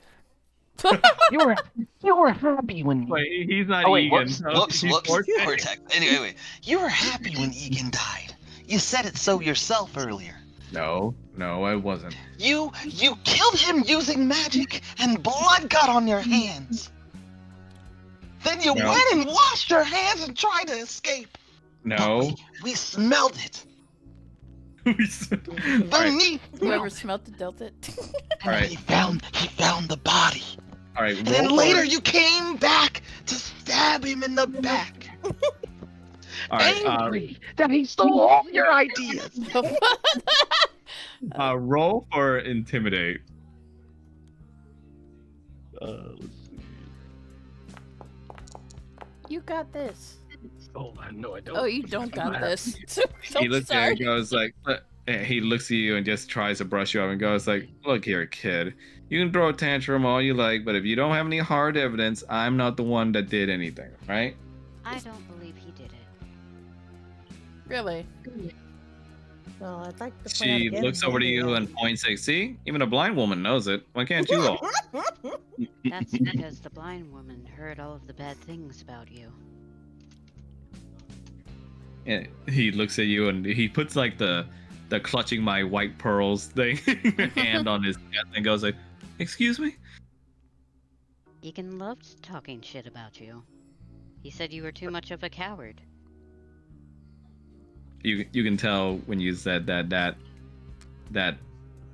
makes his like the tip of his like dainty, immaculately trimmed eyebrows twitch a little.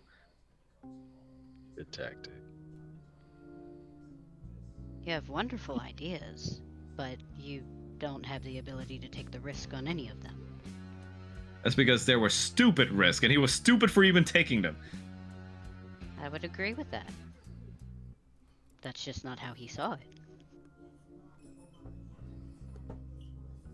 And he looks at you and goes like, besides, why are you all trying so hard anyway to solve the murder of a guy that deserved it in the end anyway? Oh, so he deserved it, eh? Why Yeah, don't you he just goes like- come out and admit that you did it? He looks at you and just goes like, look, when you were working with that asshole for 9 years like I did, you know what I'm talking about, kid. Blocks He reaches has out a with- point. Blocks reaches out with his large hand and he puts it on the gnome's shoulder with a squeeze. This is gonna be an intimidation roll. He says, I worked for him long enough to know he did what you didn't. He stole from you, yes. But you were too much of a pussy to do anything with it.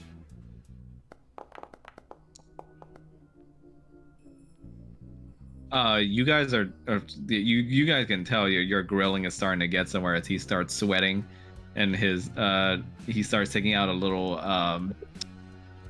handkerchief to start wiping it out. It's like, go bother somebody else with all this stuff. Why are you all on me all of a sudden? Can I use Zone of Truth? Zone of truth? Yeah. Oh my. Yes, you can. Oh. Let me boop and doop. Second level. Meow. Oh Jesus, that zone.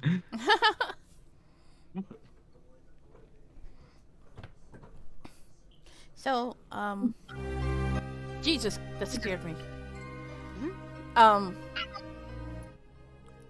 Damien's eyes are gonna glow red for a moment as, like, the area around the gnome is like filled with like a reddish aura. Don't be alarmed. It's just simple magic.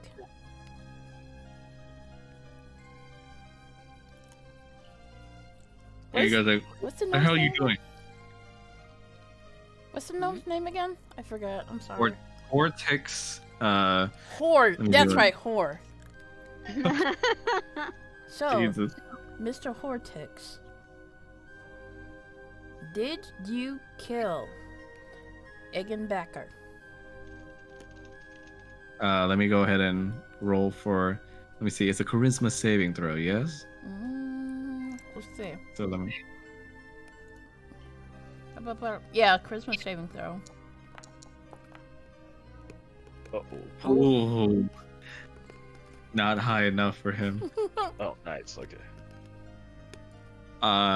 He just like, no, I didn't kill him. Lox pipes up. Did a Right. business associate of yours kill Egan Becker? Go ahead. What was the question, Jabila?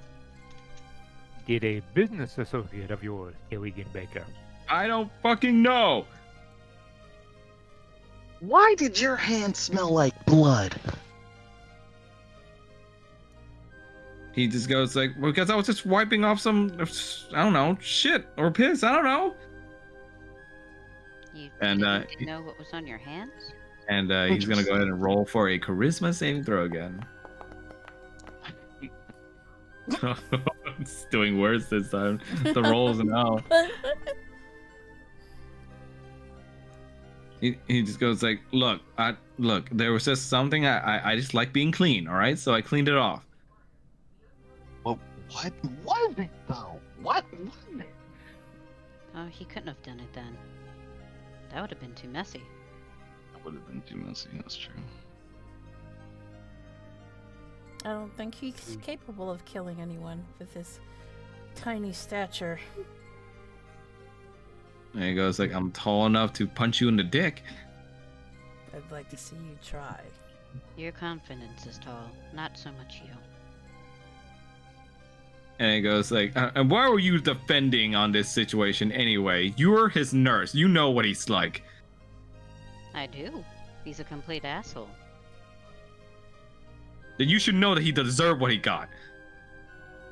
I am not sure I would say that, but I also wasn't at the end of what he did to you.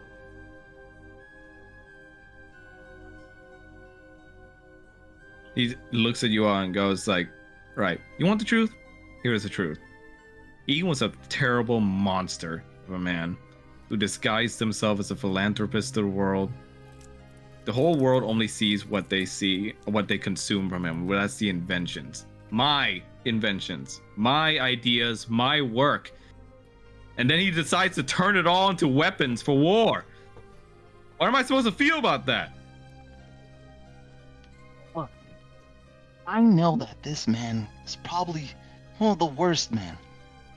I understand that he's done some bad things in the past.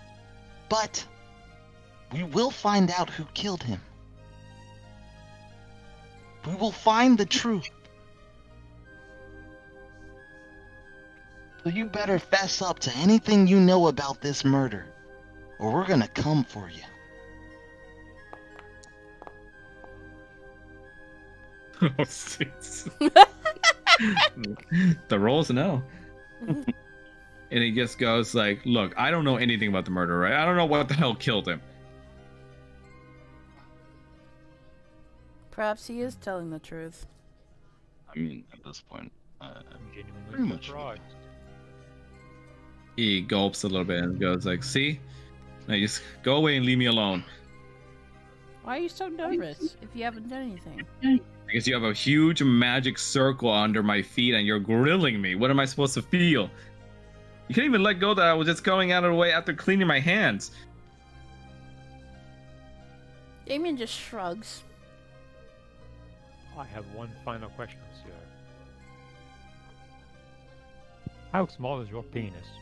What? oh no, no, That is No. what?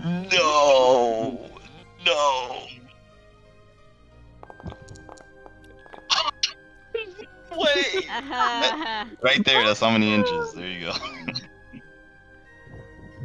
And he just looks at you and he grunts a little bit and goes like, look, it's smaller than regular, alright? Fuck off.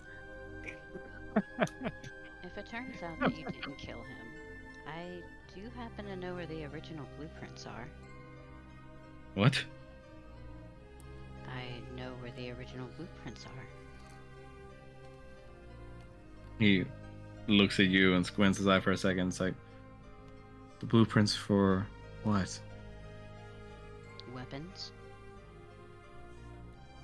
You can't possibly have that. I don't, he does. I just know where they are. He just looks at you and goes like, where are they then? If we find out you're not the murderer, I'll tell you. No, I know you're lying.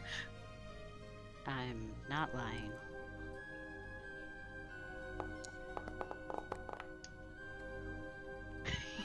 Oh. He goes to you and he just shouts out of anger and frustration. He goes, "No, I know you're lying. I already looked. They're not there." Oh. Why were you by the body? What? No, Mr. Hortex, I asked you to reveal anything you knew. Why did it take this long for you to reveal this? And he goes like, because it wasn't relevant. It's highly relevant. I was just trying to get my original blueprints back from it. It has nothing to do with the murder. You're very angry that I might be telling the truth. He goes like, "You're just a nurse. You're not supposed to know anything." I'm not, but he also didn't ever shut his mouth. Especially when he's on medication. He looks at you and goes like, "What?" I mean, that's why he always talks shit about you. Yeah? What did he say? I've already told you. He thinks you're a coward.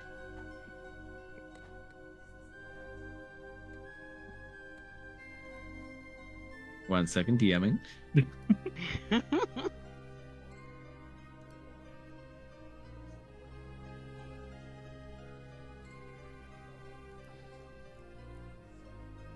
Oh, Venice. After this exchange is done, he'll do it. He's basically gonna ask him like, whisper it to him. And you can see this guy's starting to sweat now that some of his makeup on his cheeks is starting to run. So, you went to the Crime scene and look for the blueprints? I said, "No. Where did you look for the blueprints? Look, that was just a slip of the tongue, okay? I didn't mean anything by it." You're in the zone of truth. It couldn't have been. It would have been useless to look for them here anyway. And he goes like, "Why? What do you know?" He wouldn't have brought them on board, as far as I know. He was a bit too paranoid about that. And he just goes like, "Yeah? No, not paranoid enough to bring one of his precious inventions."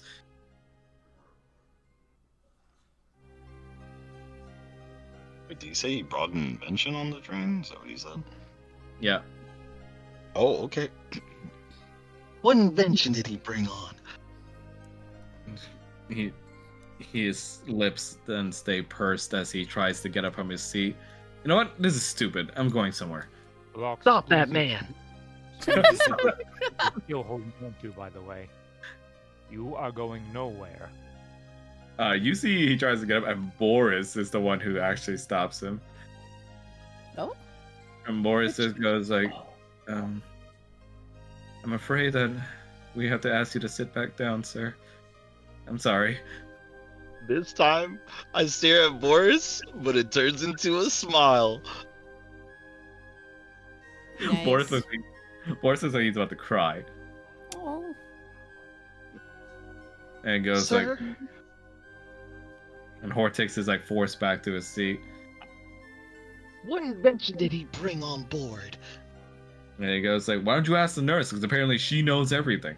I'm asking you, sir. He goes like, "I don't know."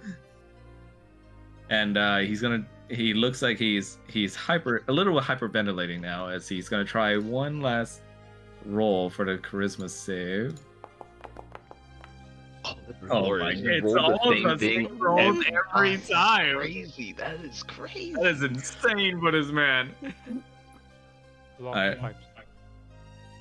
Do you simply not know, or is what it is just too horrific to imagine? He just goes like, "Why do you need to know anyway?" Because we're on the train with it. And he goes like, "So you know what it is then?" Sir, what Not is particularly. the invention? I don't know what the invention is, but I do know he wanted to use it for a trade. He looks at you all and just goes like, "Yeah." It's willing to stomp on anyone else to get what that trade. It's very true. Indeed.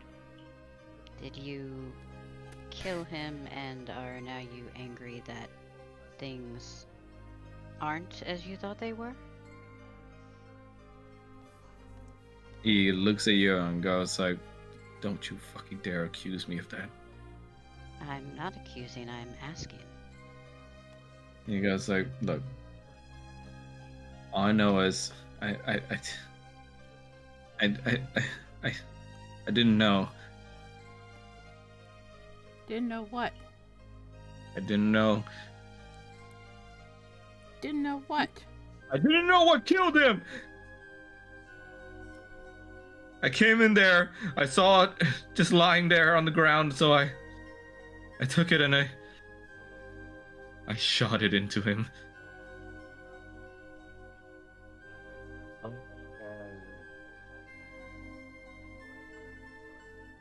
Lots. This is the weapon. It's the magic weapon you were talking about, isn't it? He sits back down and cups his head in his hands. As he starts to break down a little bit more, as he goes, like, "Fucking love that man." Okay. And he threw me away like fucking garbage. Damn. For what? For money. Damn. Damn. I was expecting. So, I went in that waiting car. I wanted to confront him because I saw him heading there with someone. With who? When I saw, I don't know who it was.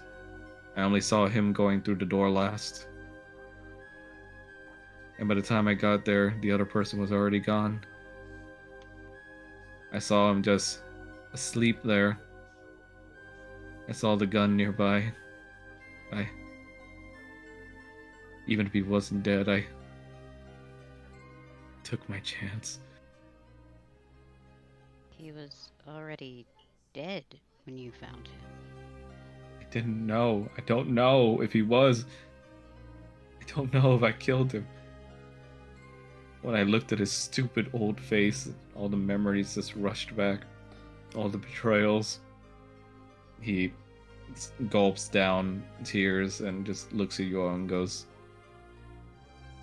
"Don't tell me none of you would have done the same. He was a bastard and he deserved every bit of it. He took years of my life away, my research, my studies, my credibility, and for what? For what?" Vox just chuckles darkly. That's just how the game is played, friend. Some are the two, some are the latter. And you're the latter. You're sick just like he was.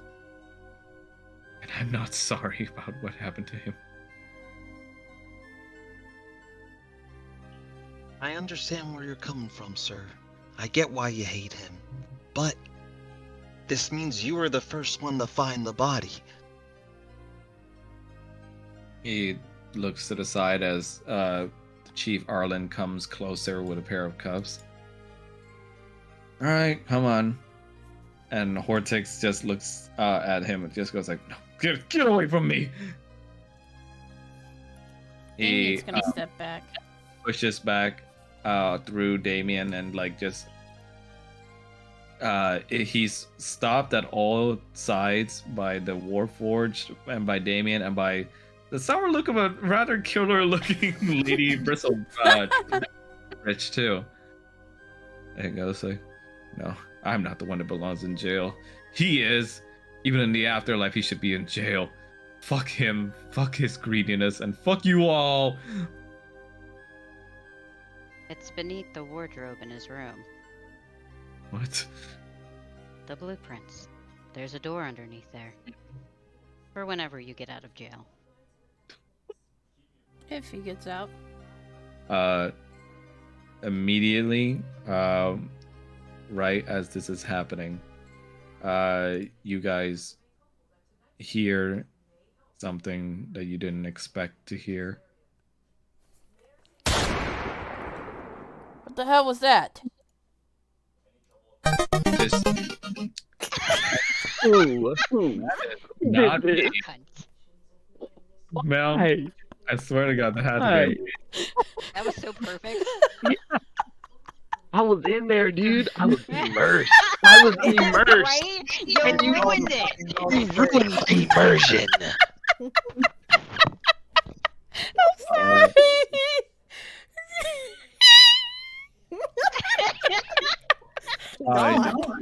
You, all right, Eric, get back in the mood. Yeah. You hear the gunshot goes off, and this shocks even Hortix, who is in the room, as his eyes goes wide, and everybody just freezes in place. Everybody who's here definitely now has an alibi, but a sinking feeling in everyone's chest goes out as to where that second gunshot even came from, and who was on the receiving end. Can we roll for perception? Thank God the Harengon's safe. And hold on 1 second.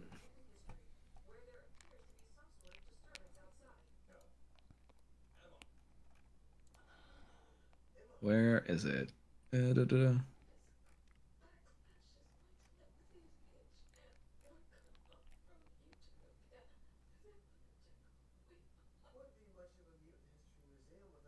Is this the one? Nope. Ooh, that's the one.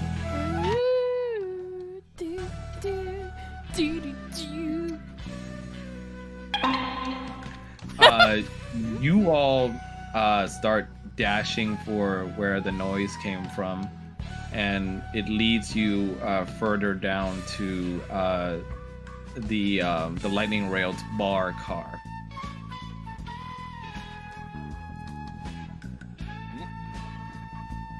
And let me load up the map. Sorry, 1 second, folks.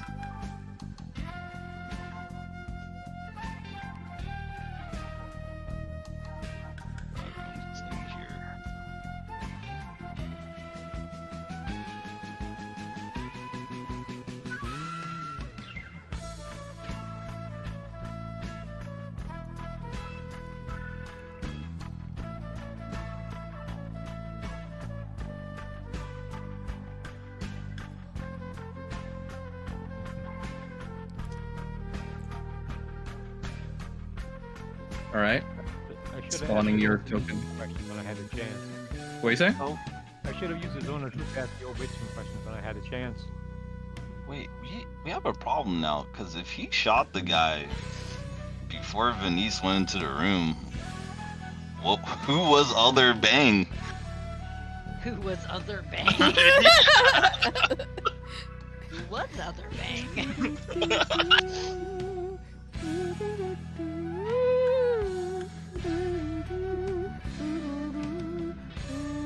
Man, this is making me want to go watch Conan. No, the music. Hold on. So I'm laying my upload. Damn, Mel, turn on Spotify.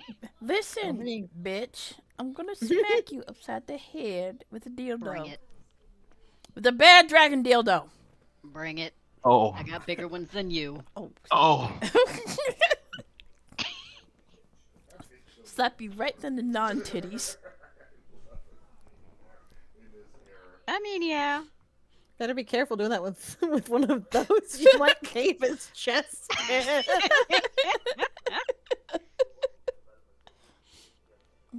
It's fine. I didn't need it.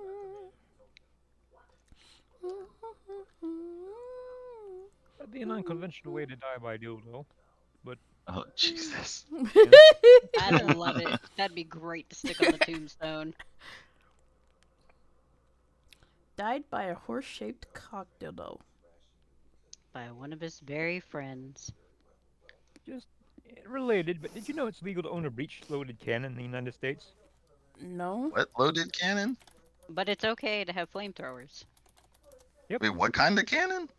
Breech-loaded. If it's so long as it's based on old black powder, you can have a cannon without any kind of legal anything about it. Wow, Completely legal. that's kind of wild. That is wild. It is. All right. Here we go. You guys rush through the cars and head to where the noise was. Avoiding all the other passengers who were afraid and cowering in their cabins until you finally get to the last car you could find and immediately stop. All of you shocked at the sight you see. I bet it's the pretty bitch, ain't? Yep. Yup, that's what I was guessing.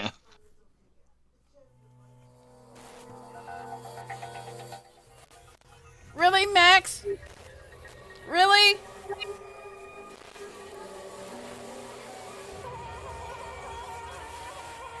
Good God. Why you like this? Yeah, he likes that series. You find the body of the beautiful dragonborn maid that you found from before, sprawled out on top of the bar table, blood everywhere, with more than one hole in her body and through her dress. And to the side, you see the pistol that has been missing this whole time. He's gonna jump over the bar table and just go towards the body. And that's where we're gonna end for today. No! Yeah.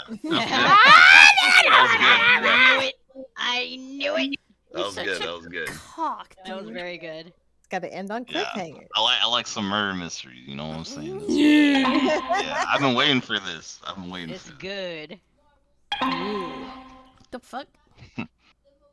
Yes. Now, see, my plan here was to, because I knew that this was not going to end in just one session. My plan was to end the session by playing the classic Detective Conan thing where it goes to the door transition and the door closes. Commercial break. But I couldn't get enough clip in it that didn't look like absolute turd. So I'm gonna have to look again to see if I can clip it myself at some point. I see. Yeah. But here, have that cool clip of the intro again. When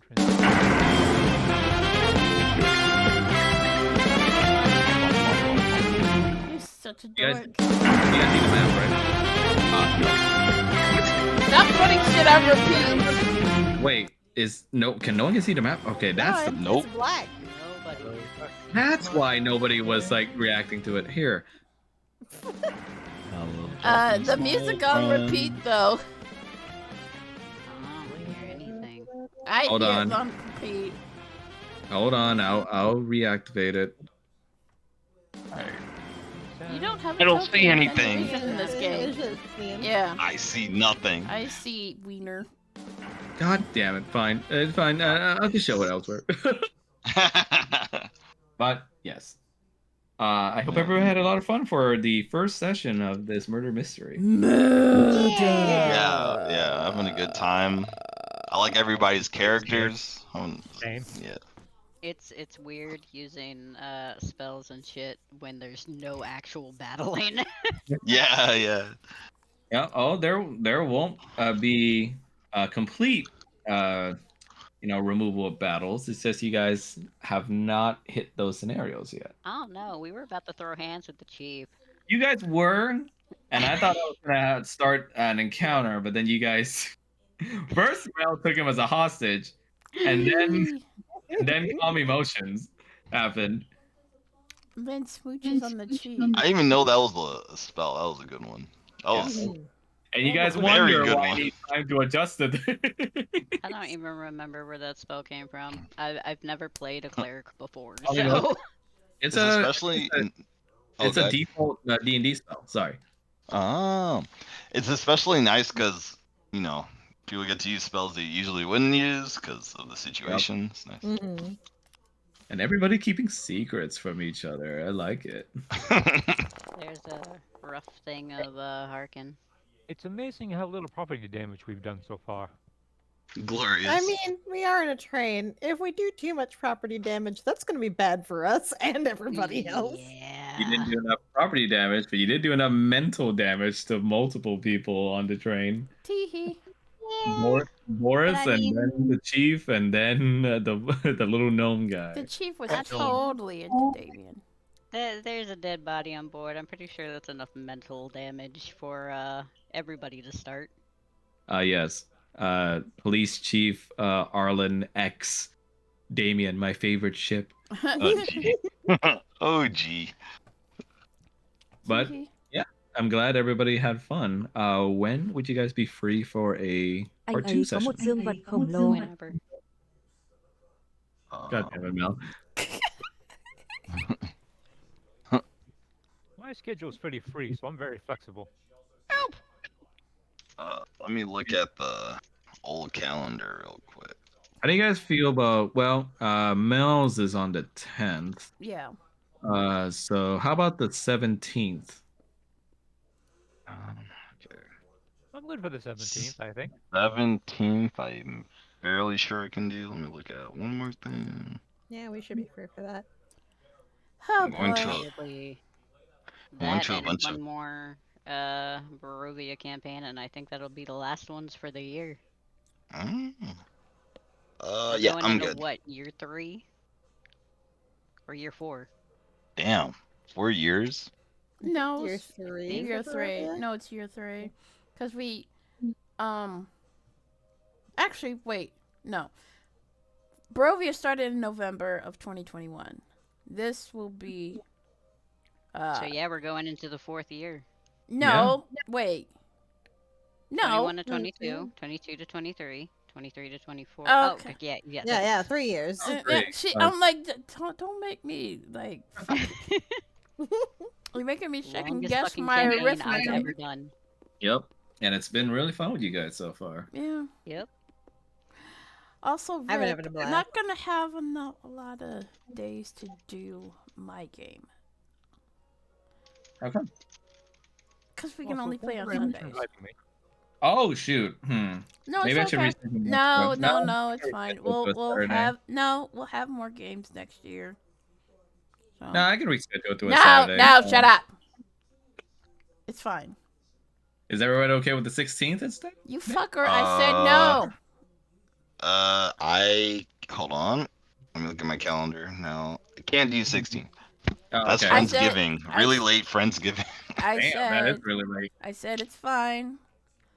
Just Okay. have to make up for it next year. All right. So the 17th then, if everyone's okay with that, around the same time, 3:45 p.m. PST. Works. 6:45 for the rest of us. Alrighty, and in the interim, if you guys have any other supplementary materials you want to add for your characters, let me know. Oh.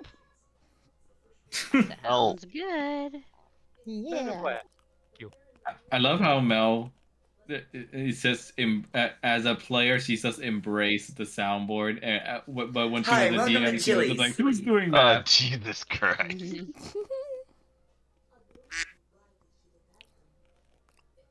Oh. Nice. Oh. Oh, yeah, yeah, And, yeah. for those that have been taking notes like good students, I highly recommend holding on to those notes to transfer over to the next session. I've already saved them. Yep. I have them all in Obsidian. I'm ready to go. Everything, like- Oh, You use God. Obsidian too?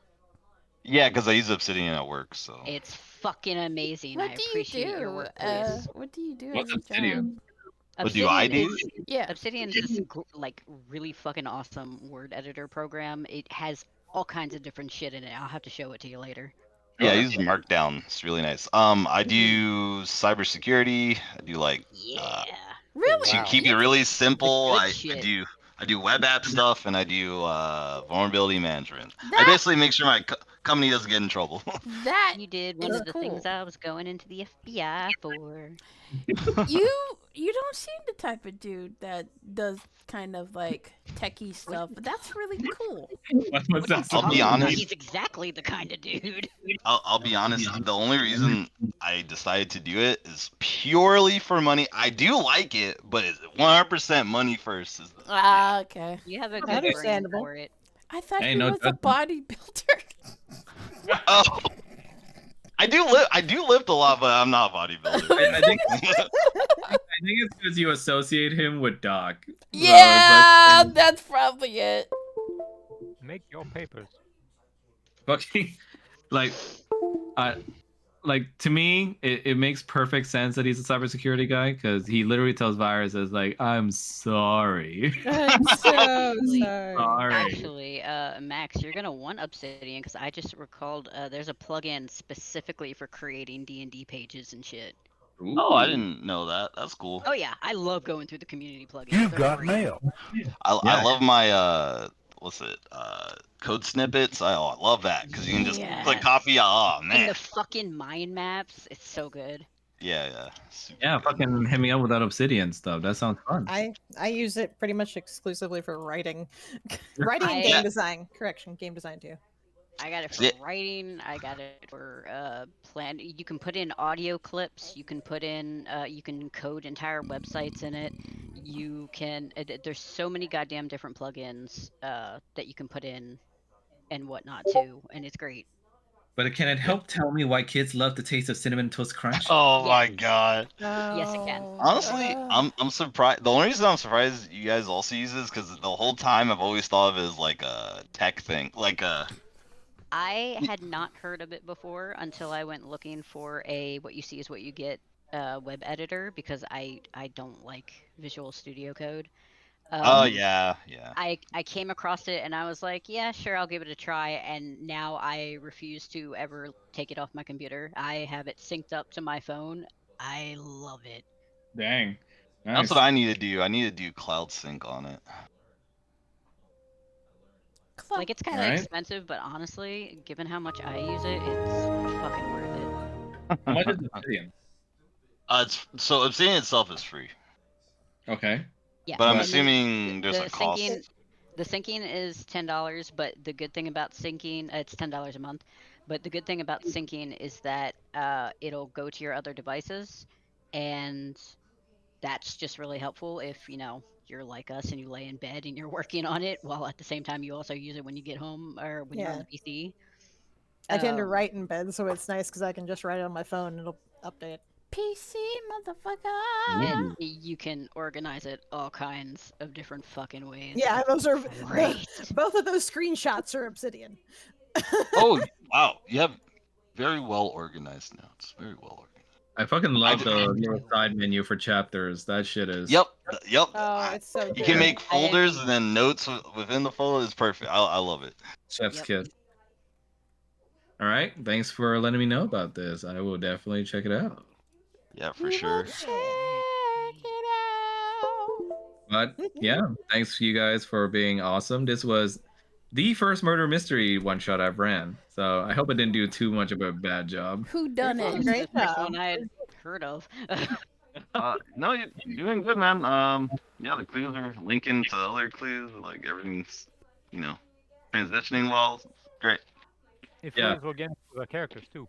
Yeah. Yeah, and the characters are good. Yeah, so everything works out. Yeah, I'm glad. Like I thought some characters would be too much, like fucking Lady Bristlefish. I have a question though. Why was Ilian in the train? You didn't interact with him. I didn't have the. Fuck. Why Well, was he on okay. the train? You can tell me out of So character. for a little bit of context for everybody, Ilian is another one of Mel's Dragonborn characters that she played in a different one shot I did. I planted him straight dab in the middle of a lot of scenes because he was on a train. Fuck. And he's a artificer that's a complete dork. So to answer your question, Mel, that's why he's going to Fairhaven because it's dork central. Yeah, but that makes sense. Yeah. You fucking cock. Hey, I gave him to you right there. You could have interacted. Well, you gotta give I mean, me chances. I mean, you guys are still on the train. There's still a chance for you to talk to him if you want. Okay. Yeah, more chaos has happened. So But yeah, it's called Fantasy Stat Blocks when you look at the community plugins. Oh, the D&D one. Yeah. Plus, who knows? Yeah. Maybe I might check that out. Oh, sorry, go ahead. No, I was just saying I might check it out. Yeah, go ahead. No, I was saying, like, who knows? Maybe Ilian isn't the only returning character from you guys. Oh. Ooh. I mean, oh, that's right. How could I forget? There was another returning character I used in here. Who did you use? Neru's nemesis. Oh, right. Great. right. The great gentleman Steve William Black. William Black. God, that Yo. killed me. I Guys, had a bad feeling about that crabby old lady, and I think she is a clue. God, Not a Harkin red wanted to herring. punch her so badly. but Jamila, what'd you say? I have a feeling that the crabby old lady is essential to all of us in some way, and we missed a massive golden opportunity with the Zone of Truth, and I'm kicking myself for it. We could have pushed everybody else, but gunshot occurred. Yeah, she is a crazy old lady, but who knows? Is You she, know. though? I do know. You It- know. It's delicious watching everybody scramble for it. You fucker. Yeah, but yeah, as I was saying, adding William Black in, I just had a it's almost like that picture of like God touching that guy's finger. Oh my god. It's like touching my finger is the idea. Like, wait, he's a kid detective. Kaito Kid was a fucking phantom thief. I have William Black on deck, bro. I got this. A brilliant idea. Yeah, that was a choice one. That was a choice one. Yep. What is he sorry for? That's on his. The fact that that's on his fucking calling cards now. That's an evil thing to put on the calling card. Exactly. This is amazing. But He's yeah, not sorry. but yes, I was afraid there might some characters might have been too extra. I'm glad that it was okay. Like Miss Bristlebridge, fucking being a crazy old lady, It's D&D. There's nothing too over the top. and I have also faith the in that. bottomless pit of sadness known as Boris, Shufflefoot. Man, Boris needs to win, dude. I need my man to I'm win. about to say we need a one shot just about us helping Boris. Shinichi. Yeah, honestly, That's cold. what are you saying, Mom? Shinichi. That's cold. Shinichi. Shinichi. Yeah. Like, look, I feel bad when I abuse Boris like this, but at the same time, it's just like there's something fucking hilarious about a guy that's just constantly and endlessly not taking the L's in life. You But, gotta you know, help him. Hung should give him a job. Maybe if you can recommend him. Mm. But my favorite shit too is the fact that the only W he got in that session was finally standing up for you guys, and even then he was about to cry his eyes out. I appreciated seeing that. Yep. Yeah, that was nice. There's got to be a secret thing with Blocks telling Boris an idea for a future job, but I'm going to keep that under my hat for now. Sure. Everyone is just like, the mystery doesn't matter. We have to protect Boris. Yeah, I gotta protect my sweet child Boris. Okay, but isn't that always how it's to work? You have this thing that you plan on, and then it just completely gets derailed because the party becomes fascinated by this one insignificant kind of thing. Oh, completely. Like the fucking Golden Casino one shot. The absolute chaos you guys created at the card table when when you guys not only cheated, but you accused another innocent guy of cheating and had him dragged away by the security guards. I remember Pop was literally yelling, "Take this man! Take him away!" Yeah, that was fun. But yeah, and like every time, like I almost have a checklist in my mind, and I always try to remind myself they are going to do something crazy that will surprise you. Don't get surprised. And I always end up with a stupid ass expression on my face when my jaw gape. Especially when Mel said, "Can I take him hostage?" Yeah. He was we're about to fight, so to de-escalate. Yeah, I know, but at the same time, I was like, "Yes, Mel, you can take the police chief hostage. That probably won't make you look suspicious at all." There you go, Wanda. That's you every time it happens. It is. And so I'm just like, yeah, the period in between of time I have to put between sessions is not only to prep stuff, it's to adjust to all the crazy ass shit you guys do. At least I don't railroad. True. True. I try not to railroad anyone, so that's why I try to like adjust to you guys. You know? Okay, but we're on a technically- railroad. I was about to say, technically, Yeah. aren't we being True. railroaded around a train? Being correct. Yep. Yeah, that was another concern of mine, because like being as is that we are on a train, obviously the space is going to be very confined and very closed in. And unfortunately, there was no way for me to fix that other than making you guys suspiciously way small grid-wise. And I was just like, no, I don't want to shrink them. So, you know, we're just going to have to deal with the fact that you guys don't have much space to move around in these train cars. I mean, it works. Yeah, but there is a shit ton of train cars, so there's at least that.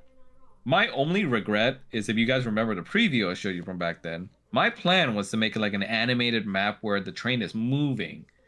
Oh yeah.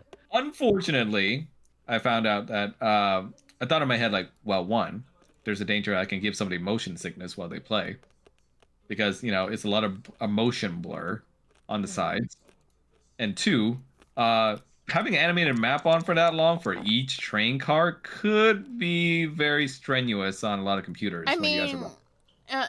I mean, it's not like we don't have imagination. Like we can't. Oh. Exactly. So I was just like, you know what? I think I'm just gonna pass on the animation part, as cool as it looks. But I did find it. Yeah. But throughout that animation process, I did figure out how to play around with MP4 maps on Foundry, which is why I could play that video. So Fuck yeah. a lot of this I can transfer over to Barovia. Ooh. Yes. Yeah. Sit. When What? are we gonna play Barovia? Like next Saturday? I think I've pinned it, right? Let me check. Where is it? I think Blaze did. I'm not sure. Oh yeah, December 9th, so it is, yes, it is on Saturday. Next week. Okay. Fuck yeah. Yay! But yeah, thank you, Pomf. Thank you, Rattles. Thank you, Shrine. Thank you, Jabila. Thank you, Mel. You guys are fucking awesome for my first Murder Mystery. Can't wait to show you guys more for part 2 as the mystery unfolds. You're welcome, Good. motherfucker. Because now, as far as the investigation goes, there's way more than just one possible culprit running around now. Mm-hmm. Maybe it's So that yeah. dude. What you say? It's probably that bodyguard dude because we haven't seen him. It's true. True. And you did kind of piss him off. That's Not facts. my fault. He can't get his dick wet.